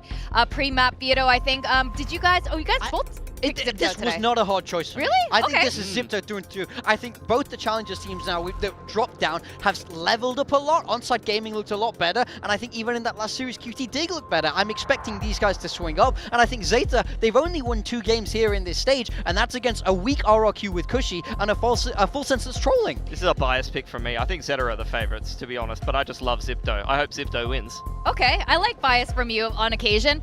We will have to break a little bit more down about ZETA's playstyle. We'll talk more about that, but first we're going to send to the stage and welcome ZETA versus Zipto.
Today's matchup.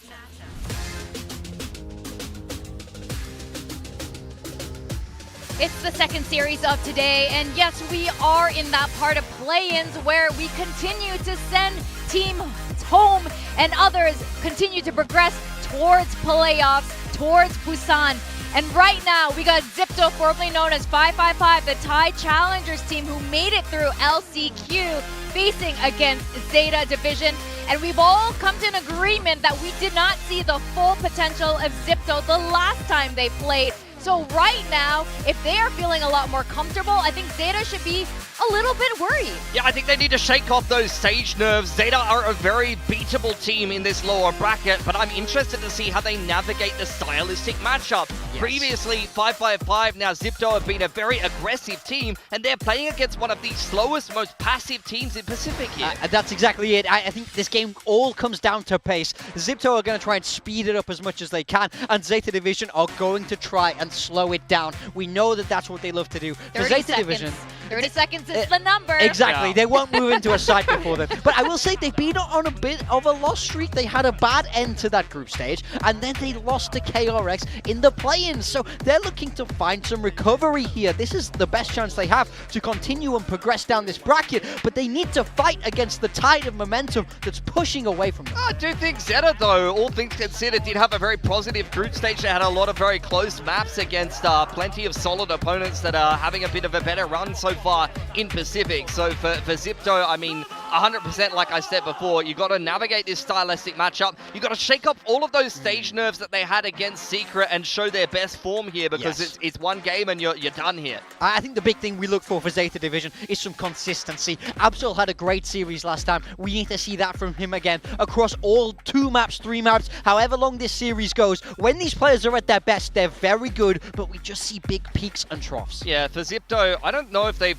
played a team that plays the way ZETA Division play before. You know, we watch I guess the closest thing would probably be Motive, but even then, they were not really as slow of a team as ZETA were. They were very tactical, but there was a lot of mid-rounding, but definitely not running the clock down all the way to 30 seconds. So I think this is where ZIPTO, they need to adapt their pace. You know, they have these 2-star double duelist combos that we talk about all the time that do like to go for picks, that like to get aggressive, but when ZETA's sitting in spawn for 45 seconds to a minute, you can't just feed them. That's the thing, there's a line with aggression where you want to control that map, but if you go too far, ZETA Division will be waiting. Going into Haven now, taking a look at the agent select. For ZETA Division, they're sticking with what they ran with against KRX. It was that 13-6 loss. We have to talk about Eco. He had a good group stage on the Yoru. It's all about him finding consistency once more, because he hasn't been at his best in the last couple of games. Yeah, I'd agree. I think ZETA did show some really good stuff on this map in particular earlier on in the group stage, though. Even if they are on a bit of a loss streak, I have in the past really liked their Haven. ZIPTO, much the same, but it's all been domestic competition. We haven't seen them tackle this map on the Pacific stage, but they're just backing themselves. They're doing what I want them to do, which is playing the same style that won them that LCQ and got them all the way up through challenges and has worked for them for such a long time now. Yeah, and this is an elimination day. Again, guys, this is huge. Is ZETA going to join their comrades and survive through play-ins? Or are they also going to be the first Japanese team to go home, you know, here from Pacific? We'll just have to wait and see. And let's find out from our casters if they're as biased as Pilsky on this one. Nope, no bias here. None to be found. None in sight. ZIPTO, I mean, at least for me. I don't want to speak for you. No, you are sentient. We'll remain professional. Yeah, that's the right call. So, sorry, Pilsky. We'll find no bias here. But, yeah, ZIPTO not having the greatest first outing. Very similar to Onside. You could tell that there was nerves. We were expecting very good things, especially from the likes of Endoist on this team, and it all kind of fell a bit flat for them. So, can they have that rise to form like we saw from Onside, or will ZETA be able to come out on top? I think they definitely could. I think this Haven is a must-win, though. I mean, I would hate to see things go to sunset again if you are rooting for ZIPTO, but that said, I mean, ZETA slowing things down. They have a very slow and tactical style as well. That can always cause problems for ZIPTO, too. Well, it's an okay day thus far for Japan. DFM got the win. We had to say goodbye to QTD. Let's see if ZETA can make it a great day for Japan as they look to come out on top. Get this win. Let's see from that graphic, of course, Surf, very long-standing career. Very much the veteran of ZIPTO, looking to guide them over the line as we go into their map pick of Haven. Yeah, in fact, I would pack him to be one of the guys that we need to watch out for if ZETA are going to play that slow. I mean, he needs to be able to provide that anchor value, and at the same time, onto the attacking side, Surf as the lurk is always something that provides a bit more effectiveness for ZIPTO as well. Right now, though, just position out towards Garage, but ZIPTO with the triple stack down towards A-Long. Not going to be scouted by that recon, and yep, swing it into their demise. It's going to be Sugar Zero and Eco both dead now. Absol dead on the floor as well as Kanadi able to find those 2 kills for himself. Potential fast track over into a Hunter's Fury. Shota and XDL now have their work cut out for them. Dastardly Sheriff spam, man. Like, what are you going to do from this point now? You walk in towards B site, but the high-low is also out towards A link. It's Shota to try and throw things off scent. Well, swing in to Garage. Just a bit of damage going to be found, but Alert able to find that kill, and it's going to be a flawless pistol at that. ZETA maintaining very good records in the pistol rounds. Very nifty and clean. Yes, they were strong, and you know, always the question is how are they going to look in terms of form as well. I mean, you talked about last week's games. Yes, it was, yeah, kind of all over the place. In fact, even in the post-game interviews, they mentioned they recognized that they were lacking in some team plays. A lot of them, they started to get a lot more individual against Team Secret, which led to them, you know, losing the match overall. But you also did witness like that almost ace clutch from Endoist. He seems to be in better form. It's still too early to tell, but we'll keep an eye on that as the rounds continue to play on. Regression smoke, blocking off the turret. Surf just poking in the dark. Not a whole lot found there. Absol to 65. But there's a lot for Shota to slip up in through Garage, maybe outside of Window as well. The turret will clear him though, so Endoist immediately activated to watch the rest of Window. The rest of the team also have charged with their own responsibilities to block off every single lane. Okay, that's the gate crash already faked. Yep, right there on top of it, so no real ruse. Ooh, progression smoke though. Oh, and quite a bit of damage. Eco down to 7. Sugar Zero as well. Tagged up, push out of the smoke. Eco dead. Alert up and over the top. Finds a second as Absol will fall, and now it's XDL dead. Sugar Zero coming away with 1. There's a hell of a lot more to be able to get some actual economic damage in, so this is looking pretty done and dusted for the anti-Eco. 30 seconds left. Yeah, and unless Sugar Zero has some kind of miracle, no chance. 13 HP. And maybe you could find Alert alone and facing the other direction. Surf would have to face the other direction too. Yeah, I mean, at this point, if he pushes to the site, the turret would even just kill him. Yeah. All right. There you go. Neat. It gets the 1, but unfortunately needed more. So that is going to be decent weaponry carried over into the bonus now for ZETA. And as we noticed as well, it was 2 sheriffs, which you can imagine were brought over from the pistol round 2. So truly, ZETA should be able to buy up some big rifles over onto round number 3, which puts them in a good position to close out a bonus if it does come to it. That's it, though. I mean, still looking at the form, the shots are landing. Alert gets one mid-hop as well. I think it was Eco who jumped outside of the smoke. So not too bad so far.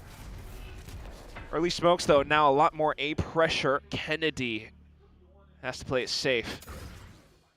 Here. No, actually, why aren't we buying? Why aren't we buying ZETA? They're going to go 5 ops into the round number 4. Yeah, I mean, could have put quite a bit more behind this. Take flight. Definitely questionable, but okay. ZETA, though. Gonna test the map quite a bit. They already have deep inserts all across. No gate crash now, though. So it's just, as far as C is concerned, it's just pressure. Bit of a check.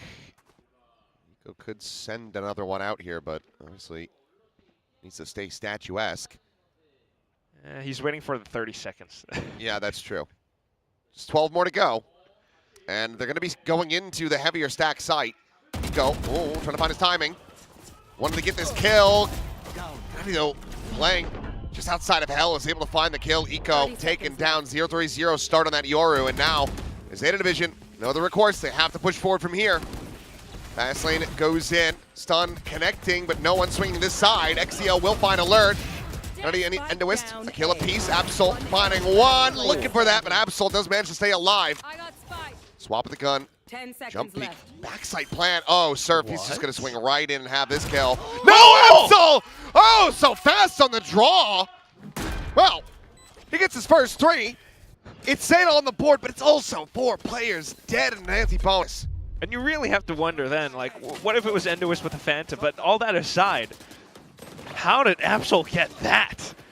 Damn. And again, yeah, it does go down to that 30-second mark, but you can see how quickly ZIPTO are able to react and rotate around as well. They do have setups for this, so Haven was a very wise pick for them. Damn. Thanking his lucky stars that it was a Bulldog. Okay. Unable to find the insta headshot. Well, ZIPTO looking to maintain control here. Stop ZETA from advancing and tying this up. We'll have a listen in with the SEA squad, as Doffy now does have that op in hand. กูมีอันตีเดี๋ยวบอกให้ว่าเสียตันแล้วเฮ้ยเราเคลียร์ก่อนป่ะหรือไม่เคลียร์ปั๊มก่อนปั๊มอันตีปั๊มอันตีเก็บบัตรใช้อันตีปั๊มไปเลยอันตีเดียวมันจะมาแล้วมองมีแบนได้เหรอ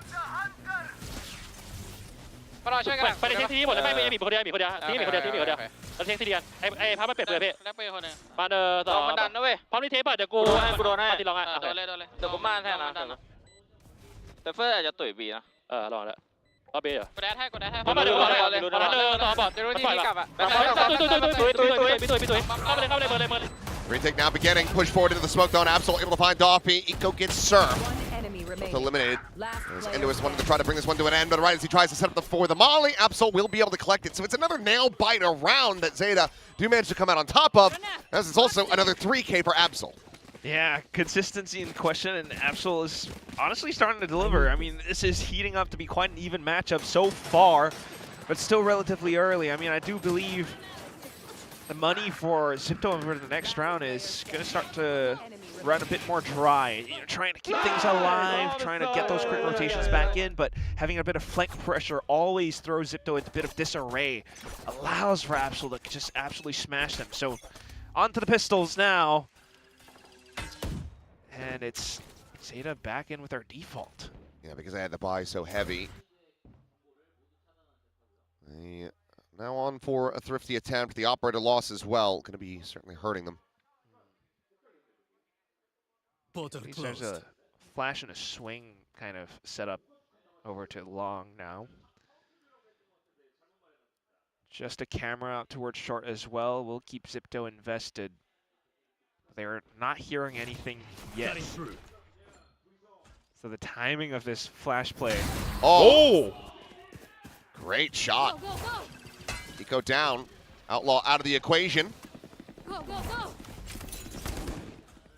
Absol looking to lead the charge in this entry. Hasn't checked the corner. Slide across, and it's going to be Sugar Zero to the rescue. Front of the wall bang alert now going to be taken down. Surf similarly trying to find some good value off that Sheriff. Will not be able to do so, and Shota gets the kill on Endoist. So Eco eliminated, but still the only casualty. ZETA looking good to gain control from here. Very much so. I don't believe this. Got 2 targets that are susceptible to this, Shota being one of them. One enemy remaining. One more for a Blade Storm. XDL taking the 22, but not quite able to line it up. Sugar Zero able to hold his own. ZETA Division now in the lead. Yeah, very quickly. I mean, need a little flash play. They were trying to play off the timing for it. About 1 minute mark would be the magic number. That's about the time the gate crash would dissipate. But apart from that, I mean, onto the site alone as well. You know, it's just a question of firepower, and even with the positions being held, like, you would have hoped to see at least 1 kill go through, but with all the stunts and everything, Absol is still just doing so much for the team. So we're back to the ops, and of course there's a Blade Storm to bail him out if needed, Doffy. But ZETA are now shifting their weight elsewhere on the map. No flash play this time though, so just to play it safe and maybe shift closer to something more retake-centric, Endoist does have run it back. We'll see how much ZETA can get away with as well. I mean, they're sitting on top of 4 ults. If they don't have to spend them, that is going to help them out quite a bit too. Drone gets denied. They've spotted out the Yoru.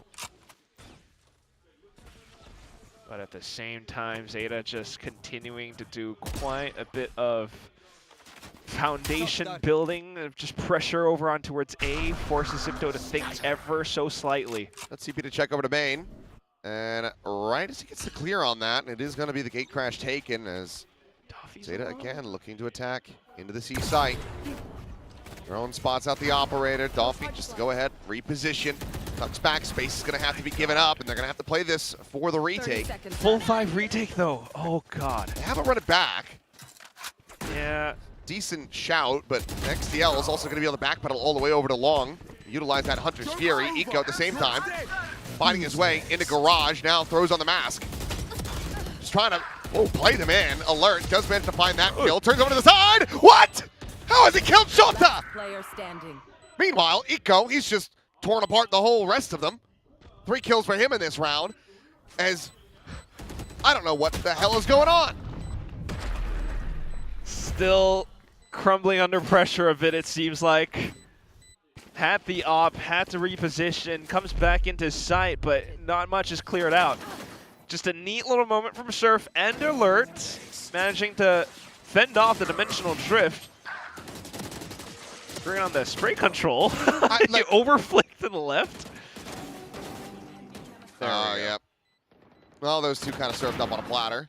Nice, Echo side. I have no clue how the hell Alert got that kill. Just unfortunate way from Shota, but yeah, that's why the 5-on-5 retake gets quite chaotic sometimes. Eco is able to pull off plays like that. So back towards another round of broken Eco, and mind you, this is Zipto's map pick. If things go over to Sunset or even Split, it doesn't exactly bode too well for the Challengers team. I mean, if they can get the 5, they're doing all right. Yeah. Even 4, you're kind of teetering on that edge. Still probably favor ZETA, just given how they've been performing as of late. But not taking any chances in this one. It's going to be the neural theft invested, and XDL immediately able to find Kennedy off the back of that. Dolphy, well, he's trying to go for the Forsaken play outside of a lobby, but he's not going to be mowing them down one after the other. Yeah, there's no other player to flush him out behind him, so it's just a very one-track mind. Everyone's just swinging out, looking for kills, looking for picks. Serves the first one down. Everyone else follows through off of it. There's no trade. There's no layering of like utility or angles, so it's just aim duels. I mean, Eco on the prowl, given the kills that he had in the previous, he's not too far away from another dimensional drift, and well, he'll gain a charge in death, but the XCL take down the elimination as ZETA do reach 5. If there's ever a time to try to put forth 4 or 5 at the end of the first half for Zipto, the next round would be the one to do it. If not, like, I'm not sure how the rest of this could go. Just constantly peeking out, but ZETA are, it's much more of a concerted effort. Everyone's grouped up. They're working the map. They're, applying pressure. They're breaking trips, or, well, alarm bots, and bringing things down to that 30-second mark. Maybe not even if Zipto just runs straight into him. Right now, though, little slight progression smoke over to... Oh, that's a fake. Oh my god, he turned around. Duffy. Eliminated gate crash out to safety as well for Eco.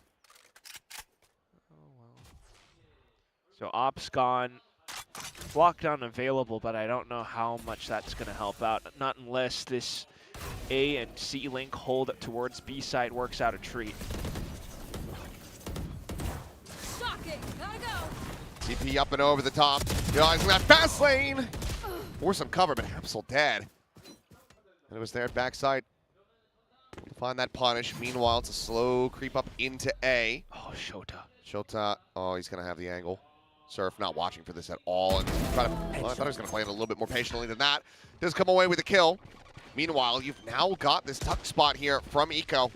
The checkpoint, though, very aware. And now suddenly Shota, he's got to get a sprint on. XTL does get spotted out. Molly thrown in. This zones him away. Hasn't thrown the shock dart. Finds the first. Ends up getting blinded. Shota now in the defuse. It's being stuck. He swings. He gets the kill. And Shota, oh, he gets the round win. So very close for ZIPTO, but just not close enough. Yeah, feels like it's always just shy of the finishing line, isn't it? I mean, this little, like, almost fake clone into the smoke, turns around just the right second to get the kill onto Doffy.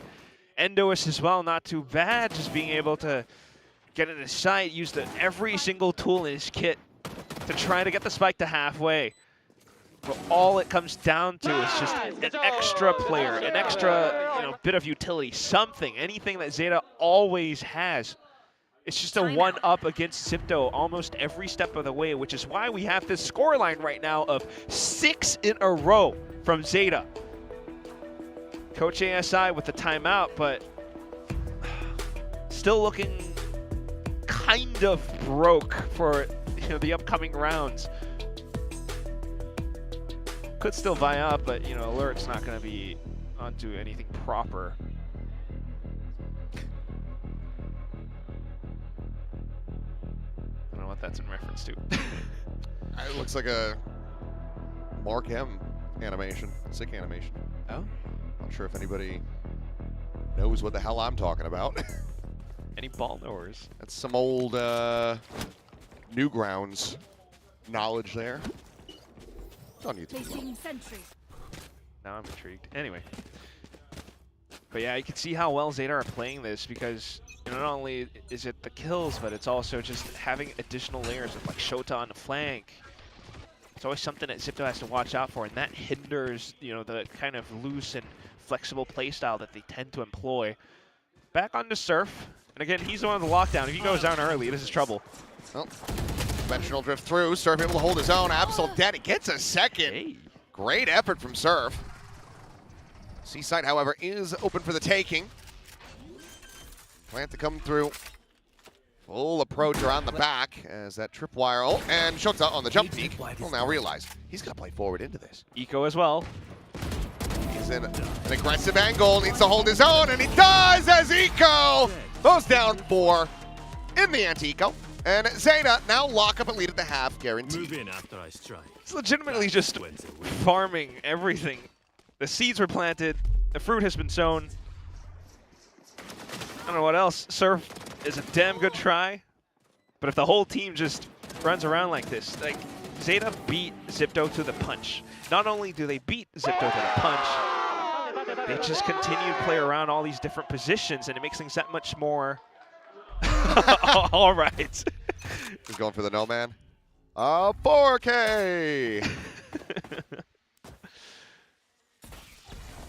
Okay, back onto the op for Doffy. Not seeing anything, but ZETA are now leaning much more heavily towards Seaside. They're so confident they could just push in. Oh, Alert right as he TP's over. Spotted, but Surf to the rescue yet again. As now up and over the top of Plat. Alert is able to find that kill. One enemy remaining. Cage triggered. Spike I'll be down. able to find XDL, Shota. The 1v2. The players still quite far away. Waiting to see the spike commitment. One of these guns is an op though, so it's always going to be quite tentative in a 1v2, needing to play it close together, but at the same time, like, just not seeing too much. He's dialed in on the angle. Might have seen Okay. Had it not swung, could have maybe gotten that kill, and that could have been curtains for ZIPTO, but instead, they will be able to go ahead and get that connection with the operator and find themselves with a 3rd round win. And I mean, again, defender's side on Haven, double duelist set up. Realistically, ZIPTO just need these last 2 rounds. Yeah. Just comes down close. I mean, on the attack side, who knows with the double duelist that ZIPTO do have. One enemy remaining. But again, that said, just running straight into it, maybe a little bit of overconfidence, just thinking that they can walk straight through. This time we're met with a bit more resistance. I'll find them. ZIPTO are back at it. Cutting through. Starting off with a bit of a mid-angle, Shota lurking around, but otherwise ZETA having their inserts towards a site. Endoist to push out. It's going to be looking to play a close position. We'll have his flash to kind of work around angles, possibly. Might get rewarded for this one, but now he's going to be spotted. He's going to try to go scaling forward, but I mean, he's just ping revealed and very much wall bangable, so XDL has the kill. I was going to say he needs cover, but even with that, like, that's not the position to be in. So numbers advantage again, ZETA. Seemingly having free reign over the map. It's Eco to just create as much noise as possible. The rest of the team looking for open picks. Oh, that's not one. Oh, not finding the flick. Hey. Yep. Watch serve, watch serve. Exactly Stay here. Yep, this is why you stay on serve. Always good for 2, it seems. Spike's now going to be dropped in the window. 30 seconds left. Close enough by to get this recovery. And alert. Very good shot. Takes down Shota. Now Eco trying to figure out where the hell he can go to get this spike planted in the next 20 seconds. And alert wisely swinging in around the back. So even if Eco were to win this fight here, 10 seconds left. they think he's going A. They think he's going A. Eco has just heard that. He's got a plant though. But he's actually bought himself enough space now.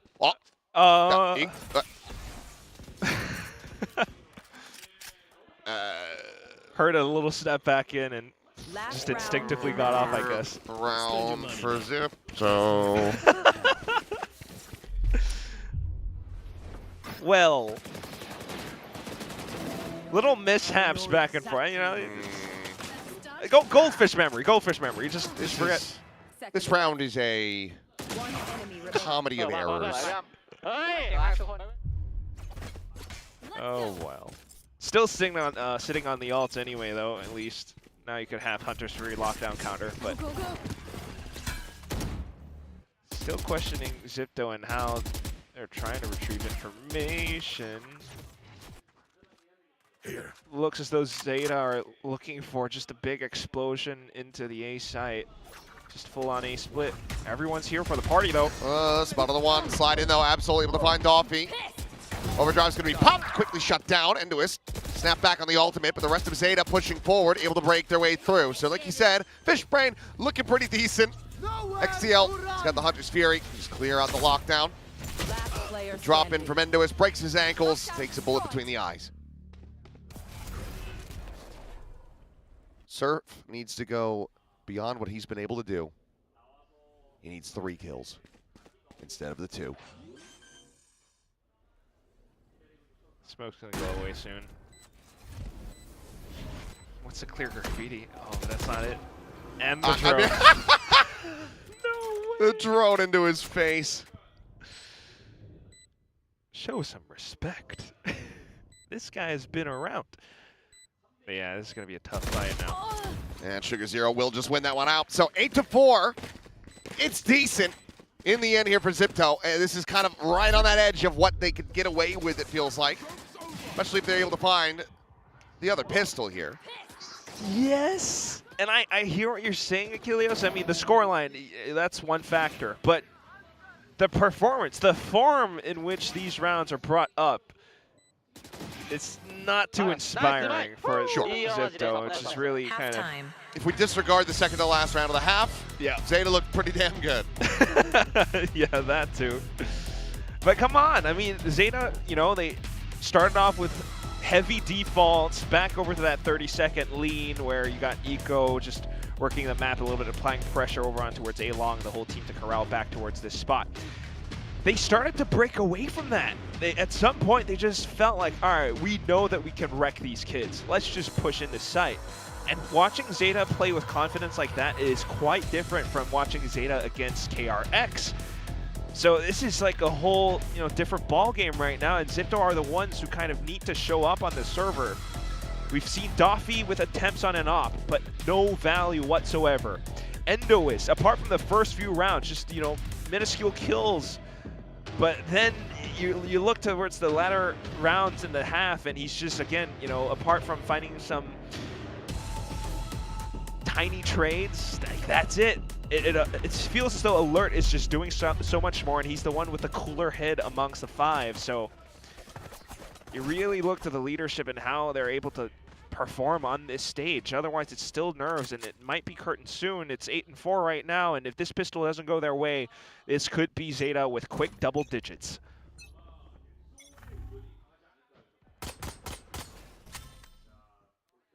ZIPTO typically better on the attack, but ZETA looking to foil their plans. This is the confidence I'm speaking of. 2 pushing down middle. They already have a deep insert below window. ZIPTO, though, trying to apply pressure against Shota. Yeah, juggle back on that tripwire, gets it situated. Double stack in the mid as well, below window. With Eco ready to send the pop flash. What's the play? Like, Surf lurk around, try to find something. Maybe he sources out an open sight. If the whole ZIPTO team rotates over, there are so many open lines where they could get punished. And of course, ZIPTO has no idea. They have 0 mid control, 0 info. There's an alarm bot here, but that's not going to help them for this flank around the back. Uh-oh. As well, Showtime Okay. will end up getting taken down. Toffee with a very nice shot. Finds that kill. Kennedy. And that is not a clone. Will be able to get a second elimination. Eco and Absol both dead. Now just Sugar Zero and XDL. They do See have if a they can make go of this. Oh, but Surf, I mean, he's just been able to walk all the way through A. They are none the wiser. It might not even come to fruition here. Seems like participation not required at all. Toffee will get a second, and ZIPTO, they will get a second pistol. And that's the exact start that they were looking for. Yeah, again, still pretty good on pistols. Like, you see the potential.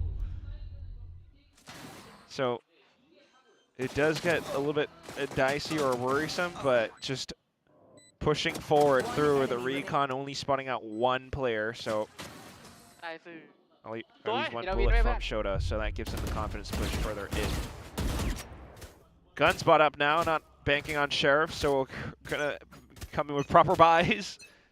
But it's also a 4-stack on the C site coming out from ZETA.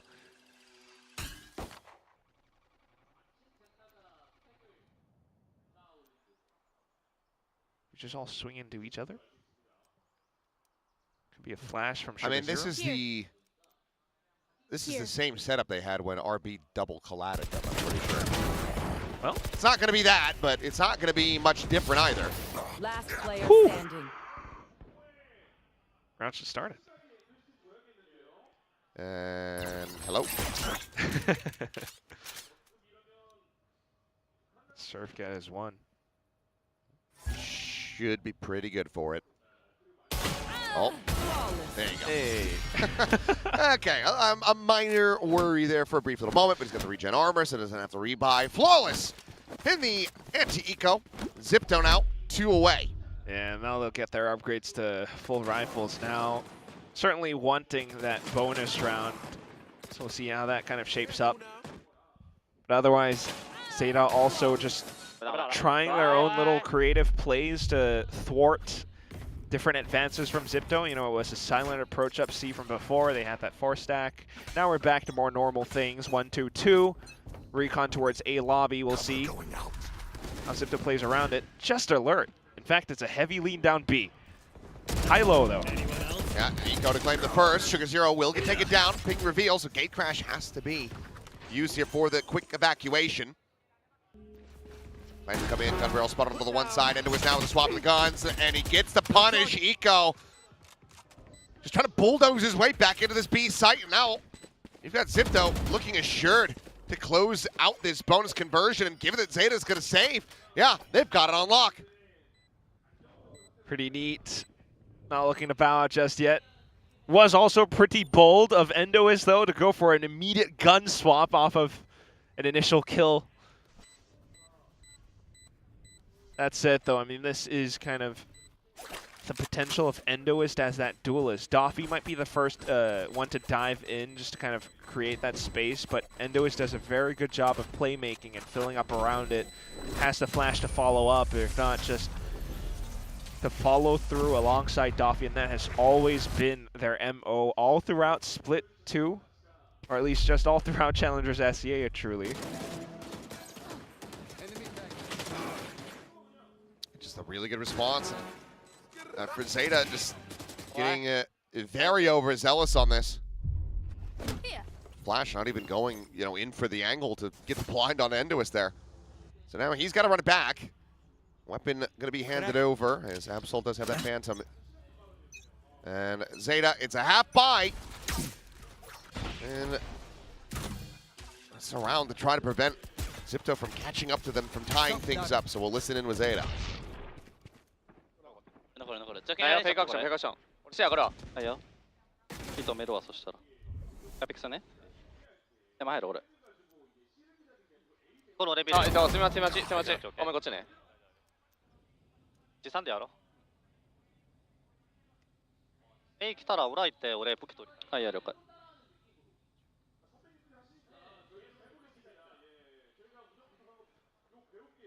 We're just like, we're watching grass grow. My headset broke.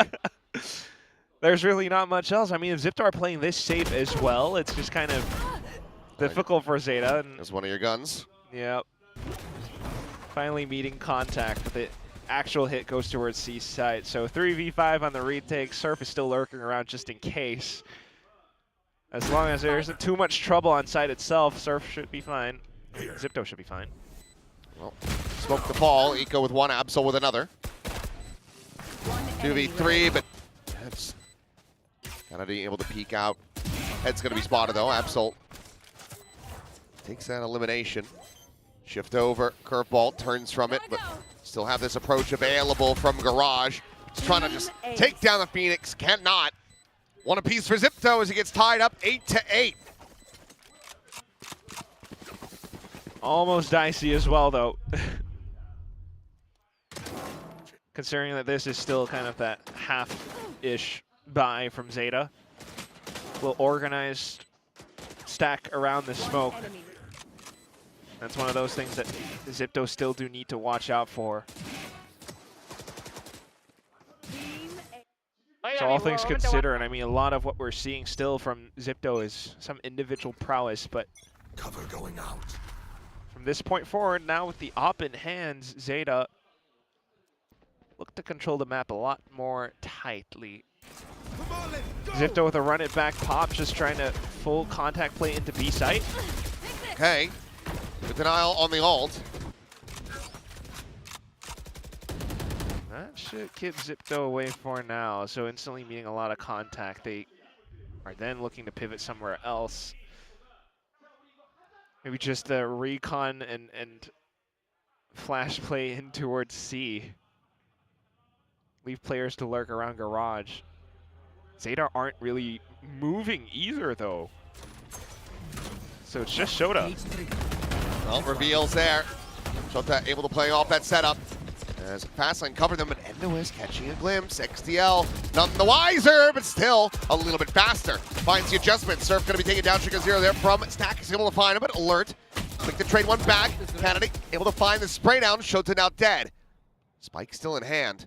Meanwhile, approach around the back. Up shot will usher Alert over into B, and now to A, just leapfrogging forward off those teleports. This is a very familiar position. Eco's gate crash just expired, or he faked it. Either way, he is now settled in having to run all the way across the map with the rest of the team. It's going to be leaving that operator behind as well. So they need to kill him fast so that Eco can get back over to the site to be able to recover that. Just to try to min-max it, huh? Or otherwise, just a completely overwhelmed Alert who is turtled up in a corner. There's no escape plan from this one box. Smoke's up in 10. Recon checking towards the front. Noise being made. XDL spots it, kills it. And, yeah, no way to get the operator back into this one. Well, they're going to try to actually send Absol for it. Can he get there? Ooh. Slides. There's no way. That's not the op. Good effort. But yeah, this again just comes down to the setups. Trips that get walked into. Endoist on the attempt to kind of lurk or flank around, but XEL gets the drop on him. Very different levels of play as compared to what ZIPTO are, I guess, kind of used to, over in Challengers, but certainly is hurting them now. We're not seeing any kind of scary 1v5s here, so just to try off with another round, but their money's starting to dwindle, so this round has to count. Another attempt at some kind of a C push-up. Spike down mid. XDL wanted to keep them in this game, making that a 1-for-1 exchange. It's been a bit of a rough one here for Absol. Tucking and Cubby though. Surf, he is not watching for this at all. Figure zero, finding one, spotting more. Just gets another smoke situated right here at the front of the B site. Where does Dolphin decide to go? Curveball not going to be turned from, as Spray ends up going Sugar Zero's way. Barely at that, but XCL again. Another monster round from him. And ZETA will now hit double digits. And you look at how far back ZETA are playing as well in that little final moment. Apart from the initial heads-up kills where XDL finds big value too, it's just another one of these like set plays that doesn't award ZETA with much else because of the positions that ZETA are holding. And the plays, again, similar to what was dealt against Team Secret, are starting to look kind of one-dimensional. I hate to say it, but like this is, there's not much depth to Zipto right now. I mean, they're trying different sites, but the hits are the hits. And as mentioned before, economy is now not great. No, it is not. I mean, they'll still be able to buy up for. Hey, it's Finn! A good old friend. Here to check out the games. In better spirits, hopefully. Yeah. Zipto should be able to buy up for the next round still at least, but, you know, it's not exactly full shields or anything. And looking at the scoreline as well, it's starting to escape them.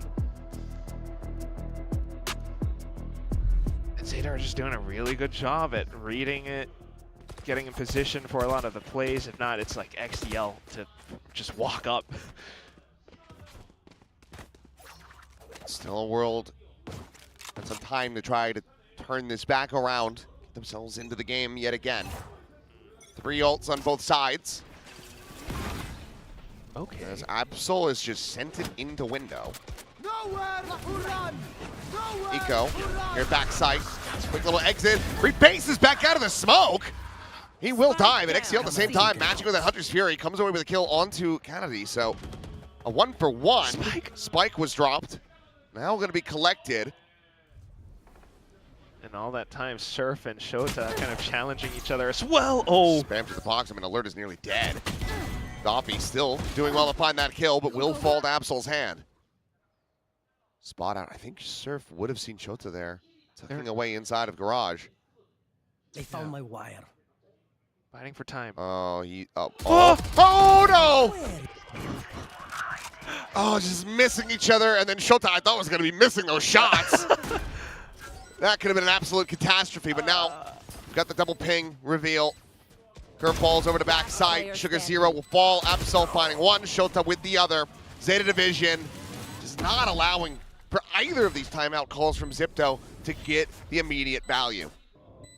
And how could you not? I mean, timeout called, and instantly ZETA starts to push all the way outside of B as well as A. As Zipto, you're kind of just trying to work around the pressure of it. They managed to get themselves into C, but it takes quite a bit of time to get the spike down because of the way that ZETA had themselves set up. You know, it was Eco with a gate crash, Hunter's Furies being traded back and forth, and by the time the dust settled, the spike wasn't even there. Yeah, and then there was that too.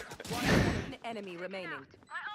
Moderately terrifying, but ZETA able to steady it in the end now, and just 2 rounds away from closing this one out. Economy has just been all over the place for Zipto, not really able to bank much of anything up, and to be relying on these knives. As Absol, well, he sent it up and through window. He's trying to send it up into a lobby, but Alert, he gets a cheeky little 2K here to start things off. Eco now quickly going to be overwhelmed. Alert has a third. And Shirley now just looking to kind of run it over into A site with the whole team working together. Surf will confirm One position. enemy remaining. Hey, Showtime. Well, he's like, I remember. I remember last round. Playing that same spot, but he's not going to be able to do anything else in this round. So, Zipto able to fight back as they will move up to a 9th round win. Yeah. That goes there. Keep themselves afloat for a bit, but you can see, I mean, it's not exactly like a round that was brought forth by their own sort of like strat or macro or from the timeout even. It was actually, in fact, just kind of playing measured around the top of A lobby. They just happened to spot Absol and Gang just trying to push against them. And thankfully, Alert of cooler nerves again still is able to collect up multiple kills. It's not exactly like super inspiring plays, but it does keep them in the game. Well, I want to see some of this back from Alert's POV. Some really big kills from him. And I mean, if we're going to talk about glow-ups, improvements from the previous series, Alert right now, top of the list. There was some mighty questionable moments in their first series. Right now, he is locked in and living up to the name.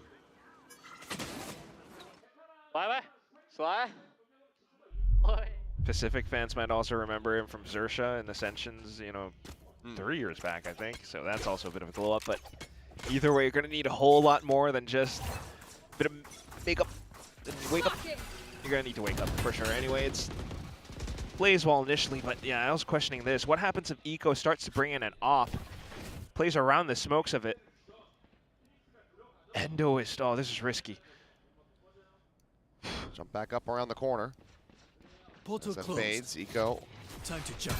gonna have to take the time to try to get the setup, but he still has the time to take down Doffy. Gun barrel spotted. Endoist knows that he's still there, and Eco not only doesn't just take the safe little exit out, re-peeks, looks for more. Yeah, at least it's a trade. Surf still lurking around, but gonna try to regroup with the rest of the team now. Get the eventual snowball over onto A site and get that rolling. Judging by the positions of ZETA, though, they have zero interest in trying to contend for the site. Just hell-bent on a retake. They do have, you know, flashes and recons for it, and otherwise maybe Absol with an overdrive, perhaps. Maybe thinking that if they leave the site open, that will be a run-it-back burnt. Let their opponents expend that while they just 30 seconds left. set up their own flanks. ZETA. What? How calculative can they be?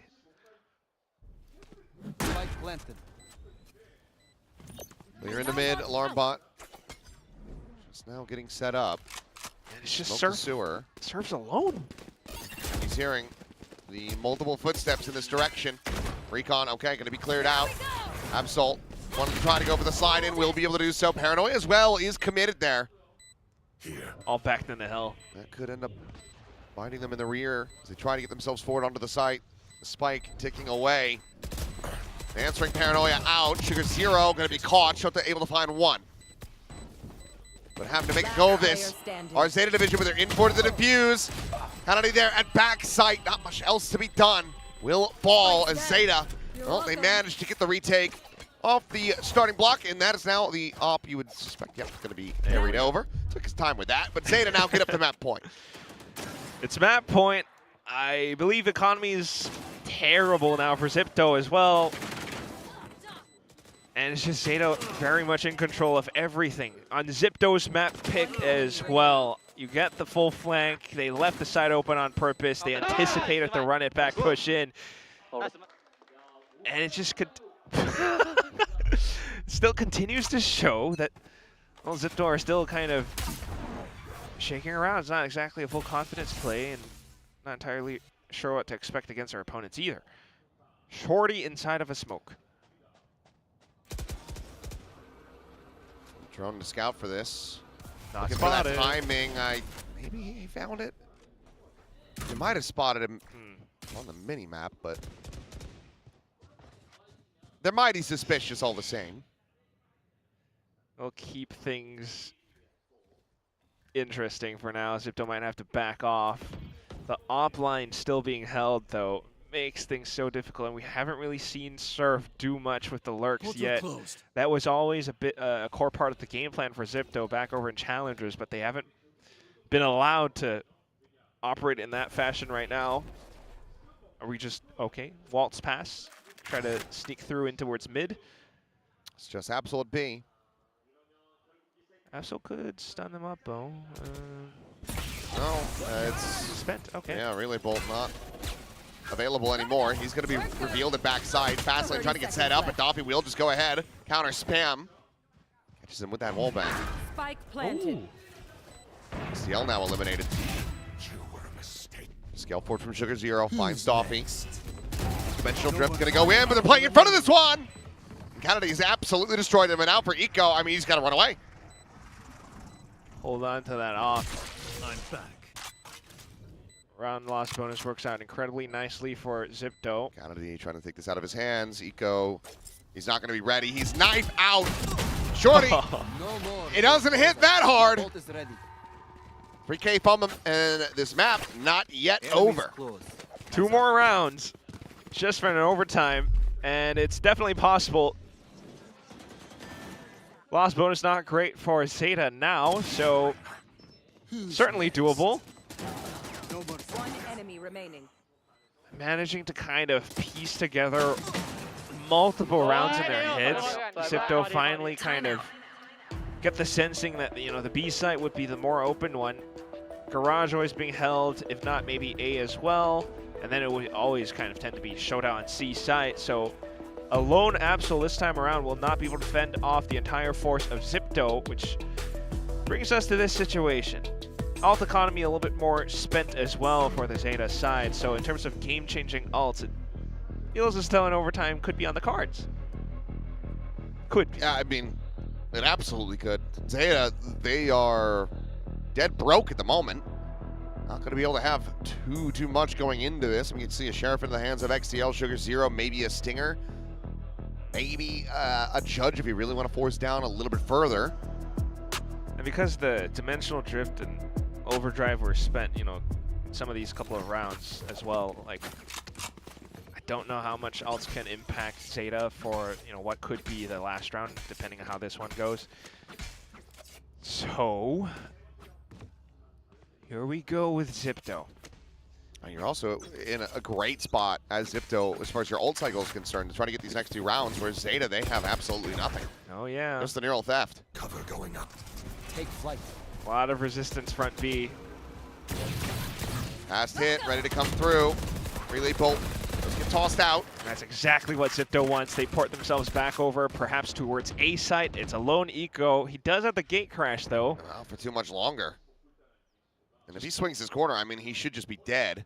Now could maybe isolate it down. Oh. And now you don't have an exit strategy. Dead. It's just greedy. It's an overstay. And once you don't have that gate crash, yeah, it's best to just tuck somewhere, try to, you know, go for a 1-for-1 or just take the exit. It's twice now, though. Now, previously in Sewer, that re-peek from the same exact angle with that operator in hand.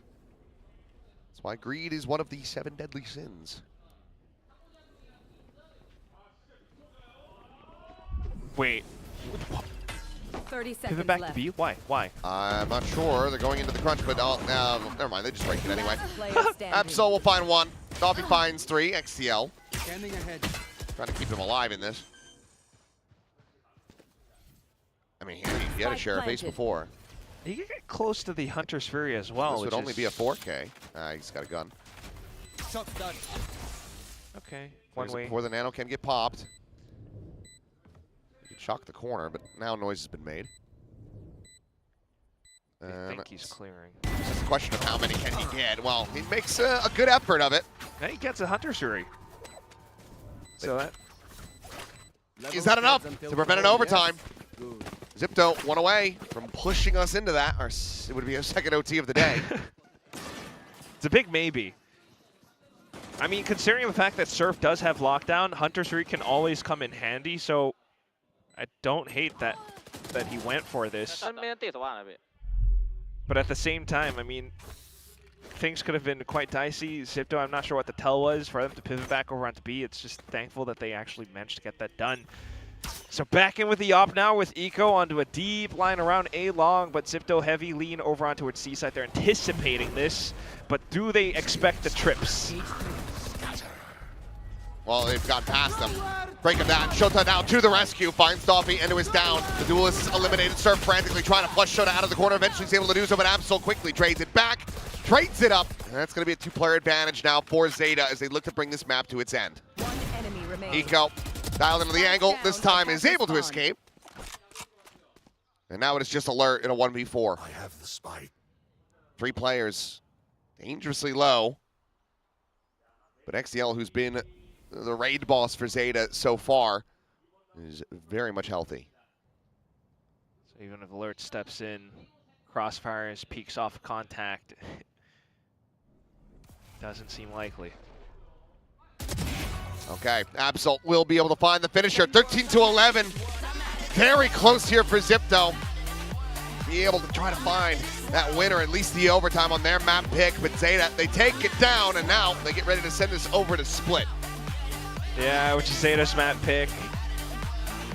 Feels as though it could be a real good 2-0. I mean, again, the scoreline seemingly close. Yeah, big rounds by XDL. Shota even strong on the anchoring, if not just Absol on the attacking side doing a little bit more work. But as you look towards the second half, ZIPTO on their attacking side, a side which they should have been a bit more famed for, it just kind of fell a little bit flat. It leaves us wanting a lot. You see how Surf on his lurks just doesn't really come into much, and when he does have the lockdown, doesn't really have, I guess, the right position or the right play to set that in. I don't think he's used his lockdown once this entire map. I used it the one time, but it's just the Hunter series there. They always had the, the paper to that rock to be able to counteract it very quickly. But, I mean, overall, though, you're pretty much right. If there was another one, I certainly don't remember it, so I think it might have just been the one used. I would have liked one in that last round, but, One enemy remaining. Well, regardless, still things that need to be improved upon for both teams. Because, I mean, ultimately, I predicted ZETA to be able to take this one. They get their opponent's map pick.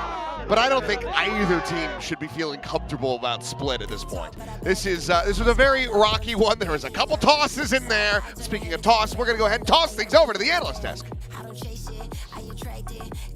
Kind of glad that didn't go into an overtime. I feel like both of these teams need to reset a little bit, like the casters are saying, and just do something a little bit stronger and more convincing on map 2. Because while this is an elimination, you want to move through the lowers a bit more convincingly. Yeah. There are a lot of good teams waiting for you at the end there before playoffs, and this is ZIPTO's map pick. This completely slipped away from them. I mean, I think this is a bit of a criminal one to lose if you're ZIPTO. Big advantage there in the first bloods, not even to mention the pistols. I feel like the game state is going in their direction for a lot of it, but they're not managing to get these rounds done. We saw a poor game here from Endoist. Doffy was fine, but nothing spectacular. This double duelist pairing is what got them here. I feel like we're just not seeing these individuals pop. Yeah, I think ZIPTO, it feels like they're really trying to simplify their game plan, to be honest, and really trying to play as a unit. They're very slow. They're often playing as a pack. If they ever split up, it's like a 1-4 at most with Surf on the lurk or something like that. So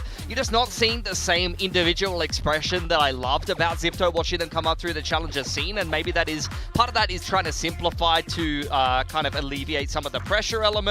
I think in general they play quite slow against Secret, so maybe this is a stylistic choice that they have made. Not that they didn't play without structure in the past at the end of the day, but yeah, I don't know. It feels like they're playing at ZETA's pace, and ZETA is quite comfortable kind of doing that at the end of the day, so. We kind of liked how Surf was playing in the first half, but in the second half there, he left a lot. I mean, it was fine. He did his job. Like, that's how I feel about everyone on ZIPTO, but it's not that same, like, punchy factor. Like, where are the individual plays? There wasn't even a single highlight round from anybody on ZIPTO that game. I think Alert was their best player. Like, honestly, given the fact that you've got Endo, Absol with his ups and downs, you've got Doffy in the server, the fact that XTL and Alert were kind of like the sharper ones having these multi-frag rounds is a little bit criminal in this game. I didn't feel like anybody was really popping off. Yeah, I'm going to agree with that. So I know you're working real hard to find highlights. but we did find something to break down. Well, yeah. Like, okay, look, the We game call it a plan. highlight. We could have told It you was just, that. it's just a light. It's Yeah. not high. It's not really low. Maybe more of a low light. I mean, this is the reason why I wanted to highlight this is because this is ZIPTO's map pick. It starts as well as it possibly could in both halves. They win the pistol in the first half, and then in the second half, they win the pistol and the bonus round, and they're in an extremely strong position on the attacking side of their map, and they fail to close the map. It's kind of criminal at the end of the day not being able to win this map and losing 13-11 against a ZETA division that has kind of been struggling on this map, and I think that ZIPTO is going to be a little bit disappointed with that. I mean, when you're coming into that second half, you know, you tie up the score, the money is going your way, and not even to mention they had drastically more, 6 first kills more than ZETA Division have. If you can't close out maps like this, you're going to find it impossible. Look at the position here. 4 in a row. They have Phoenix ult and tons of money on the attacking side. And the follow-up gun rounds just weren't awe-inspiring. It's a Phoenix ult into B to read that there's a stack there. And then they can't break that C-hold. That's a bit of a whiff from Endo. There was a couple of them this game that were head scratches, but it just didn't feel like they could break the site setups from ZETA. And every time they tried to go B, I felt like ZETA Division were ready for it. They were playing Fast Blood. They were playing in the links, and ZIPTO just really struggled to close on the attacking side, unfortunately. I really thought that they'd be coming into this with a lot of momentum. You know, we saw the other tier 2 teams really start to elevate their game now after they've lost that first one. So they have to turn this series around. But I gotta say, I'm worried. We're moving towards ZETA Division's map pick. It's Sunset Map 3, a map ZETA Division are very strong on. We need to see them really come alive now, or you'll be going home. It's really weird because from the sounds of it, from you guys, you are liking generally the ideas that ZIPTO's coming in with, but they're just dropping the ball at various points. I feel like ZIPTO's kind of playing at ZETA's pace a little bit. That they also played quite slow in that secret game. On the defensive side of Haven, this is a 3-lane map that necessitates aggression on the defensive side. They're playing Jet Phoenix. They were sitting on the sites the whole game because obviously ZETA is playing very slow. They're known for that style, and they were just kind of sitting and spawn on attack. ZIPTO, you're really upsetting Pilsky right now. He is rarely upset on this desk. You don't understand, though. I've watched so many games. I've watched so many games of Enduous running it into the opponent's spawn and just getting like an ace, and it makes me so excited. Like nothing fills me with more joy than watching highlights of 555 now ZIPTO playing like in Tier 2 and Challengers SCA. Like the amount of talent oozing from this roster was so palpable coming into Pacific, and now I'm watching them walk around the map and not do anything. Like, guys, please wake up. Wake up! Pilsky's upset. He bias picked you. He never bias picks. Well, not openly anyway. He confessed. And now you're embarrassing him. If you're going to lose, at least make it entertaining, right? Like, yes. Come on. I mean, don't give XDL all the kills, because that's what's been happening. Yeah, that's criminal. It's criminal that no disrespect to XCL. He has his ups and downs. He has some very, very big plays. Like, I remember those clutches on Breeze were phenomenal. But when Enduous and Doffy are in the server, when Absol's on his A game, it is kind of criminal that XTL was aim diffing people in this match. He's diffing everyone. He's had a few maps like this stage as well, where he just becomes the guy for ZETA Division. And I do think this is a scary prospect where if other people on this ZETA Division team are able to take over games, you see 22 kills there, very, very strong showing. So if the supportive players on ZETA Division are also beginning to pop, while the duelist players on ZIPTO are not living up to expectation, the way back into this series becomes so impossible for them. Yep. Right now, we want to see a better performance coming out from ZIPTO, but from ZETA as well. Again, we want to see them perform well. Whether they are going to be eliminated or continuing on, Split is going to be the second map. Now, Split, I feel like, is always a real test of exactly what you've been asking for, Pilsky. A little bit more aggression, a little bit more confidence from these teams. I mean, probably not. No?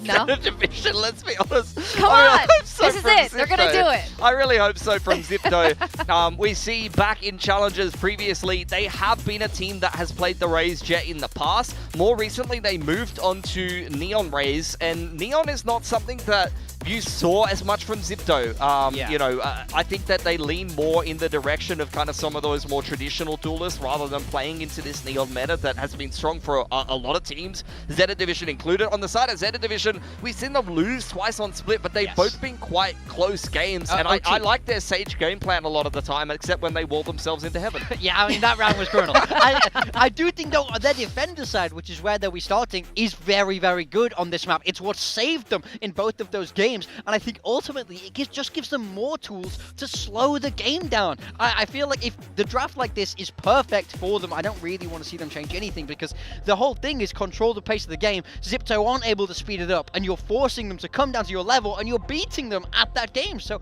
I don't want to see them swap away from the Sage. I think every single team that's played ZETA so far, KRX, GE at the end of the group stage, they're forced to grind to a halt in terms of the pace because ZETA slows the game right down. They play compositionally things like Sage that make the game slow, but also they're just very patient and they're very comfortable playing low on time. Yeah, that is their specialty. They've been doing it for years. Get them out of here. It doesn't matter who the coach is. Wrong it region, is very guys. Okay, so for ZETA Division, there's one change. We're seeing a fade now instead of that Sky. I think, I don't mind this. I feel like it's a little bit of stopping power, but you are forsaking those flashes then. Yeah, interesting for ZIPTO. They are leaning straight into the Raze Neon that I was talking about. I don't know if I've seen Delphi ever really play Neon in living memory. Endo's very good performance on the Raze on Sunset, though, when we saw in their opening game against Secret. So hopefully that's going to be a little bit more comfortable. You can see ZIPTO getting a little bit comfortable down on the stage. They're going to need to. Solo. Because ZETA's pace is like, wait. Hold on, guys. I'm going to take a 30-second nap in the mid-round here. Okay, that's a rev Jazz, the co-streamer, said he wants to go give ZIPTO a pep talk. Pilsky, I feel like you're very passionate about this. If you were a coach for ZIPTO or a co-streamer and you were giving them a little pep talk, what would you say? I need them to run through a brick wall. Yes. Figuratively and literally, because they have to play against Sage, the most boring agent in the game. Morgan agrees. All right. That's really inspiring. I'm sure ZIPTO would love to hear that. We're going to send it back to our casters. We got Quack and Achilleos on the mic. Thank you very much. Yeah, I mean, will they be able to do so? We'll find out. This Sage in play, trying to slow things down even further. I think maybe they just need the classic. Give them the Bren treatment. Get them a banana. Get them a Red Bull. Get them the focus up. Remind them of their past achievements. Remind them of what they're capable of. Oh, yeah. Come on, LCQ winners. Split 2 runner-ups. You're just a regular guy. Leave that one out, you know. You can fill up a space. You can run through brick walls. You've got the double duelist. Permission to be a bit more biased now. ZIPTO, I mean, they had the whole run here. Surely it doesn't end now. A team with a lot of rookies, to be fair, but it's also Alert and Surf, and now they're just running it down straight into A. Good amount of damage here. And it was a 20. They want to try to get the plant into his hands, allow him build up towards that showstopper quickly. So Spike now planted. Can they defend it? It's been 2-0 in pistols so far for ZIPTO. Absol taking space, drops down here onto the site. Guardian Light going to be sent through, jump at the corner, Sugar Zero able to find one. Absol going to be struck down, Doffy able to find a second, Zika will fall, slides in. And there's the cleanup. 3-0 in pistols now. ZIPTO again finding the opener. You see the potential. They just run it down. Like, they could have done that on Haven, but, you know, they get into their own head sometimes. The rounds get away from them, but when everything's simplified, it's just the pistols. They run straight in. They don't meet a Sage. They know they have the sight. You even have Surf was just hanging out towards the back, had a snakebite lineup if it came to it, but wasn't needed, so he walked up and got a kill. It's always possible, but this map, much needed. Sunset, I don't know. Garage smoke now, but with the automatic rifles, they're just spamming through. And just going to be dead off the rip. Surf money man. Nico dead mid 360. Surf will eventually be overwhelmed. It's just that Marshall. As I'm not sure if Trailblazer actually got the spot check here on a Sugar Zero. He could go unscouted, but well, in the end, doesn't matter too much. Yeah, So that's the kind of pace and confidence that you Spike would planted. love to see from ZETA, just to have a much more evenly matched, much more explosive Valorant game like the desk was talking about as well. You want to witness those kinds of flashy, individual, talented plays right now off to the Marshall, and just trying to do something around it. Nonetheless, it's going to be an easy pickup for Doffy. So close to ults now a little bit, but otherwise not too much to speak of for ZETA in this first couple of rounds. This is where we'll see if they're going to be able to find their footing, or if the floodgates well and truly will get opened here for ZETA. As they look for a bonus conversion. A nice cool comment collected there from Doffy in the end. I do wonder if that little cushion that Endo was holding on to is kind of like a security blanket, just providing him some extra comfort on the stage. Either way, fast lanes up. Look at them just running straight up. Well, Doffy, he finds two. XCL and okay. And Shota had been eliminated. Trigger Zero now going to be flushed out though. Flash into the back. Doffy with another kill. He's now 8-0, 9-0 on for an ace. And Eco, oh, he's near by enough, but he will deny it from him. Low HP though. Oh, he's very screwed.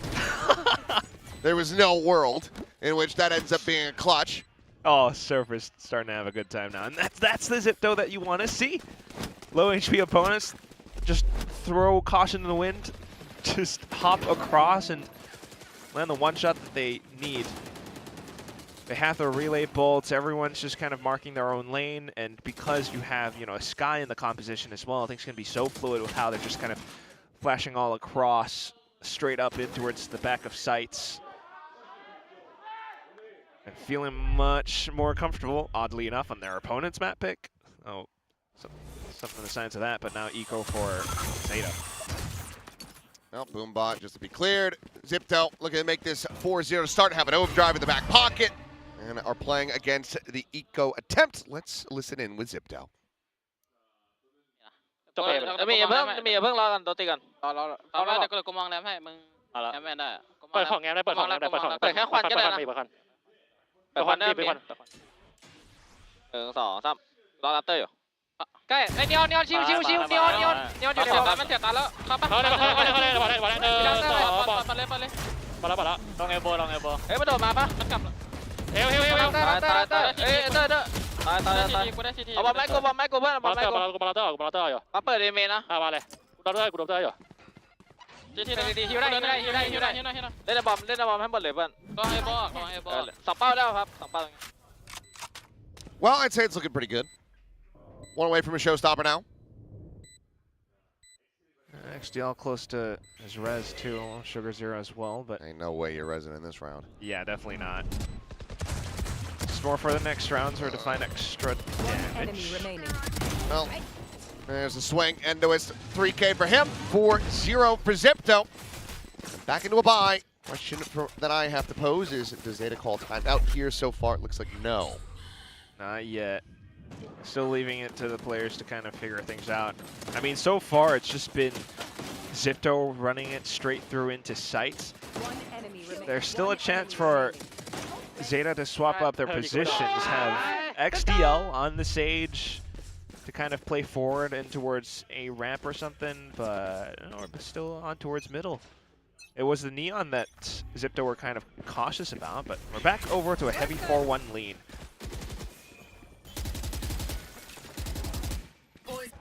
Prowler won't catch Surf just yet. Sage Wall's already deployed towards middle though, so that's one less problem for ZETA to worry about.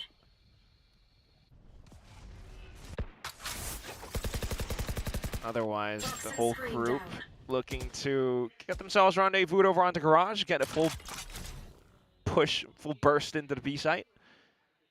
XDL has to be real quick with the slow orbs. A little bit oxymoronic, but yeah. Snake bite should be enough to delay for that to at least come through. One or the other. Yeah. We'll see though. Ooh. Okay. Eco is now tucked in at long. No way. He's not going to turn around. Eco. How would they know? And now this. across a long enough timeline, it gives Surf the opportunity to potentially lurk through Vent and then maybe even get a backstab on an Absol. Oh. However, I mean, are they going to go all the way across? Absol here in the mid will be able to find two. Can't quite escape, though. Ends up falling. Here they are going to go for the pivot over to A, so Eco might be able to catch them off guard, but he's still just standing statuesque now, starting to move. Getting the read from the rest of the team. Ooh. Okay, it's into A. Eco is there at main, and it will be able to find Kennedy, so that's the spike down, and for Zipto, this unfortunately just ends up getting away from them. Yeah, it's very similar to that one round we saw in Haven. Again, this is how they love to operate. You do have Surf on the lurk. Sometimes they'll kind of mid-round pivot off of it. Sometimes it works out. This one it doesn't, thanks to Eco playing a statue, pushing all the way out, and Surf not being able to spot him as well. Not to mention Sugar Zero with that quick from the Shadows TP as well. And you also do have to credit Absol to be able to land that spray down out towards middle, by the way. It just works out quite neatly for ZETA to put their first round on the board. Still looking to build things up. There we go. Now you have to stage out towards ramp, and this could definitely slow things down. I mean, I was going to say, you kind of have to just run away from here, though, because there's a showstopper, and there goes XDL. Okay, off that quick info, the whole ZETA team immediately starts to send off a flex squad. Sugar Zero to kind of hold and delay off towards more common positions. Welcome to my world. Kennedy. Trying to fight around the back here. Absol does take him down. Not sure how many other players he did see. Regardless, Lewis setting up the paint shell. Flying delay, and it's all 4 players of Zipto playing in towards back sight. Might just be the overdrive pop here and start fishing for any kind of contact you can get onto them. Sees that grab now expired, and Lewis able to find one. Spots the second. Third overall in the round is Eco. Well, he's going to be able to find the kill on the serve, and it was dead. Doffy now eliminated. An alert. Playing a ring around the Rosie, but Eco comes out on top. The fuse is there. 2 seconds to spare for ZETA as they will string together a second round in a row. Does feel close, doesn't it, though? But, I mean, you saw just the entire positioning. Even though Endoist does still land those incredible shots, and the showstopper as well, it does come down to this team play. Everyone turtling around the Viper's pit, but the one part of the map that's left open is the part that ZETA is approaching from. Oh, he got it through the pit. Whoa! What's Eco doing? Oh, boy. 11 players just go for Lysor-esque stand-up. And no showstopper this time, which means the macro starts to come into fruition for ZETA now. Zipto tries to play around it by breaking down individual panels, but hearing that it's just a singular rifle, ZETA's quite privy to, Zipto's attempts. Kennedy, though, blown towards market, but Shota wants to push down around as well. Oh, he's running along the orb. He slipped. He saw. No, he pinged it. He pinged it. I think he knows. Okay. And now, yep, they're going to be facing back forward. Shota getting here pretty damn fast, but is still completely caught off guard. Great catch by Kennedy, able to find that, and now they just fake back, just sending out some audio. Whether or not it's heard doesn't matter too much because ZETA still have rotated off. Which means that Face your fear. XDL again. Whoa. Well, Nightfall set on the timing. XDL able to find one before getting taken down. Still player disadvantage. Absol having to give up some space and not really able to situate that fast lane, but it ends up being to his benefit. Swing the corner. Oh. He just set the ult. That's canceled now. Well, this ends up hurting a hell of a lot more than you might have expected. ZETA not able to continue the run back. Zipto to get the shutdown, and that's going to be enough to call the timeout. Yeah, that's what can happen sometimes if Zipto are just given free reign to play their game in this way. Had an extra layer of, I guess, Kennedy in a lurk position to be able to find Shota. But at the same time, just full on through into the site. I would like to undergo the procedure from Eternal Sunshine of the Spotless Mind for that round. You want to completely erase it from your memory? Maybe a couple from the Haven as well. Okay. But that one right now is the front runner. Oh, get in there. Just wipe it clean. Lobotomize you. But you know, it's in that direction, but I'm not asking to go the whole 9 yards on it. God damn it. Okay, well, let's see what any form of recovery might look like here for Zeta Division. It's a good, healthy lead still for ZIPTO, as they have Zeta pushed back onto an eco. I mean, yeah. We still would love to see a lot more improvements and a lot more organized plays. It's starting to shape up a bit more with how the teams are starting to try to contest against each other. This time around, it's no longer XDL towards ramp. ZIPTO with their own 4-1, this time towards A site. So starting to feel that confidence again. And it doesn't feel as though Eco will be able to hold them off. Just the C's. Might not even have the right timing either. This is attack side on Split so far, though. But at the same time, Zeta, with their past couple of performances on Split, not too great in Pacific. I mean, it's not like the Sage is necessarily too bad on the attacker's side, but you would expect them to be able to slow down this double duelist a hell of a lot more than they've been able to. Theoretically, right? Like, so many of the agents in the Zeta camp can actually slow ZIPTO down, but I mean, Eco is just making all of the noise in the world, just stomping around the side, rotates around towards elbow, quick check back, and then Dolphy gets the swing. Climbing up and over the rope, Shota for a kill. Weapon now in hand. 30 seconds left. Kendall forwarded now into the 4v4. Seeker's going to be sent. Smoke falling, jump peek coming through. Shota able to utilize that. Dolphy now down. Player advantage into their hands. Stinger that range, not going to be doing too much of anything. Absol needing to find a way to try to close the gap. He's down to 3. And Sugar Zero will be able to find the 1, but the cleanup is still going to be there as Alert is on his feet. Once more. As you mentioned, a lot of noise being made. And it's just these streaky games or rounds with ZIPTO again. They start to feel themselves. They get the confidence going. Hearing the noise, they pounce onto it. Even onto site with the eventual trades following through, everyone starts to get activated. So you would kind of want to see Zeta layer on more of a 2-on-2 approach. Leave mid a little bit more open since ZIPTO isn't really pushing this position.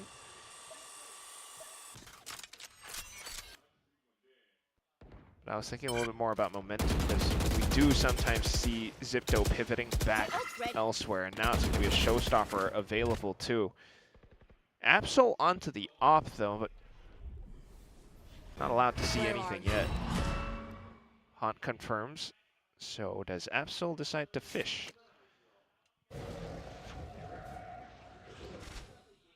Just a little bit Khalif and posted in this position. He's going to continue to scale, and this is risky business for Absol. Even for a Neon, not much of a fast exit, but I thought that was a leg shot. It still gets the kill here on the Dolphy. And he does manage to get himself out of there relatively unscathed. Surf check forward, snaps off with a headshot.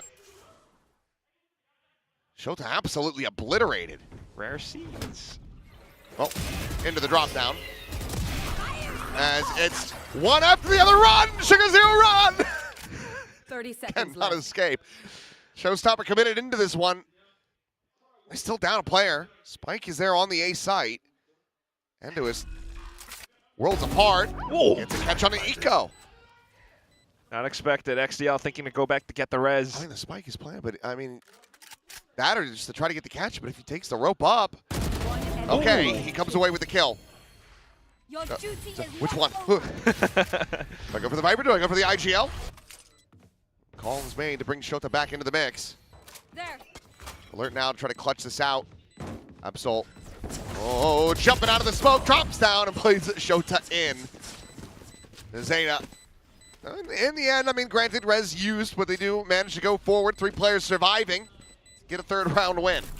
Yeah, it still starts off with impact off of the operator, too. Just deep lines being held, more of a 2-on-2 centric setup. And even though Surf does find, you know, big shot on the lurk, snappy with it, it eventuates into this where Sugar Zero just collects on so much. And that was a necessary one. If XTL does not win that fight, this absolutely could have gone pear-shaped for Zeta Division, but they get it. Operator now, back into the hands. Absol looking to maybe find a pick here onto Surf. Okay. Well, they know that he's boxed in. Jump peek, and this time not going to be able to find that punish.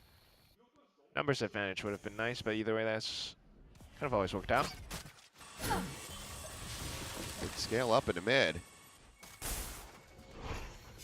Yeah, toxic screen around this position too. Otherwise, it's all the smokes to just kind of hold things off.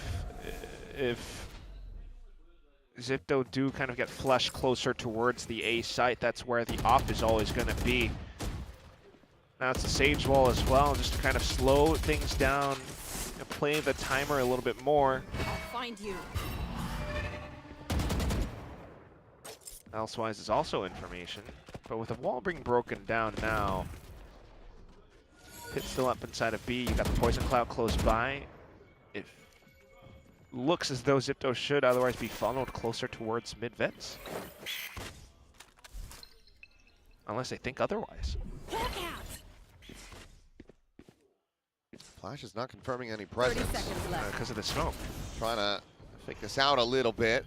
Here we go. Give it over. Absol, eyes looking up towards heaven here. Repositions, trying to get onto a deeper angle there within the side, and he is able to catch one. Alert going to be taken down. Relay bolt to try to delay. Now the pinch coming through. Sugar Zero able to find 2. Swing in the corner. Absol gets the finisher. Nico squeezing a kill in there as well. So Zeta Division, they find themselves a 4th. And that's how macro is played. Round to round, they start to read the attempts at which Zipto wanted to push off of, and they start to layer their own defenses. 1-1-3 this time around, but it's the Viper's Pit, it's the Poison Cloud that they have set up around Mailroom. Completely funnels Zipto over on towards the A side, and Absol lands a nasty shot over onto top heaven.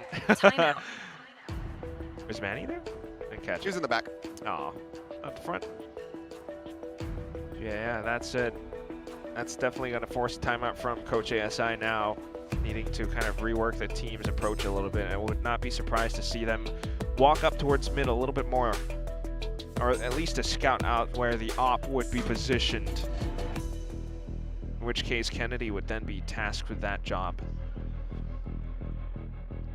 Still though, I mean, as far as the scoreline goes, it's not too bad for both sides.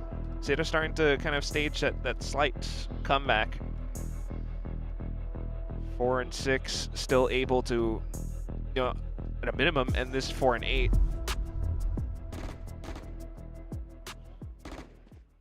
Zeta definitely showing that they have what it takes to, you know, really close this out.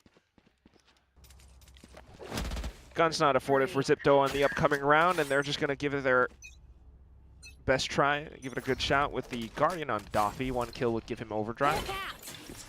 Grab that, drop the gun over. It's a little bit of a fadeaway here from Shoto. Backing off mid for now. Now can rescale. Kind of cross towards Mail. As just making sure that no one's slopped their way into Mail. Prowler not really latching on to too much either, though. XDL meeting a bit of resistance, and it's Endo is hugging close by. Oh, here comes Doffy. Shota finding a timing right through that. Dodges Trailblazer. That's Doffy down. Push though. XDL, he's just walking out through that Viper wall. He ends up dying. His second layer of Sugar Zero. Oh. He's only able to find 1. Suddenly, it's Absol alone. And how in the hell has Zipto managed this? I cannot fathom. 1v2 op. No sound. 30 seconds left. Oh, he's got no idea. William? The barrel. Thrifty. Well, a Thrifty off the timeout. That tied up 6-6 scoreline dream and now dead. ZETA get themselves a 7th round win. Like, this was cool. A 4v5 Thrifty. Yeah. I mean, the play was sound from Shota, but as soon as they all get themselves over on towards ramp, and perhaps they thought it was still Surf alone on the other side of that ramp wall, but it wasn't, and it was close by. Well, that's another round for the memory removal procedure. What about Rick and Morty with that memory episode thing? I forgot. If it wasn't from like the first 2 seasons, then I will have not seen it. Oh. All right. Either way, same toxic screen, Poison Cloud. This time over on towards the top of A ramp. So XDL under a bit of pressure, but it's a crossfire setup with him and Sugar Zero. Smokes got set up this time. Surf. Oh. Okay. Good opening punish. And ZETA will back off, work off of the numbers that they do have. Leave B Heaven a little bit more open, or XDL to take its choice. Walling on the timing. Trying to bleed the clock dry here. 40 seconds remaining. What's the option for ZETA? Shoot it down, just explode in sight. Doffy overdrive. I think that's going to be the case. Try to go for it, but a little peek in. XDL able to find one. The drop down. Well, Doffy will eventually be able to zap enemy Sage to death, but Nico finding one. Can't find that second. Just some damage onto Alert. Shota still lingering here within the smoke. It's over to backside. Nadi taking lower, taken down, and Shota will have the finishers here. So 7-5, ZETA, they get themselves into a decent enough position as they get ready to move over to the attacker side. But they still haven't been able to win a pistol. Well, that's ZETA too. 7-5. All that's said and done, though. One enemy remaining. You can definitely see, the more coordinated plays put forth by ZETA. Halftime. Except for, the ones where you want to erase from your memory. But yeah, just having Absol, XDL with the slow orb just in the nick of time as well. As soon as the wall gets burst down, immediately sends it forward, and that just stalls ZETA, which you would think, theoretically was what this comp was meant to do, but they didn't really get that done too early on, having lost a pistol. So 5-7 is still not too bad. The recovery is indeed there. But we'll see what happens over on the second half as well. I mean, I feel like we're pretty much in the exact same position we were in. First map? Well, I was going to say at the beginning of this map, which is just that either team can win this. Yeah. There's been so many mistakes on both sides. So many hero plays on both sides. It was hard to kind of figure out who's going to be walking away with this win. And I think that we are very much in the same position. A lot of this going to be resting on the outcome of the pistol. And if I were to kind of take a longer lens look at all of this as well, yeah, no, obviously, thank you, Andy. The team that goes up, maybe if ZETA does take this map, Sunset's still a big question. If you go over to whoever wins this, going up against DFM when you're looking like you're playing in this form, also not too great. Does Andy write those? Is that him? I think some of them. It's more well put together than I would have expected from Andy. For Andy, I would have thought it would have snuck in a pun or two. The loser of this match doesn't win. No way. Well, Eco winning the peak battle. Gonna be eliminated nice and early, but ZETA, they get this kill, but they're still so cautious that now they've given a good amount of time for the rotations to come through, so ZETA could still try to fast flood this one.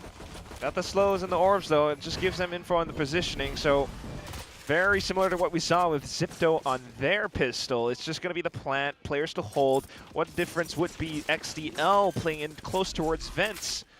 So it's just to try to work around these positions while Shota lurks behind. Doesn't have a snake bite though, so we'll have to be ready to go. Oh, XDL. Let's upgrade to the Ghost if he so chooses. Has the heal for himself as well. So, right, back up to 100 HP. Eco playing here on the site. Snappy with that shot. Takes down Dumpy. Finds Endoest and will find a alert. That is a big 4K from Eco as ZETA close out their first pistol of this series. Now are trailing ZIPTO by 1. Really strong pistol put together, though. I mean, with Eco landing all of those shots as well, now very close to a Nightfall, just 3 away from it. With all that said, I mean, just having the information, the slows that XDL throws down. He's still doing it every time. Never stop. You gotta send it. You gotta believe. Okay. And they're all buying up rifles as well. Yeah, pretty big investment into this one. Spectre and the Bandit. Weaker of the weaponry here. And for now, it looks like ZETA more than happy to just put out a little bit of pressure, get the orb take in Garage. Try to get that Nightfall online. Get themselves set up for the entirety of this second half. ZIPTO hungry for a bit of information, but won't be able to find much. So it could still end up in towards, oh, the feet. Might end up getting spotted a little bit there. Shelter, though. Some damage found. Going to be overwhelmed. Absol going to be taken down. And Lewis is able to find that second kill. And now you're at a player disadvantage. Surf to try to catch them by surprise. As he will. Eco dead. Snake bite to the corner. Spot out is there. XCL having to be the hero. Finds the first. Slow orb tossed in, mows down the 1, and will be able to bail them out. It's a 4K Red Bull clutch for XDL as ZETA tie it 7-7. But it's also so incredibly costly for them. Some of these rounds that knocks the win out of you. It makes it close, but you can bet for the next round the money not looking good. ZIPTO's probably going to walk away with it. At least close to the res now for XDL, but I mean, it's one of these plays where you just kind of like don't really expect it, but you know, perhaps a greater team, you know, would have witnessed the smoke being placed that much deeper, and you would have considered the fact like, okay, maybe we shouldn't try to go into, you know, smoke form inside of Garage where you're susceptible to shots. Suddenly now we're just running it down. Well, Eco just catches a stray there. Check in, and Absol completely halted by his teammate's own slow orb. And quick peek. Now he's dead. Round's just a foregone conclusion. I see him putting this together. Yeah, bonus conversions feeling a bit wanting at this point. Everyone from ZIPTO and their families just like stacked up around B Heaven watching for the pop outside of Mail. I mean, critically from here, the main thing that you need to find as ZETA is some damage. Okay, wow. And that is perfect. Now they've got an open B site. Well, just almost. But they also get the res off. So Absol is back into the fight. Alert. Alone for the moment. He just has to hold down mouse on and pray. Well, Absol will quickly be put down yet again, but the Vandal can be carried over in his honor as XDL grabs that up. Serve. Disrespecting this. Gives him a nice little surprise. That's him down. Sugar Zero now getting caught, and that brings it into a 1v1. Showed this chance. Trying to find the clutch of his own. Tap of the rope, can commit for it. Spike in play, but no further util. Try to utilize. Snakebite obviously had been burned earlier towards Alley. Poison's off. And Shota, I mean, it seems like he's got no idea that Kennedy has made his way into the site. Just tucks in. He's going to be caught. Staring over at the wall.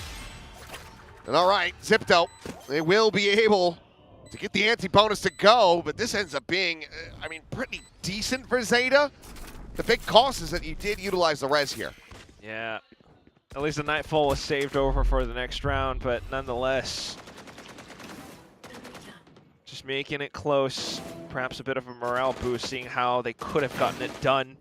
Wild swings out with a stinger, takes down Doffy. I was not expecting that, to be honest, but welcome set nonetheless, with how ZETA has been quite diligent. We'll see though. next round now up. It's Alert with a Judge purchase outside of B, but Zeta leaning heavily towards the A site. I don't think he's going to find anything, at least not at this point in the round, but it's at this point in the round that we now get ready to listen to Zeta Division as they go towards this A site, and we're going to get beaten back. これ情報取れないで。レイズネオンだ、レイズネオン。今からミッド取り行こう。ビーム取れた。ビースプ狙おう、最後。手前出てるの注意、これ今ミッドタイミング。ネオンさんないよ。いや。最後ビースプジャージは行こう。レイズグレもない。手前トレードで行こう、ほぼ。はいよ。デメンスもかってきた。あ、でも僕ない。全部使った。えい。クイズは見た。開けて。で、なし。でもいけや。殺せる？僕だ。俺ら壁と僕。トレードで行こう、ここ。肩上げるわ。自然壁使うね。じゃあ、タムいると思ったよ。待ってね。Still toying with that Judge. The team scaling up into heaven. Shota has an angle. Shoulder to shoulder, but they need to create some pressure. If Shota ends up walking into this, he's dead. Ah! 30 seconds left. Well, Surf is able to find two. TP up over the top. Spike going to be grabbed. And out is a 2v2. As looking for the commit to the plant. I need to see that back to see how Shota won that fight. And he's going to win another one as Doffy is just not ready for him to be that deep at alley. Similarly, Shota not quite prepared for Endoist to be in the same angle. And now, Sugar Zero. Just hugs the pillar. Trying to throw on the cape. Can he get this clutched out? No further util. He's playing it quietly. Now starting the swing though, but right is into his second guesses it. That's when Sugar Zero strikes. It bails him out. I mean, so many of these rounds have just been right on the knife's edge. But Zeta, they do manage to tie it yet again. Second guessing at knife's edge is a great way to describe it, though. I mean, how?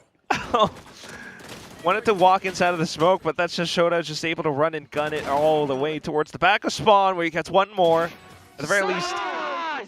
Swinging the mouse like he's playing Power Wash Simulator. You've been playing that. Oh, boy. Great game. Oh, God. At least Endo has won the Showstopper as a consolation prize. Down middle. Trying to backpedal away. Chase coming through, and Doffy, yep, is able to get there fast enough. They're not going to go deep enough to get... Oh, never mind. I didn't even see Endo was diving forward like that. So, yes, they will be able to get the gun. Don't really mind this from Zipto. I mean, showing, like, even in the previous round, a heavy lean just does kind of funnel Zeta elsewhere. Now it's going to be that funnel over on towards A site, where you do have this deep off angle, but I don't know about the shot. So that's going to be a clean and easy one for Shota to pick up. Site as well. And Zeta able to hold all around. If not the back of ramp, then eyes towards vents. Oh, well. Whiffage! Yeah, whiffage and just going to be overwhelmed. Absol now trying to sprint forward, take that space. It's a great shot from Shota. Shuts down the showstopper. Ciano slotted forward, ready as that smoke does fall. As how is every round being settled by a 1v1? Whiffage. Oh my god. The outlaw shot, you know, it's, you know, Volta. Yeah, okay, it happens. Or maybe it's more lever action. But anyway, it just like, this should not really be happening. Sugar Zero does his best. But it's moments like these where you can see Zipto having the potential to put forth some rounds. Ultimately, at the end, though, it's still a bit of coordination that puts Zeta up on top. Okay. Okay, looking for a pacier hit. TB in the back, and will not be able to stick that one. Meanwhile, Absol, maybe being told a little bit too late that this is going to have to be a cancel. Quickly pivoting somewhere else, concerned about middle, but Zipto does not care. At the here's the question: what's the over/under that this ends up being another 1v1 to settle the round, regardless of who wins it? Because I think it's somehow pretty likely. I want to say no, but it's hard to tell for sure. Now, either team is quite concerned about the extremities of the map as well, but Zeta's quite happy with them having gotten the pathway up towards vents and relatively soon into sight. Oh, what a timing. Catastrophic. The main fortunate thing here for Kennedy is that he does still have the Seekers, didn't have a full cancellation of it. It's going to be a 1v1. That's what I'm saying. Hit back in. Maybe not even. Doffy might just try to save this off. It's way too far off. The team from ZIPTO trying to hold on to the site as much as possible. Enduis just eating that full back pedal away. Ooh. Wall going up. Surf. And he has been tracked by the Prowler, but it's going to be Doffy taken down. Now the spam into the pit. Eco able to find him yet again. Second time he's done that on this map. Looks for a little bit more, but Enduis will be able to sit him down. In the corner, but XDL has escaped, and now it starts looking pretty unassailable and pretty unlikely that it comes down to a 1v1, but I'm not going to hold my breath. Who knows what happens inside the pit. There we go. 2v2. Last player standing. Oh, it would have to be Shota isolating it down now, swinging out, and Alert. It's the one able to find the kill. Gets off the defuse fast enough. Passes that one over. Looking to just try to build up another showstopper, as ZIPTO will keep it tied 9-9. Yeah, back in and close. No op to be retrieved, though. With all that said and done, it was kind of an innovative approach, just having a little picks up and pivots back over onto B site. They note that the space that they have is quite shallow, so just walling off back site to get the spike down is quite cool, but still, with how Doffy and Enduis, namely, are all able to kind of assert themselves back in the situation, landing flicks and shots, it makes things quite difficult for ZETA. So they're starting to kind of respect the marksmanship a little bit more now, and they're starting to slow down their engine a little bit more as well, because ZIPTO, or formerly known as 555, a team put together just this year for their entire Challengers run. Love it. It's these plays that brought them to this point. Yep. You gotta make sure the sign's the right side up. Last guy who flipped the ZETA logo upside down got bullied incessantly online, so. He actually did? I mean, it was Sideshow.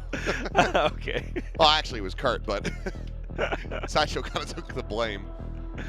Oh, boy. Hilarious. Well, final timeout call of the map for ZETA Division. This is enough for them to finally break away. As it's been quite a bit of back and forth.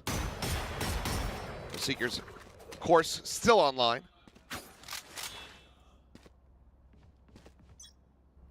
At the res, you've got the overdrive.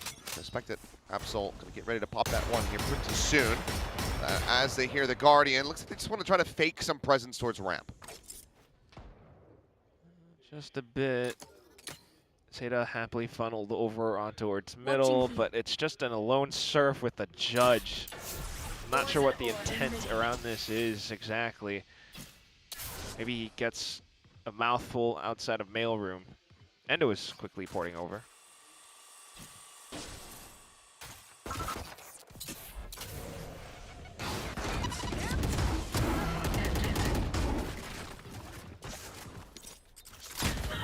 I didn't see anything. Well, Shota will also fall. Seekers are going to get used here. And it's going to be a quick cleanup from there. Flawless round for ZIPTO. Not allowing for anything to get started off that thrifty attempt. They will now move up to double digits. In with a shout to run away with the rest of this map. Yeah, having their own conversations with the timeouts as well. So now at least a judge will be kind of a point of concern for ZETA in the upcoming rounds, but they definitely need to start putting more on the board just to try to, you know, either get a lead or get themselves close to an overtime kind of range. That said, still continuing to switch up their defenses. Now it's a 1-3-1. Allows for ZETA to kind of just slink past ramps for the time being. Sugar Zero. Dead. That's a quick pickup. Yeah, they've noted that kind of flash play from before, but Shota gets one through smoke too. Well, takes on Kennedy there at screens. TP immediately over. Still just checking that elbow position. Casey went a little bit greedy on it. Paranoia now going to be lobbed in. Fast flood. Slide through, Eco eliminated, Absol's gone, Overdrive's popped, Shota is dead, and it is just XTL. ZIPTO gonna be moving up to 11. Now that's what I'm talking about. Shake off those nerves, XTL. Just looking for perhaps a safe exit away, or to walk in closer, I guess. Money's not good, so I don't. But you can see exactly how quick ZIPTO can be. Noting Sugar Zero onto that flash play to give his teammates entry up towards ramp, quickly get that pinch onto him, and even then with the sight, just the stun and the full team to flood on alongside Doffy. There was no chance for ZETA to respond. It's this kind of play that gave ZIPTO those wins over in LCQ, even over in Split 2. And that's absolutely broke ZETA. Oh yeah. I mean, Absol sent the overdrive in the previous map, and then immediately got bodied. Keeps happening. But you're not meant to look at it, Eco. It's like the solar eclipse. And then you got middle as well.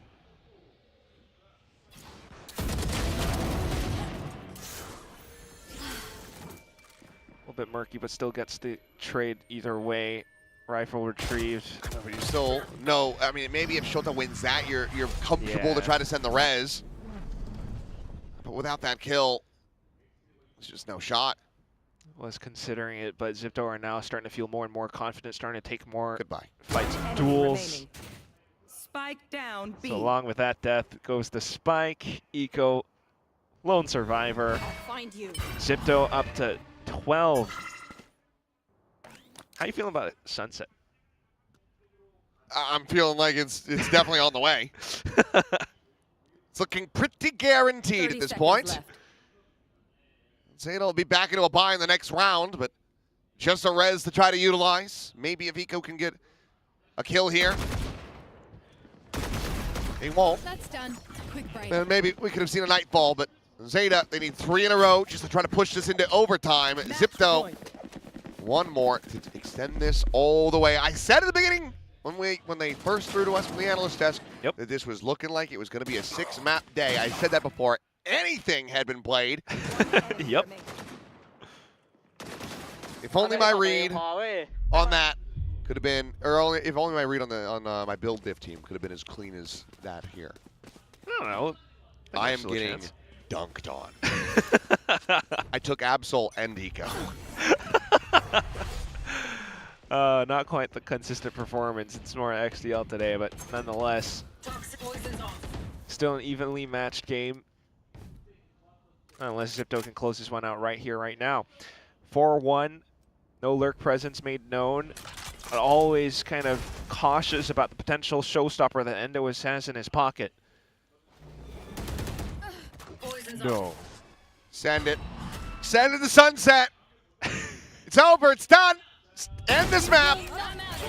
Look at him. There's a showstopper. It's Sugar Zero that's dead. And now it is just XTL and Shota and a 2v5. Even this backstab angle is being watched for. Shota still somehow wins that fight, but quick check down. Doffy gets the kill. Surf will have the finisher. And that's it. 13-9 on Split. We are going all 6 maps here this evening. And Sunset will decide it. Oh, yeah. Much to Achilles' enthusiasm for sure. But just looking at the separation in terms of kills, this second half alone just kind of shows you the potential of ZIPTO as a team once again. The double duel is starting to shine so much more. It's at plus 12 with Endoist, 27 and 15.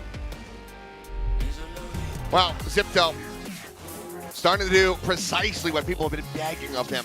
Run at them, out-frag them, trust in your abilities. That was put very much on display here with this split. Less so on the Haven, even though they still played it close. But now they're going to have to do very much the same on Sunset, a map that I'm frankly surprised ZETA didn't just pick for their map. They floated it to the very end, but that has been a strong one for them overall. We're able to take down KRX, 13-11 on it, but they opted to let her ride. Yeah. Should be feeling still decently comfortable on this final map of the series, but if ZIPTO start to believe, that's when things is scary for ZETA. No kidding. It's always been a bit of a tougher map pool, but ZETA definitely are the ones who have to start to show up now. I mean, they had some neat little macro adjustments as well off of certain timeouts in the second half, but some slight mishaps as well in rounds that they should have gotten. Either way, though, it's all just tossed down into hell. We're going to toss it back over onto the desk to talk us through this madness. Madness indeed. Are we surprised though that ZETA and ZIPTO are making sure it's going to be a damn long night? Victoria here. I'm with Pilsky and Morgan, and we have a special guest with us. It is Spin of Team Secret. He's going to help analyze and break down all of this. Team Secret is one of the teams that sent ZIPTO down to this very spot. But ZIPTO did come back here on Split. Pilsky, you must be really happy that they're doing a little bit more of what you were hoping. Yeah, 100%. I mean, it started off beautifully because Doffy was 9-0 in the beginning portion of this game. Another pistol, another bonus for ZIPTO, but finally Endoist is delivering. It seems like Raze is his most comfortable agent so far. I was actually pretty impressed from the Neon. You know, I don't think I've seen Doffy play that, even though I didn't get to catch much of the LCQ or the Ender challenges SCA. I remember him being a big Yoru guy, playing a little bit of Jet. He's a player that can definitely pick up the op as well, but I was pleasantly surprised by his Neon, and every team needs a good Neon in this meta. Yeah, I mean, I thought they did so much better. I think this is what we have come to expect from them down in Challengers League, and they haven't showed that, especially map 1 is a weak performance from both of them, but now I think if they're firing on all cylinders, this game definitely gets tougher for ZETA. What did you make of this, like map 1 versus map 2 so far, Sven?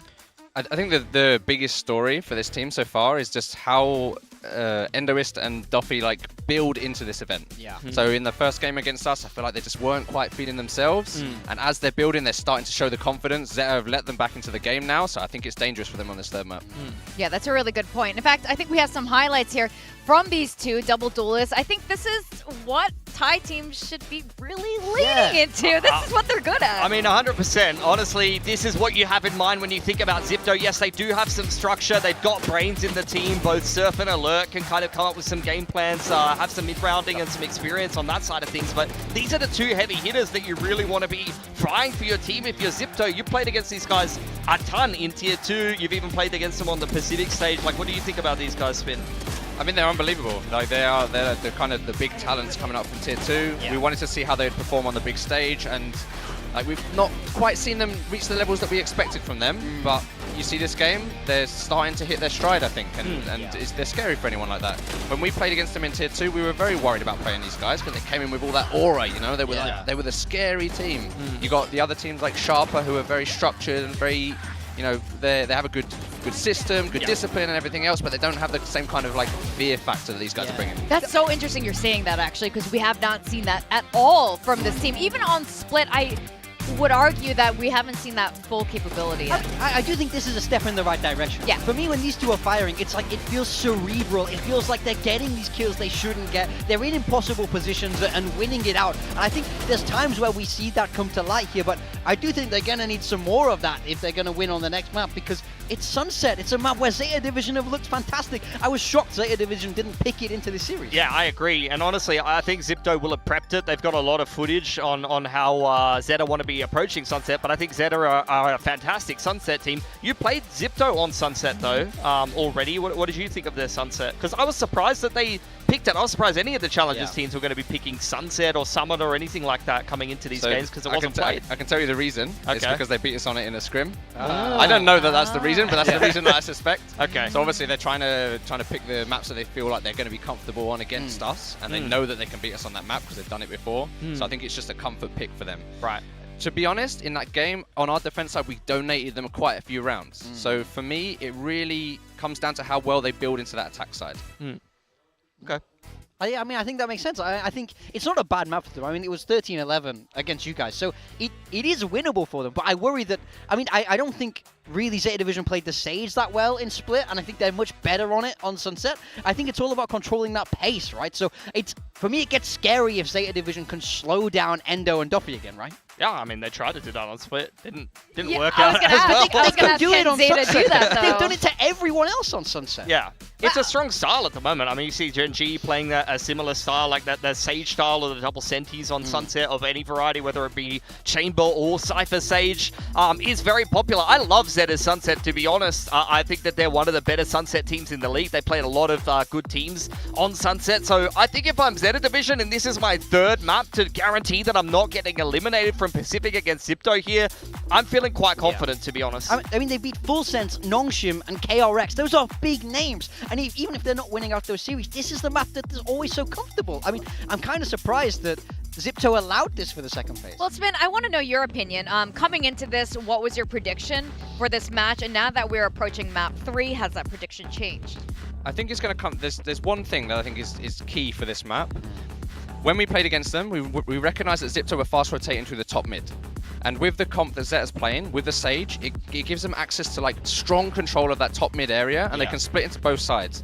And because they can do that, that cuts off a lot of the things that ZIPTO's trying to do. So I think if ZIPTO haven't come into this series with an answer for that, they're really going to struggle. So they really need to know what they're going to do about this Sage going top mid on their defense side, that is. Yeah. How would you counter that if you felt like ZIPTO...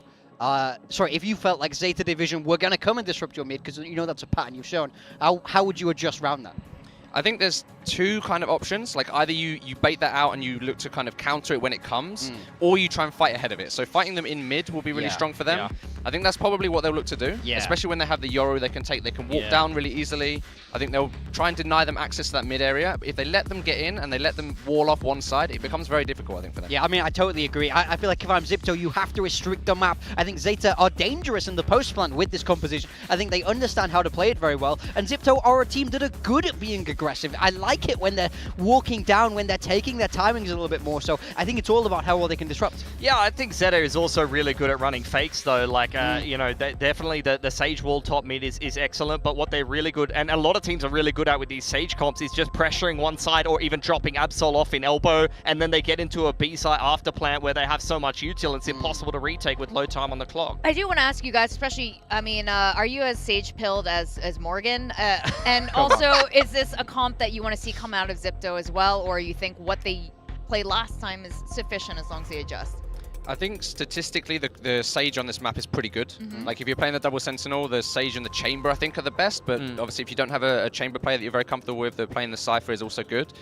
I think it just works really well for the map. It gives you so many options, like to get into sites, to hold on to the post plants. I think there's a style of retaking heavy on this map that's very successful, and the Sage obviously does a lot of work to counter that. Yeah. Morgan is so delighted right now. But do you think this works for ZIPTO? Like, ZIPTO doesn't have a Sage. They don't. But I don't think they're a Sage team. I don't want to see them get in a... It's a little bit too technical, and I want them to feel like they're confident in taking fights. I think if they have to think about slowing the game down with a Sage, that works against them and the players and the way they like to pilot the game. So, but I think for Zeta, it's a very natural fit. I don't want it to be slow both ways. That's true, though. That'd be really Yeah, really 100%. If ZIPTO don't go out playing double duelists here, I'm going to be pretty disappointed. So let's see what they have here on Sunset. I thought that the Yoru Raze was a weird pairing of duelists last time around, and we are going to see them change things up. It's going to be Endo, Neon, and Doffy is going to play the Waylay here. So maybe looking for a little bit more verticality over the Sage walls and things like that. Maybe this could work out a little bit better. They are going to start attacking side, so it's going to take a while to break through a lot of that util from the Cypher and the Sage. Spin, do you like what you're seeing here from ZIPTO? A little bit of a change, a Waylay instead of the Raze? Yeah, it's a little bit surprising to me, to be honest. I think the Waylay Yoru is really strong on this map at the moment. Waylay Neon, I don't back it quite as much, and I would have expected them to, if they're going to shift to the Waylay and the Neon, Waylay and Yoru, excuse me. But I think this will be interesting. I think they can do a lot with this comp. They can play very fast, and we have to look to Zeta to shut that down. Okay, this will be really interesting. Again, this is an elimination. One of these teams will be going home, and the other will continue on throughout the play-ins bracket. And of course, you have to send it back to our casters. Would you do the honors, Spin? Yeah, of course. We'd love to pass it over to the casters. Team Secret's biggest fan, Achilleos and Quack. Ever since you started coaching, Spin, ever since you started coaching them, absolutely. 100%. I mean, I was rooting for them, but it be what it do. Let's get ready to go into this. A sixth map to close out the evening, our second day here in the second week of the play-ins. And one of these two teams is going to be going home after this best of 1 on Sunset. Could be the Thai team, could be the Japanese team. Team playing the Sage right now just to try to slow things down, but Kennedy will keep that in check. This time it's not Surf to lurk around, so a bit more curious as ZETA. We'll spot him out though, but the whole team, the double duelist, the Neon Waylay is much closer towards the B side, which is kind of open right now as well. Yeah, it's just this singular trip now broken. Camera to maybe try to spot check in. As Coffee staying tucked here into the smoke, and Sugar Zero dead before he can even get the paranoia out. Absol will be able to find one. Eco with a kill for himself as well. Push towards Boba. Swing around the back, and oh, XDL. First one to catch that shot, and Surf finds another. Absol dead. Eco trades it. And now it's a 2v2. Spot to alert. The swing alert. Oh, not living up to the name on that one. Will end up getting taken down. And ZETA, well, they will find another pistol win. Yeah, Zipto's starting to drop him. Had the entry, but wasn't quite ready for the fast flood or the retake. They had their own plays back over on towards Market. The frenzy was neat. But as it comes down then, just to flood back in from middle, I think Kennedy perhaps didn't pressure him enough, you know, but he was a Sova, so what can you really do? At the same time, this is where it really breaks the camel's back. He's trying to set forth a smoke, maybe trying to allow for Surf to play around, or I mean, the final teammate to play around at Kennedy, but I think he just thought that he could break that line of sight, but look at this force. This could be very unexpected. Full stingers out. There's Haunt, well, does end up getting a very big catch. Lights him up, and XDL plays off that with relative ease. Much more like Zipto, still running it down, straight up through halls. Wow, this is not great. Alert. Oh, Kennedy will be able to find 2. Okay. Not sure if there's a rifle close by to get picked up, but he's going to have to play back now. Yeah. Quite concerned about the back too, so he's just going to tuck into this corner and perhaps hope that ZETA walks into him. I mean, you do have a Prowler. Doesn't use it. So in the end, I mean, ZETA still coming out on top, given that Zipto forced into this one. This is still a very big boon for ZETA Division, but they do end up losing a couple more players than they needed to. So it's pretty much just alt points all around. But bit more of a loss on the side of Zipto. When you force buy and you don't get the round win, there isn't really a decent damage metric that can be attached to it. Yeah. But you know what? Like, mentally, I kind of like to see that from Zipto. You know, if they're going to go out with a bang, just do Zipto things. I'll show that confidence. Not like that, though, but yeah. And it's the blind face forward. Dolphy down. It's kind of like what Spin was talking about too. Top mid, strong point. Zipto not being afforded fights around any position on the map right now either. They're going to try to sneak past through and perhaps get a spring in their step on towards B. I mean, given the spam, there's a suspicion about this. So Absol can just stay drilled on this line. Pings are coming down. It's the Neon movement that I'm thinking of though.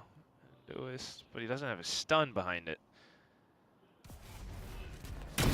Oh, well, that is fast. Out of bullets, out of options to be able to find the follow-up there. Alert will be able to get one, but that is a swift shutdown here as ZETA start things off 3-0. Very quick, relatively clean as well. The outlaw shots and the way that he's continuing to peek all around middle. Starting to exploit, or starting to slow things down for Zipto, who, you know, if they still continue to run it down, I mean, you want to start to see some performances around it. Not much else in terms of the lurks or any form of macro, really. Even micro is, like, the stuns were all already spent.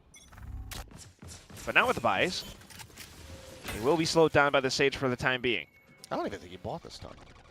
Oh, yeah. Because he went for a stinger again, so I think he actually just didn't buy the util. That's true. Regardless, wall does get put up. Segment going to be broken down. Take a look at A main. Yeah, this is a big walkthrough, and one that, with that clear of the trip, doesn't exactly tell them how many numbers are in this position. Prowler might Surf give... not spotted, but now Sugar Zero is. So they know there's at least 2 in this position. Absol kind of that third little surprise on top, as it's just Caterpillar cages from Surf. Narrowly manages to escape. Meanwhile, Doffy, he's able to find Sugar Zero. Slide in, Absol some damage, yes, but not the kill he's looking for, and ZETA. Oh, trying to be proactive on the other side of the map, but they end up kind of fanning out across mid and tiles, and they get caught. I can't believe Caterpillar smoke works. Oh, Enderwist, I mean, he's very ready for that swing, but XDL able to find the kill. You know, you've got damage onto one, but looks like it's not going to be the call to go for the res and then go for the fight. Instead, just a wrap around, maybe a chance at some exits here, but XDL would soon realize that he's tripped into B main. Yeah. Loving the pace of the match thus far, though, either way. Zip, though, you know, still having the confidence, but at the same time leaving options available for themselves. So just having that camera around, they will hear, if not spot out the Prowler. But the fact that he survives through the cage, and then for his teammates to just go full firing squad mode to any ZETA player that does manage to push around A main, just so much value around it.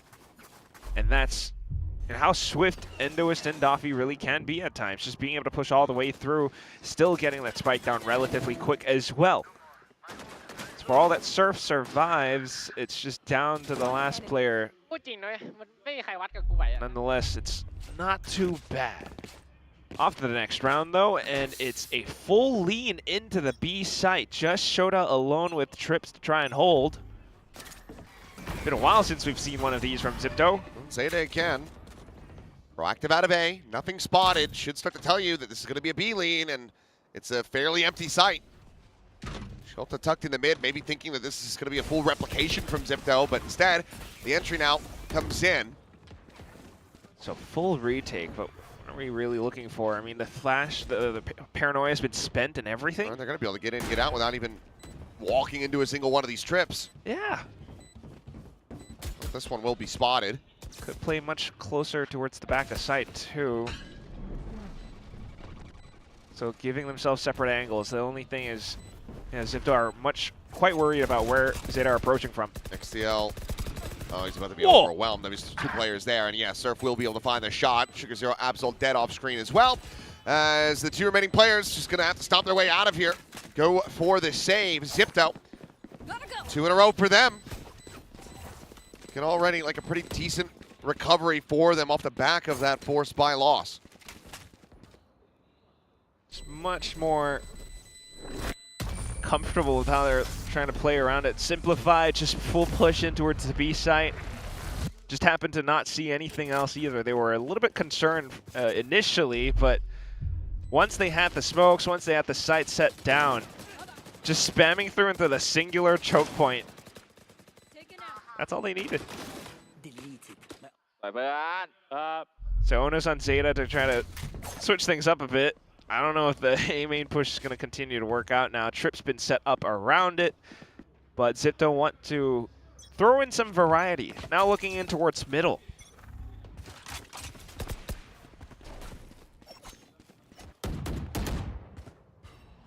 No fights or anything just yet, though. A bit of information around A main just allows for ZETA to continue to mark every single separate lane. Market door has been left open, but... Okay. Spam through, eco down, saturate. On the left side of sight, Sugar Zero just going to be sending out that paranoia. As overdrive popped, Absol is just running it down in the market. He still got shot into a corner with the stinger. Yeah, he's spotted, flushed out. And at the moment, it seems like Zipto starting to get every correct read. Vandal is scooped up by XDL, and try maybe to get some damage through, but I mean, the economic swing here for ZIPTO has been monstrous. Yeah, round to round to round. And that's them really, truly shaking off the nerves, you know, all the way from the Team Secret game up to this point. And you can only start to imagine how this continues to compound for the whole team. It's not always the cleanest, but at least they're getting the reads now and also just being able to flood themselves into any position on the map that they so choose. Spams through the smokes, the push in towards market, alongside with the drone as well, though. So it's not as though they're just running all around, all aim, no brain. They actually clear out the corners. There was this chance where they could have lost a player to Shoda or something. So this is pretty neat. And again, now the gun's onto ZETA. We'll see what they do in terms of kind of changing up their setups, because leaving a lot of these open spaces, you know, even trying to go for that triple stack A main push, it just gives ZIPTO the space that they're looking for. Just allows for ZIPTO to run into sights without spending much utility. Now it's 4 ults online. That's it, it's Ultra Res and Nightfall for ZETA.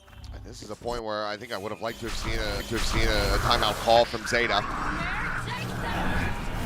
Nothing found though. Nightfall doesn't catch anything. Yeah, oh boy. It doesn't catch him, and at the same time, they had alert, pop his ult, quick cancel on that one to make them think that maybe he's gone over towards spawn sites. And now this reapproach over towards B has to be very cautious for ZETA Division, and already the players that are here have been overwhelmed. Dolphin finds Sugar Zero, the neural theft is out. The other 2 players, it's time to run. It's time to save. Spike planted. Where are they gonna go?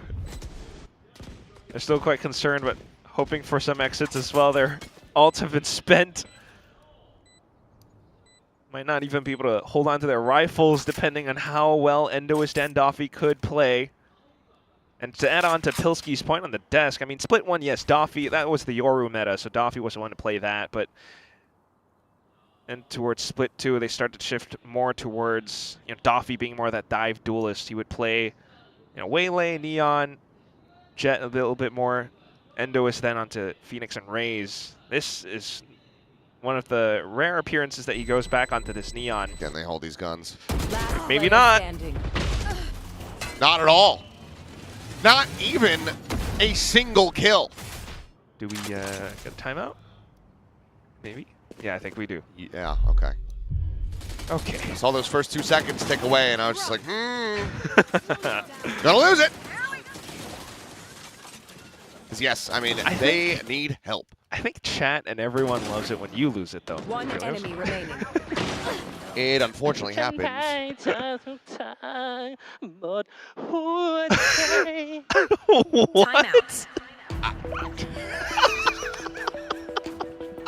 I wish I knew what that song was. I'm so glad I didn't start talking over that as soon as we cut to it. Yo. I was just like, I need to shut up because this is probably going to be good. Oh, and it was. Golden. Sabai, sabai. You just went for it. Nice, man. It's got pipes. You know what I'm saying? All right.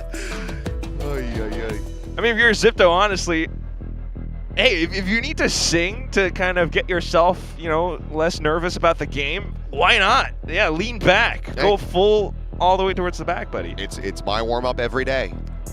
So Like in the shower? Shower, car. Nice. What sort of, would you like to share your music taste?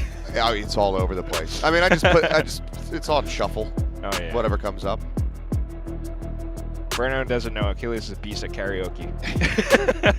I mean, if you want to get a good warm up, you do have to have something that's gonna push you a little bit. Oh, okay. But so like Wu-Tang Clan's probably not the greatest, at least for like the actual vocal cords. For just getting like alliteration, sure. Oh, okay. Rap, anything fast-paced like that can be quite helpful when you're getting ready to go your into a jaw cast and loosened do up, some yeah. play-by-play. Certainly going to need some form of a warm-up or at least something off of that timeout for ZETA, though. At least they're not pushing down A main anymore, trying to hold more forward space in towards B.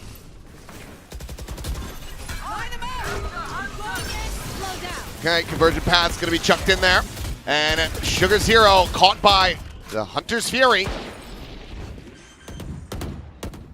I like that ZIPTO was just saying, like, okay, we just don't give them a chance. Don't give them a way back in. Just commit the ults. Win the rounds. Absol will be able to find one. Slide across from Endoist, noted, but with just a Marshall and then 2 players with classics behind this. Whoa!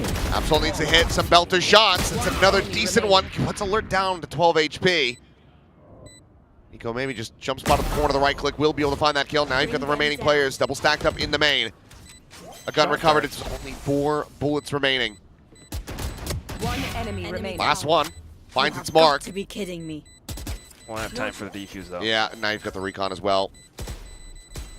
He was just waiting that one out. It's very nicely done. It's a decent attempt in the end by Zeta Division, but ZIPTO continuing to maintain control. It's 5 in a row now for them. Just continuing to build up off of it. And that's the confidence. I mean, yeah, it's a bit more of a half by round, but the fact that Absol managed to get 2 Marshall shots was still pretty decent. All that said and done, though, as ZIPTO, watching how Zeta holds like somewhat passive towards the back of sites, they're just going to be like, thank you very much, we're going to keep running it down. Space afforded to them is just a recipe for success as ZIPTO every single round, and now they get to do it over onto the A portion of the map. Slowed down by a Sage Wall for the time being, though, but at the same time, this is why you have a Waylay in place. Very curious to see why they specifically picked this for Doffy. Eco on the other side with the Prowler around a one-way smoke will confirm.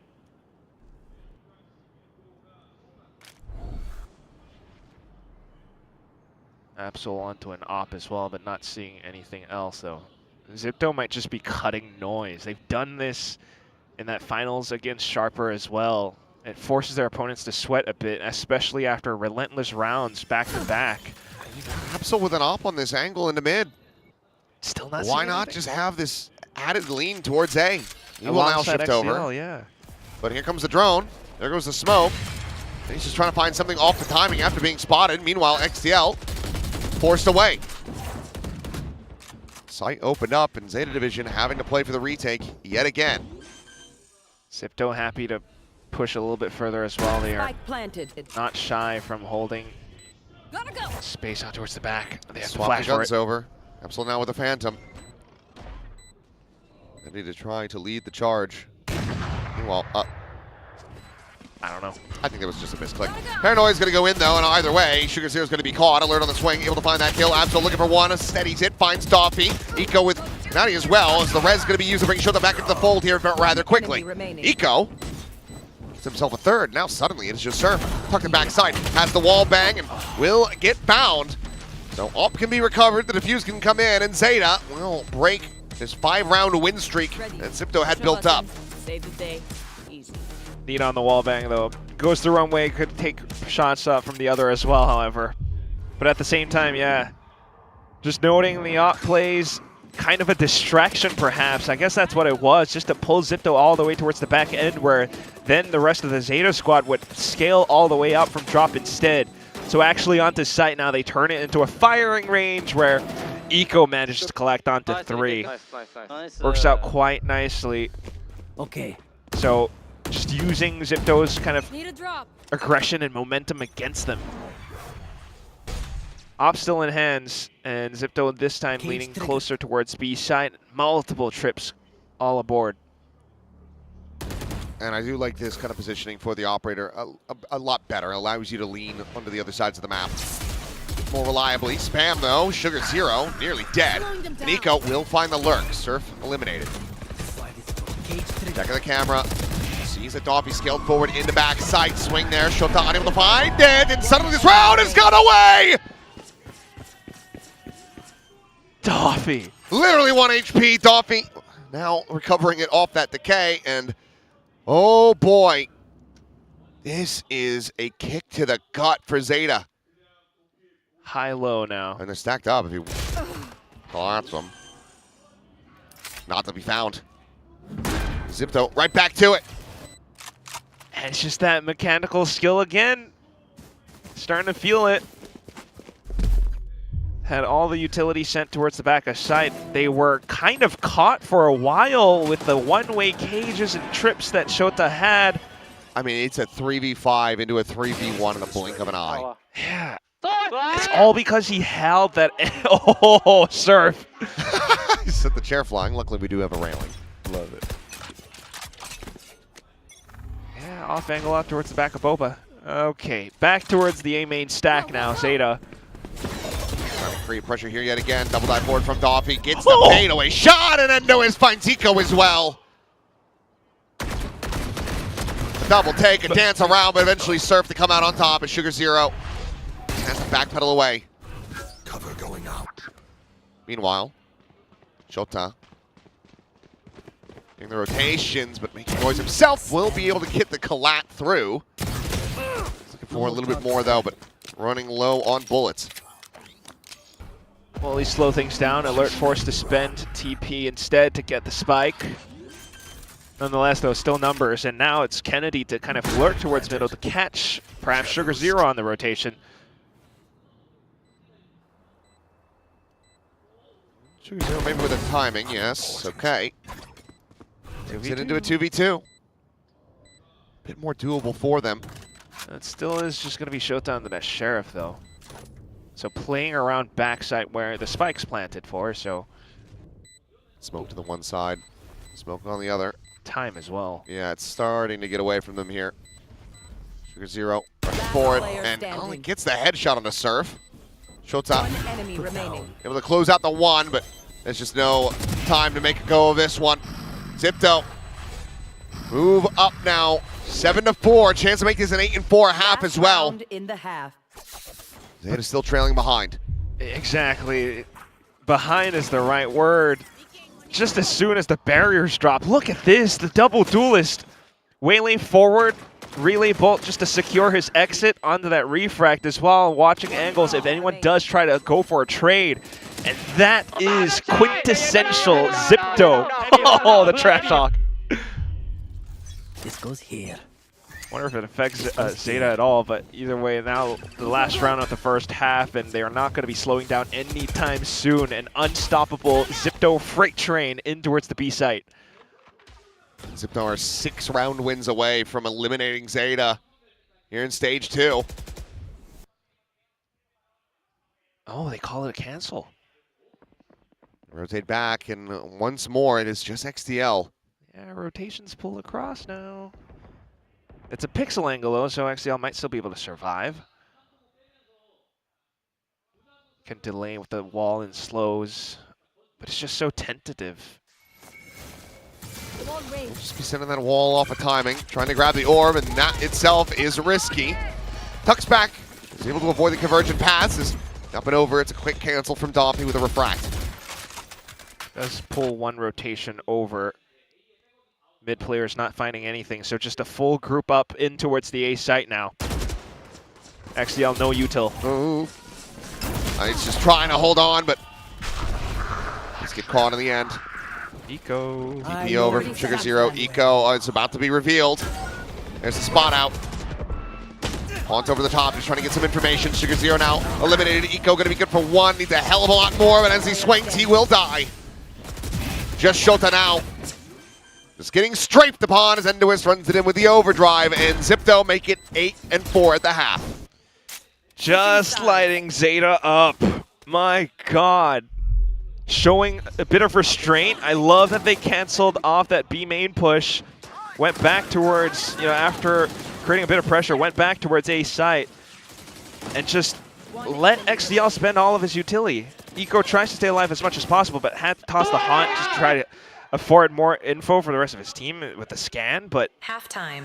Without the C's, without the stall, it just allows for Zipto to roam freely. An 8-4 first half is incredibly strong, and I have to imagine it's Endoist. If it's not Endoist, it's Doffy as the first half MVP. It's exactly how this team wants to play, much more like themselves now, but then you start to think about the possibility of ZETA Division getting eliminated. It's becoming realer and realer with every round that goes Zipto's way. I mean, this was a hot start for ZETA. Finding the pistol, denying the force buy. Got themselves a 3-0 start, but then just gave over 5 in kind. Oh, Oh, the fans starting to pray as well. I mean, you have to imagine that this really does come down to another pistol round. If they are unable to find this, make it 3-3 across the series. ZIPTO, a form that they're showing here on Sunset, they could just be running away with it. It's very possible. I still remember, like, the first game Elfish got here, and it was, I think, Varel versus ZETA. Just getting the win alone, the fans were in tears off of it. Such a passionate fan base. I hate to see the team getting eliminated, but this is where we are now. Off to the defense for ZIPTO, and they have a huge stack over on towards the A site. Recon reveals nothing. They are starting to scale up. As is ZETA with their 4-stack over into B site. Backpedal from Shota, giving up the space, has the trip to still play off of. And ZETA, for the moment, gambling correctly. Okay. Never mind. Well, as that trip gets cleared, you think the call to go to B would be made, but instead, Shota, he'll just do that.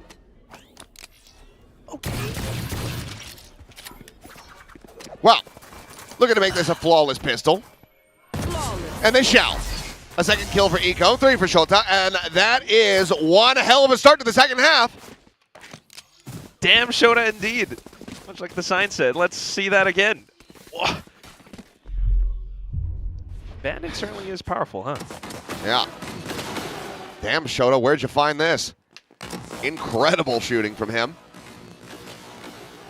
Just massacres them.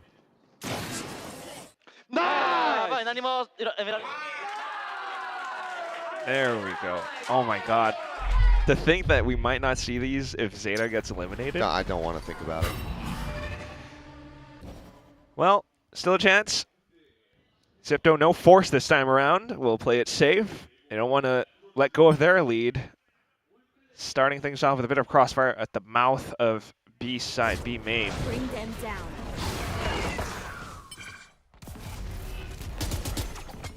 ZETA flies to check the sides now. They do have Prowler, they do have Elevation as well.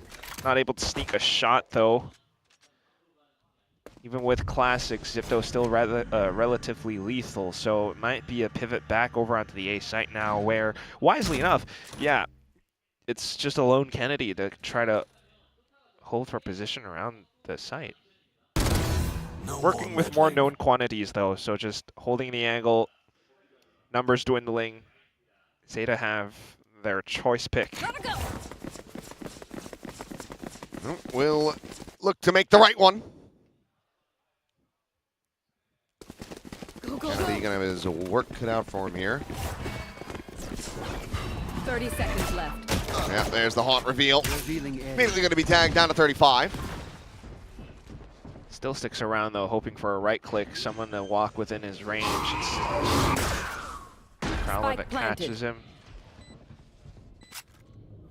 I'm still alive for the moment. Yeah, the team could group up with him. Straight into sight, maybe. Endoist dead. CL looking for that follow-up, get the third. It's going to be Absol, though, to take down Kennedy, so Alert could just stay tucked, try to dodge the spike. I think if you are XTL, though, maybe swap the weapon over to go hunting, but it looks like Shota's going to be the one. Earned the right after that opening round. And, well, will not be able to find the kill. Okay. Either way, ZETA still on the path to recovery here on Sunset. It's a 2-round gap.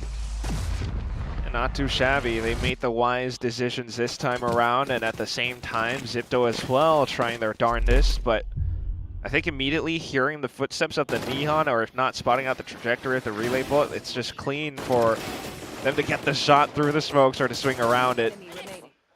Nice. Just the first 2 rounds though, and now we'll have the full involvement from ZIPTO. Still with some rifles, that said, for ZETA, it's not impossible for them to come back full. ZIPTO, however. Full purchase. I'm out of here. Trying to play this anti-bonus out, ZETA. This would be a massive springboard for them.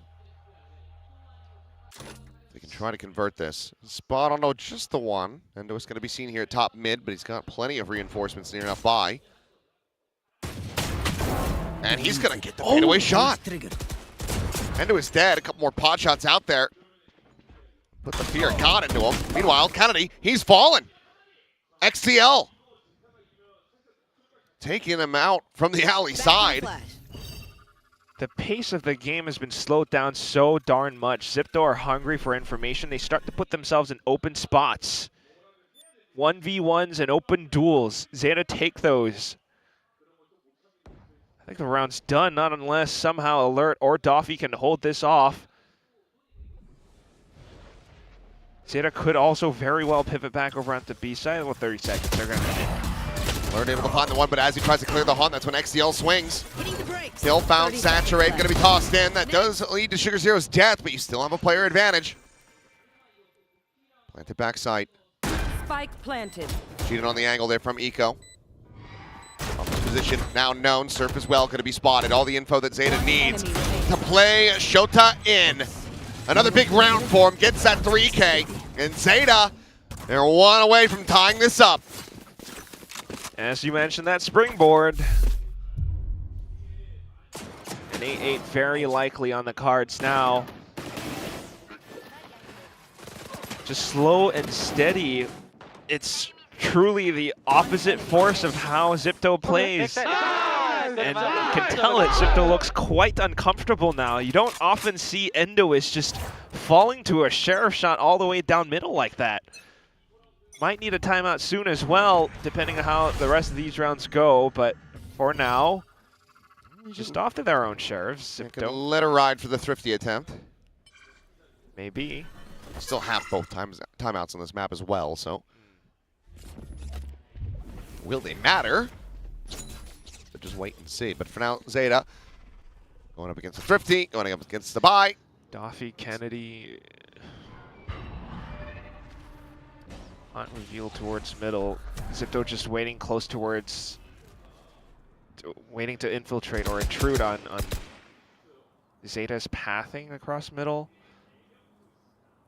Not seeing anything yet though. ZETA could always just group back up, shove it up A main or B main. There's a cam in towards B though, so unsure for now. They will just group back up, take things again slow and steady. 30 seconds. Now we're in a B main. We spotted out ZETA, and Shota's taking names. Shota's just so on it right now. Another 30 seconds left. Big impact round from him. Gun will be collected though. Endo is taking the Guardian into hand. 3v4. Things start to get a bit dicey. Of course, XTL does have that res. Here. Alright, just try to play this round for maximum value as much as you can. Not maybe necessarily to win it out. Do they get over aggressive here? Absol able to find the one. Alert will be able to come away with that elimination. Endoist just with a chance to try to make this a little bit more costly. Slow down the bankroll of ZETA that is starting to balloon up, and there you go. Thrifty denied. ZETA, they tie it 8-8. 4 rounds in a row. Now we got the guns in. No timeout yet though. So we'll see what the team can conjure up. Alert as the IGL to try to put something together on the defense. It's a tough one because of how slow ZETA are operating. Incredibly uncomfortable for a young squad like ZETA who've loved to kind of run all around the map. Full contact this time. And it's one that ZETA coming out on top of it until XTL responds with 2 eliminations, and now that res at the ready. A quick consideration brings Eco back into the mix. This is perfect for ZETA. Kind of surprised that they don't go for Sugar Zero just to maybe get the smokes back through, but either way, you still do have the 2 Prowlers. You've got that C, so it's not like Eco doesn't have any util to try to utilize. Yeah, with all the X's close by, I guess sometimes just a little bit unfortunate. Nonetheless, free sight. They'll be able to take it cleanly.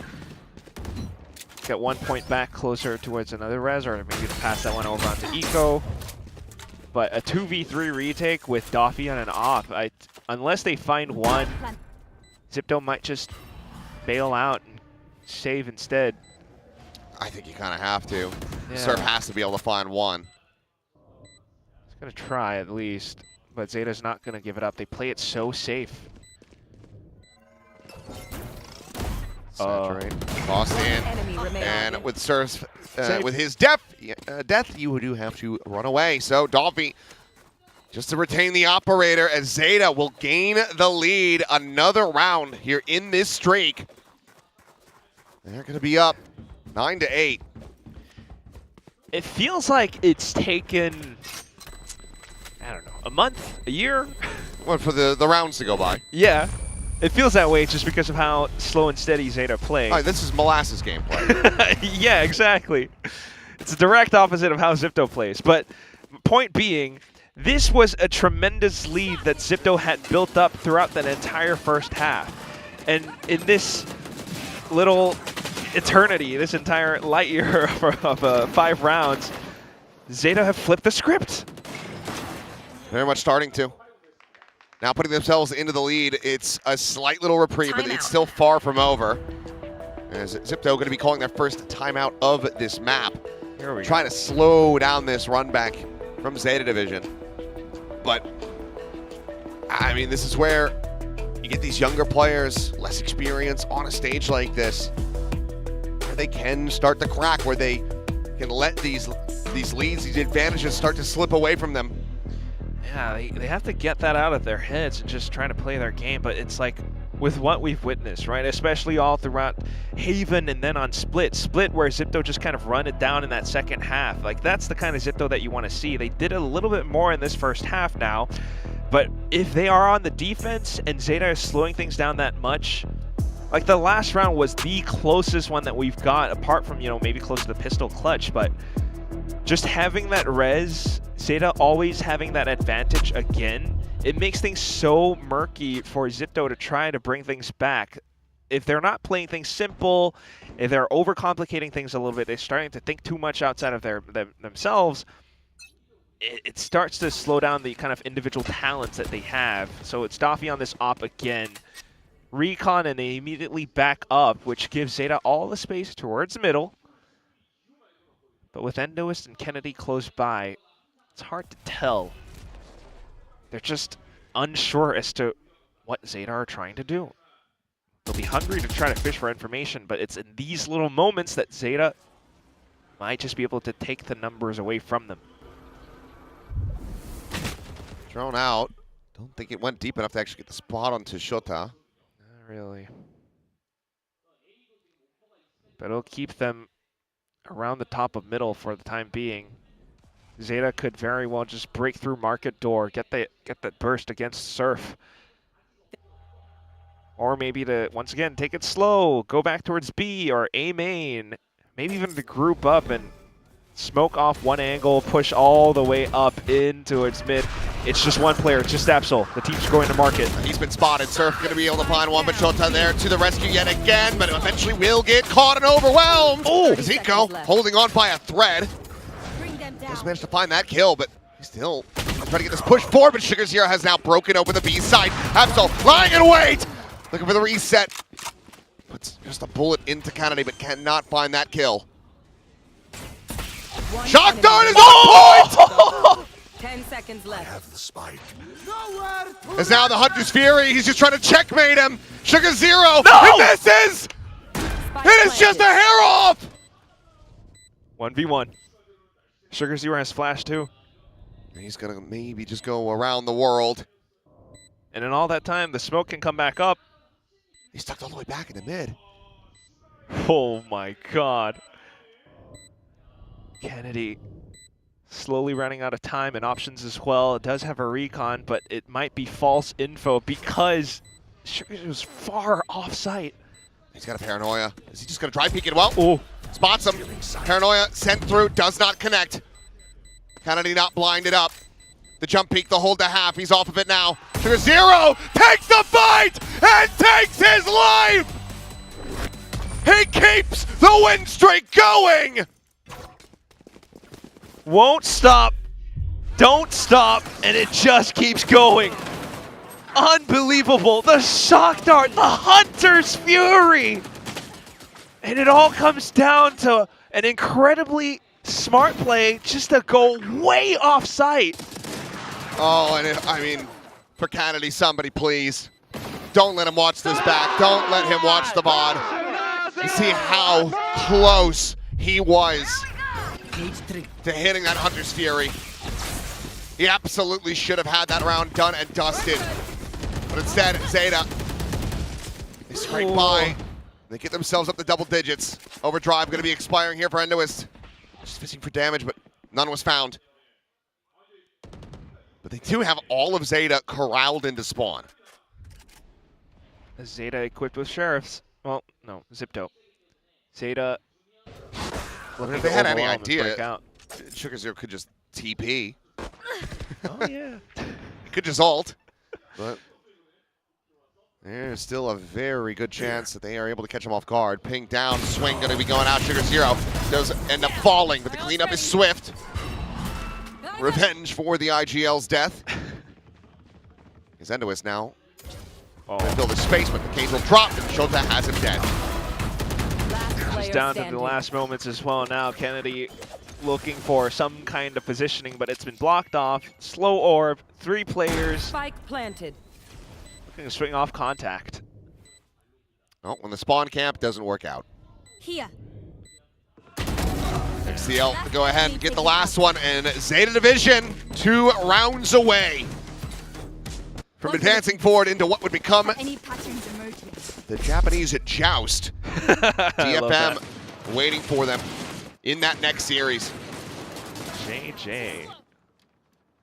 Seems very likely now, to be honest. That was an overdrive round as well, and it just doesn't come out to much else. Everyone pushing out. It's kind of a reckless call, a Hail Mary call, but with it not paying off, you wonder how much is left in Zipto's tank. They've got the buys up, they've got a convergent paths, but look at this TP now from Sugar Zero. He stuck it. A lot of times you just do this to try to put some doubt in their brains, but instead, I mean, absolutely, he's just sprinted in alongside him. Oh! He's got the overdrive out, but he cannot quite find that kill. Thinks that it was low. Now looks to try to finish the job, and Alert comes to the rescue, swinging back around. He's up to the elimination of the talk, and Duffy able to find Shota, and this time ZETA maybe a little bit too much pace from them. A rare statement of that. Now, it's just Eco, and you've given Zipto a way back in. Swing in the corner. He should be dead, and he is. Endoist will go ahead and collect that one, stays alive, stops anybody else from getting taken down. And Zipto now break the win streak of ZETA. They keep it within 2. All that cushioning. Ooh. It still feels incredibly close, though. I mean, it's one of these rare rounds where ZETA thinks they might just be able to catch them off surprise off that TP, and Absol, quick pivot out from Alert just to be able to control it. But all that said, still, I mean, it's kept on a knife's edge. 2 rounds just to try to tie things up. Still keeping on to the ults, though, at the very least, but we'll see how ZETA continues to play now. Maybe back to their usual antics. But we'll see if the timeout from before has kind of lent Zipto any differences in defense. It's an off angle now, much more simple, 2-1-2. But ZETA are happy to just kind of create pressure, bait out utility, pivot back over onto another site. They can always group back up and get the full Nightfall send into A. It's Endoist and Daffy. Nightfall for convergent pass. I wonder about that. Yeah, pretty even-ish trade. Mid-smoke, though. Going for the push. I mean, the market door is shut. Oh, top mid. Absol checking it alley. Slides back away. Now face forward! And Kennedy able to find them both. Shota, Sugar Zero, both going to be taken down. XCL trying to come to the rescue. Has the res as well. Sugar Zero back into the mix. Somebody smokes for the moment, but does have that paranoia. Face your fear! As Nightfall going to be sent towards backside of A. Nothing spotted. Timing Found. How does Absol won that? We need to see that back, but the time is starting to bleed away. Tommy's still here on the site, quickly overwhelmed, and now it's broken open. No chance at a retake any longer. 2v4. Alert might have a flash, but all the position being swallowed up by ZETA. One enemy remaining. And Sugar Zero not looking to die twice in this same round. Finds the one, will eventually fall to Surf's hands, but he knows there's nothing more to be done here. Has to back away. ZETA Division are going to move up to match point. And ZIPTO staring down this skyscraper of a team, skyscraper of a scoreline. How do they claw themselves back from this deficit? It's not impossible, but it feels Herculean in terms of the effort that they need to put forth. Had the convergent paths lined up so square and perfectly into position, but all it took was Absol to break apart Endo's attempt at trying to find a line. I mean, speaking of Absol, show me that yes. Right now. Oh, we'll have a timeout call, it looks like. But I need to see how he won this fight. Because Prius denied it from us. Because from here, he should be... Oh! Oh, that's slick. Yeah, just makes it look so smooth, so easy. Timeout. Kind of signals to Endo is starting to lose that steam again. We'll have the final timeout from Coach ASI to try to salvage what's left of the team. 3 rounds for an OT. Haven't had one in this series yet. Would be welcome, but all that said, ZETA just showing multiple layers on top of the Challengers team here. Absol coming up in alert position all of a sudden. Sugar Zero and Absol in the rounds previous. It makes things incredibly difficult for ZIPTO to try and read, and even when they do try to simplify things, they had a bit of a hold out towards B, pivoted back over onto top mid, where Kennedy found a huge little multi-kill moment, and it still amounts to nothing. To think, a team of young rookies put together this year, they had their entire dream. They feel like they're realizing it. They are finally here in Korea playing on a big stage, but it could all just vanish. It might just be that they need some more time. 2027 perhaps could be theirs. Oh, yeah. They're still in with a shout, but they need 3 in a row. Alert just with that from the shadows, 1 charge away from the Hunter's Fury. Poor Kennedy does just have a stinger behind this. Tap of the orb, but all of ZETA pushed forward into B main. The camera situated in the corner. Surf in position. Spot just on a 1. You hear just the 1 set of footsteps. You see a Prowler. It seems like ZETA is maybe trying to reverse pedal a fake. Make them think that they're getting ready to execute on the other side of the map or up through mid. But in fact, it's just going to be a full send through B main. And they're always happy with baiting out the utility. The cage has already been activated. Just Surf now. Towards default. Surf going to be revealed. He's trying to find that punish on a Sugar Zero. And he finds absolutely nothing. The wall segment broken down. Kennedy dead. It's just Endorus and Doffy in a 2v5. The saturate to no one. The slide across. Endorus with 1. They need a hell of a lot more. Absol picked apart. Found in the open. The swing out. The double face to his demise. Doffy now needing the 1v3. Finds the first. The defuse. Held to half. Does he just stick it? He's just sticking it! Oh, and they barely managed to swing in time! ZETA Division will come out on top. The Japanese joust on the horizon. They will face DFM next as they take down ZIPTO and send them home. Brought forth all to this point. They finally felt confidence in map number 2 on Split, where ZIPTO just let themselves run amok. But as soon as this second half from ZETA comes up, multiple rounds in a row, multiple layers of defenses, incredibly slow plays, for Sipto to feel that uncomfortable as well. This return to the stage with Surf and Alert coming back in feels a little bit short-lived, but good efforts nonetheless. Yes, exactly. It's unfortunate for Zipto, much like it was for QTD before them just earlier here today. But at the very least, credit to this team for rising to the occasion, for starting to show what they really are capable, for showing the performances that they had, the potential that they have that got them to this very stage.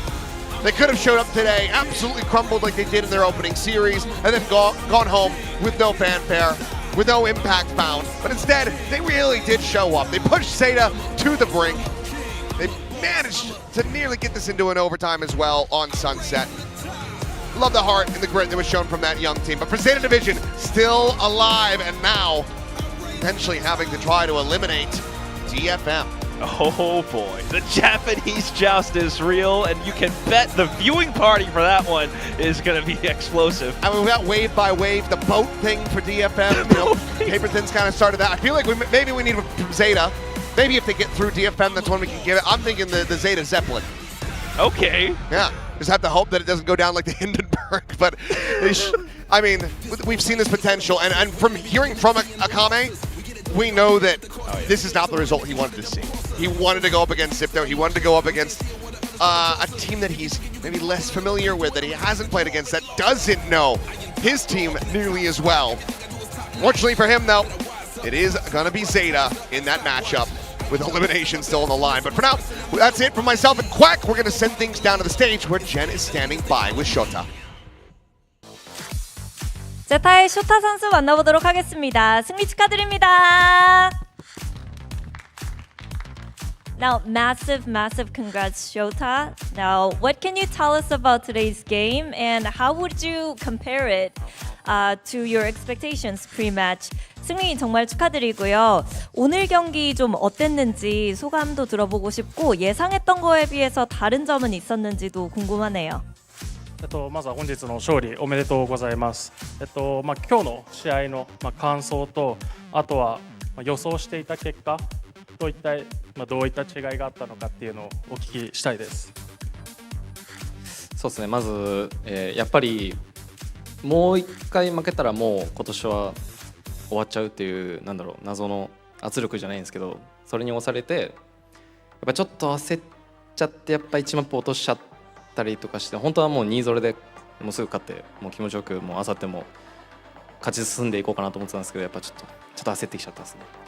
지금 우리가 이 경기에서 이제 지면 이제 우리 시즌이 이제 끝나서 지금 그것 때문에 오늘 좀 많이 긴장을 해버려갖고, 그래서 사실은 그냥 2-0로 이기고 싶었는데 원맵 그냥 주게 돼버려갖고.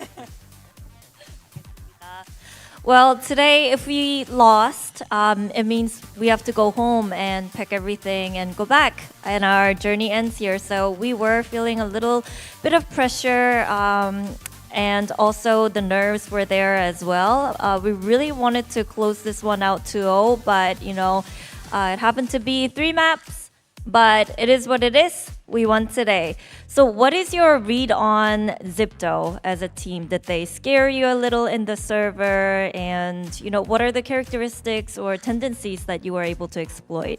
그리고 오늘 집토를 상대해봤는데 어떤 팀인 것 같은지, 눈에 들어오는 부분이 있었는지, 어떤 부분을 노렸는지 이런 것들 물어보고 싶네요. シフト戦、一体敵が実際戦ってみてどういったスタイルだったのか、なんか自分の予想に反してなんかすごいサプライズな動きをしてきたなとか、打ち合いが強かったなとか、なんかあれば。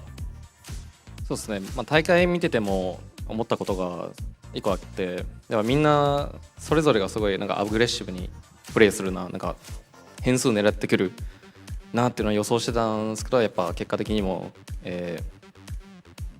変数を狙ってきたプレーが多かったですね。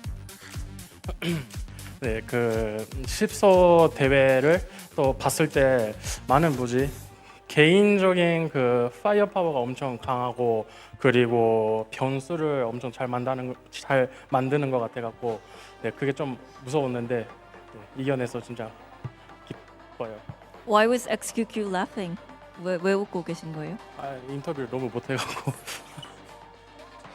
Well, when we watched their VODs, it felt like they had really good individual firepower, and they were really able to snowball their momentum into a huge lead. And I think, yeah, that's one of their strengths. And I just asked why XQQ was laughing over here, and apparently he was laughing at Shota's interview skills. But you know, it's good. It's all fine. You're doing really well. Thank you. Now, the next question would be my last one, but it's the most important one, because when I asked the DFM boys, both Kaide and Akame said they want to play ZETA, not ZETA. But now that you're about to play them, do you want to send them a message? 그리고 이제 아까 DFM 선수들에게 물어봤을 때 카에데 선수랑 아카메 선수 둘 다 집토를 만나고 싶다라고 얘기를 했었거든요. 근데 다시 이제 제타가 DFM을 만나러 갑니다. 일본 내전이 될 텐데 한마디 해주시죠, DFM에게. 先ほどインタビューしたときに、DFM の楓選手と赤目選手から、ゼータよりかはシフトと当たりたかったっていうふうにコメントをもらっていまして、で、次の戦いも、日本対決、彼らに何か一つ伝えることがあれば。そうですね、俺たちから逃げようとしてるんですけど、これも俺らが彼らへリベンジを果たす運命じゃないかなと思うので、次戦楽しみにしてます。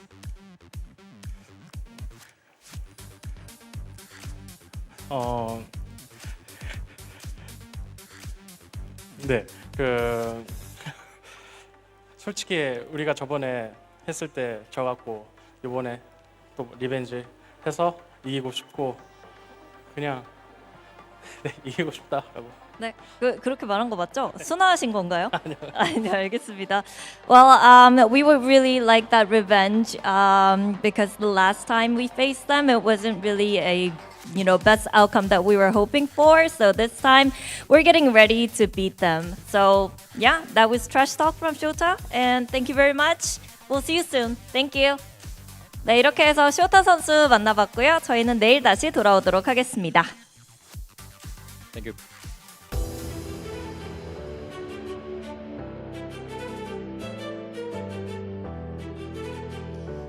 Today, our two resident Pacific teams continue on, and we will continue to get the Japanese Derby here in the lowers.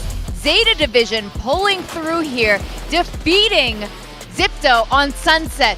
Now, the fact that this did get to map 3, we had a lot of questions. Spin as well was a little concerned about the agent comp that ZETA decided to change to, considering how Zeta like to play. Yeah, I mean, I think that first half was great. Up to 8-4 after losing a pistol and a bonus is incredibly impressive. The problem comes in that second half. I think Spin hit the nail on the head. He said Zeta were going to look to abuse top mid, and they did. We saw them repeatedly go there, cut off those rotations. Zeta, I think the game plan not robust enough here, and they couldn't find their footing for the aggression that we saw on Split. Yeah, I mean, they're a very momentum-heavy team. I think that momentum was rolling well for them on the second map, and they're able to kind of run away with things. But ZETA, again, I think that Sunset is a very, very clean map for them. They went on a massive streak of rounds on that attacking side, and they just kind of ran away with the game from there. I like some of their retakes on defense as well. I think that they just play so well.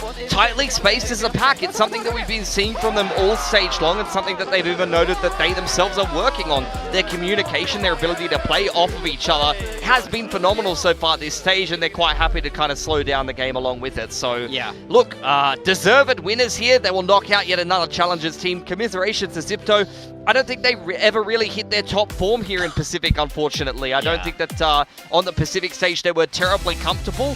You see, that's the third map in a row where they get the better end of the first kills and they're not able to win the series. Yeah, I mean, I think I genuinely feel like Zeta have the best Sunset in the league. I feel like whatever this is in the series for them, then they can be guaranteed at least one map, to be honest. I think there's very few people who can beat them on this map. So I think leaving this as a map 3 decider in a way is fantastic work from them, because they know if things get close, they can close it out here, even despite having drastically less first kills. They were the better team. They're so good in that second half. And it's Zeta Division progressing down the bracket. We got to say goodbye to Zipto. The LCQ qualifiers there. Unfortunately, I think they couldn't quite find the form that we've expected from them in Challenges. A bit heartbreaking, honestly, because even Spin said it, and I didn't really see that come out on the Pacific stage, and just we saw a glimpse of it. He said they have aura. Yeah. They are terrifying to play against, but that did not come through except for map 2. A little bit on Yeah. map 2. And I do expect to see these players in the future,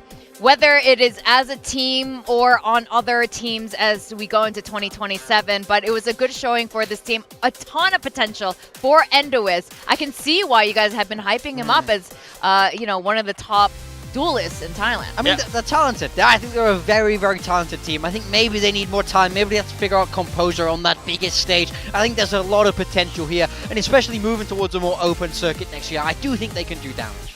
Oh, for sure. It'll be online. They'll be dominating everyone. Yeah. I've seen them do crazy. Like, that's the thing. I felt like online and in Challengers SCA, I've seen these guys do some crazy stuff. But it seems like in the LAN games, like not only in Challengers SCA LAN finals, as well as LCQ, as well as here on the Pacific stage, they tend to play a little bit slower, play a little bit more together, and as a result, they're a little bit more muted in terms of the individual pop-up performances. But this man, I mean, a lot of pop-offs today from Shiltai. Yeah, it was an sharp effort. today. It was an effort by committee from all of ZETA, but honestly, his Cypher has been phenomenal. Even when he goes across onto the Viper, he's had some good performances. I think it's just been rock solid for ZETA. That's why he's been kind of my go-to pick on ZETA in terms of build diff.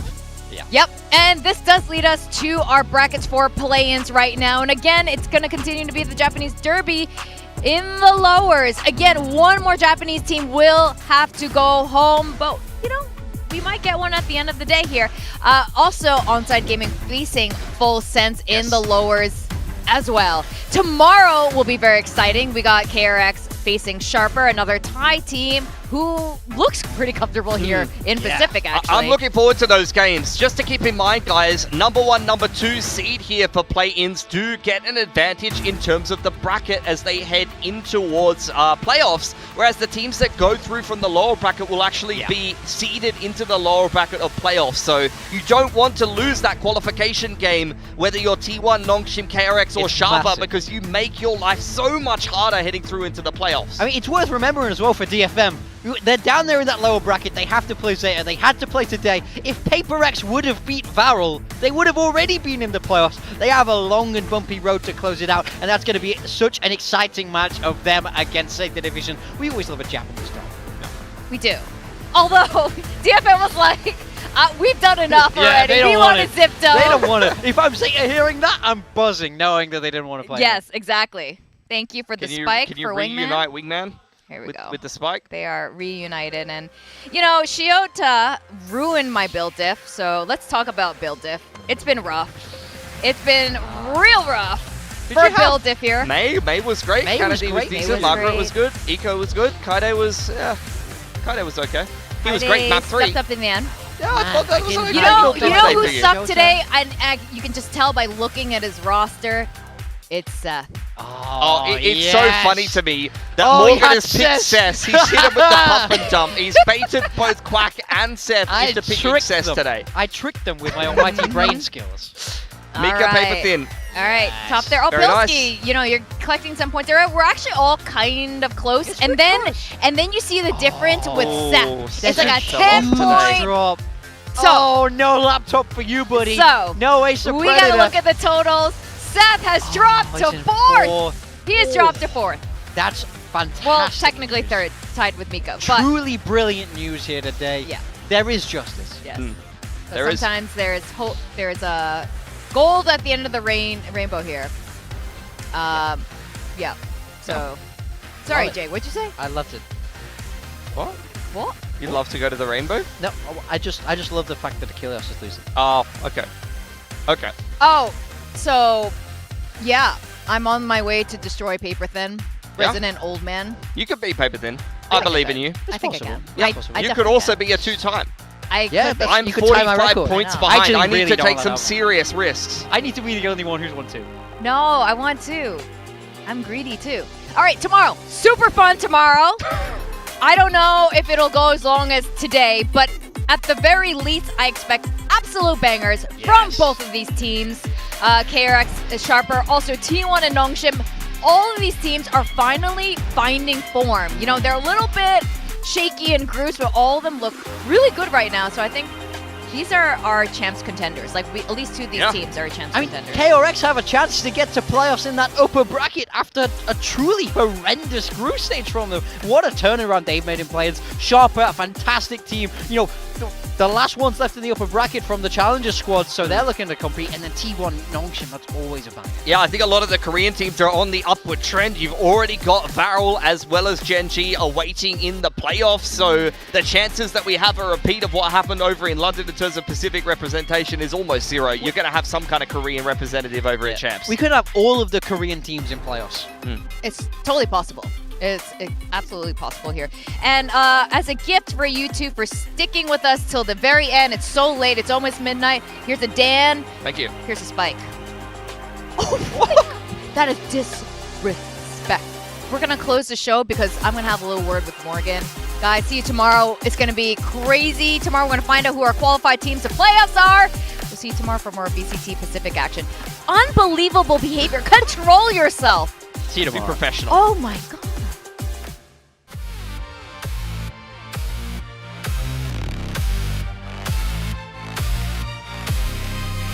This is VCT Pacific 2026. Now DFM starts to paint a Earn picture for everything. But Yatsuka a little too far ahead. Pretty overzealous there, but Seth's further attack going to be found. Swing and Margaret. Oh, he's just 3v2 though. Hunter's Fury rip. What? Just says hit from Akame, and it's on that timer. Looking for the defuse. Damage down on the Seth. Seth will go ahead and get it done. 3 kills from him. Defuse will come in. Calls the whole team over. We'll see the Thorns slow down QTD. No! Still on the side though, but position to be held. Friday about to be out in the open. Still jumps over the top under pressure. Trying to hold his weapon because May hasn't been able to do the same. They've got him surrounded. A 4K from Yuta. It's got to be 5 in a row. That's a bad start. Yuta eliminated. The offset from May ends up going wide, but Yatsuka is locked in to bring this series to its end. The Predator Ace from Yatsuka to get DFM over the line as they send home QTD.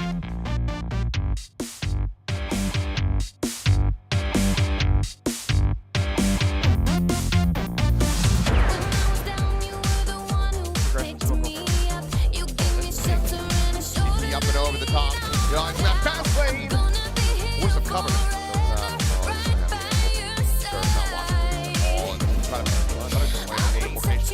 Has to throw the shock dart. Finds the first. It's getting blinded. Shota out. Into the view. It's being stopped. He swings. He gets the kill. And Shota. Oh, he gets the round win. Down. Push though through that Viper wall. He ends up dying. His second layer. Sugar zero. A thrifty off the timeout. Player just absol. The team's going to market. He's been spotted. Surf going to be able to find one, but Jota there to the rescue yet again. But eventually will get caught and overwhelmed. Oh, does he go for it? Sugar Zero has now broken over the B side. Absol lying in wait. Shot dart is on point. He's just trying to checkmate him. Sugar Zero. No.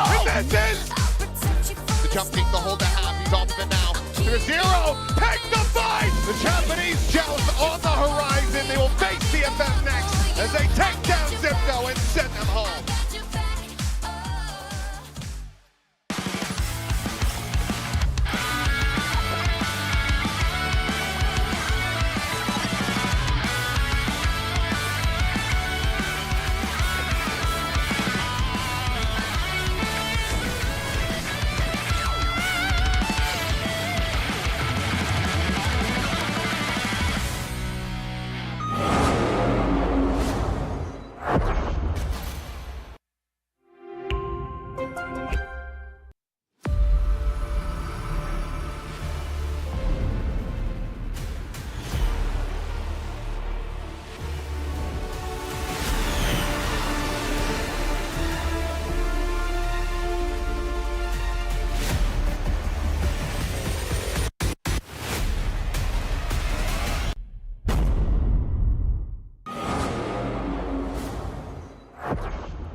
Red Bull gives you wings.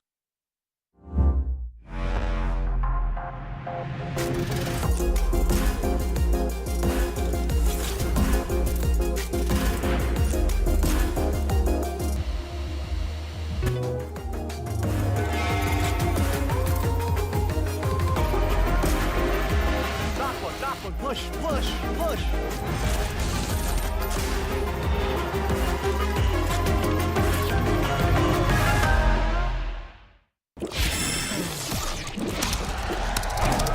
Red Bull gives you wings.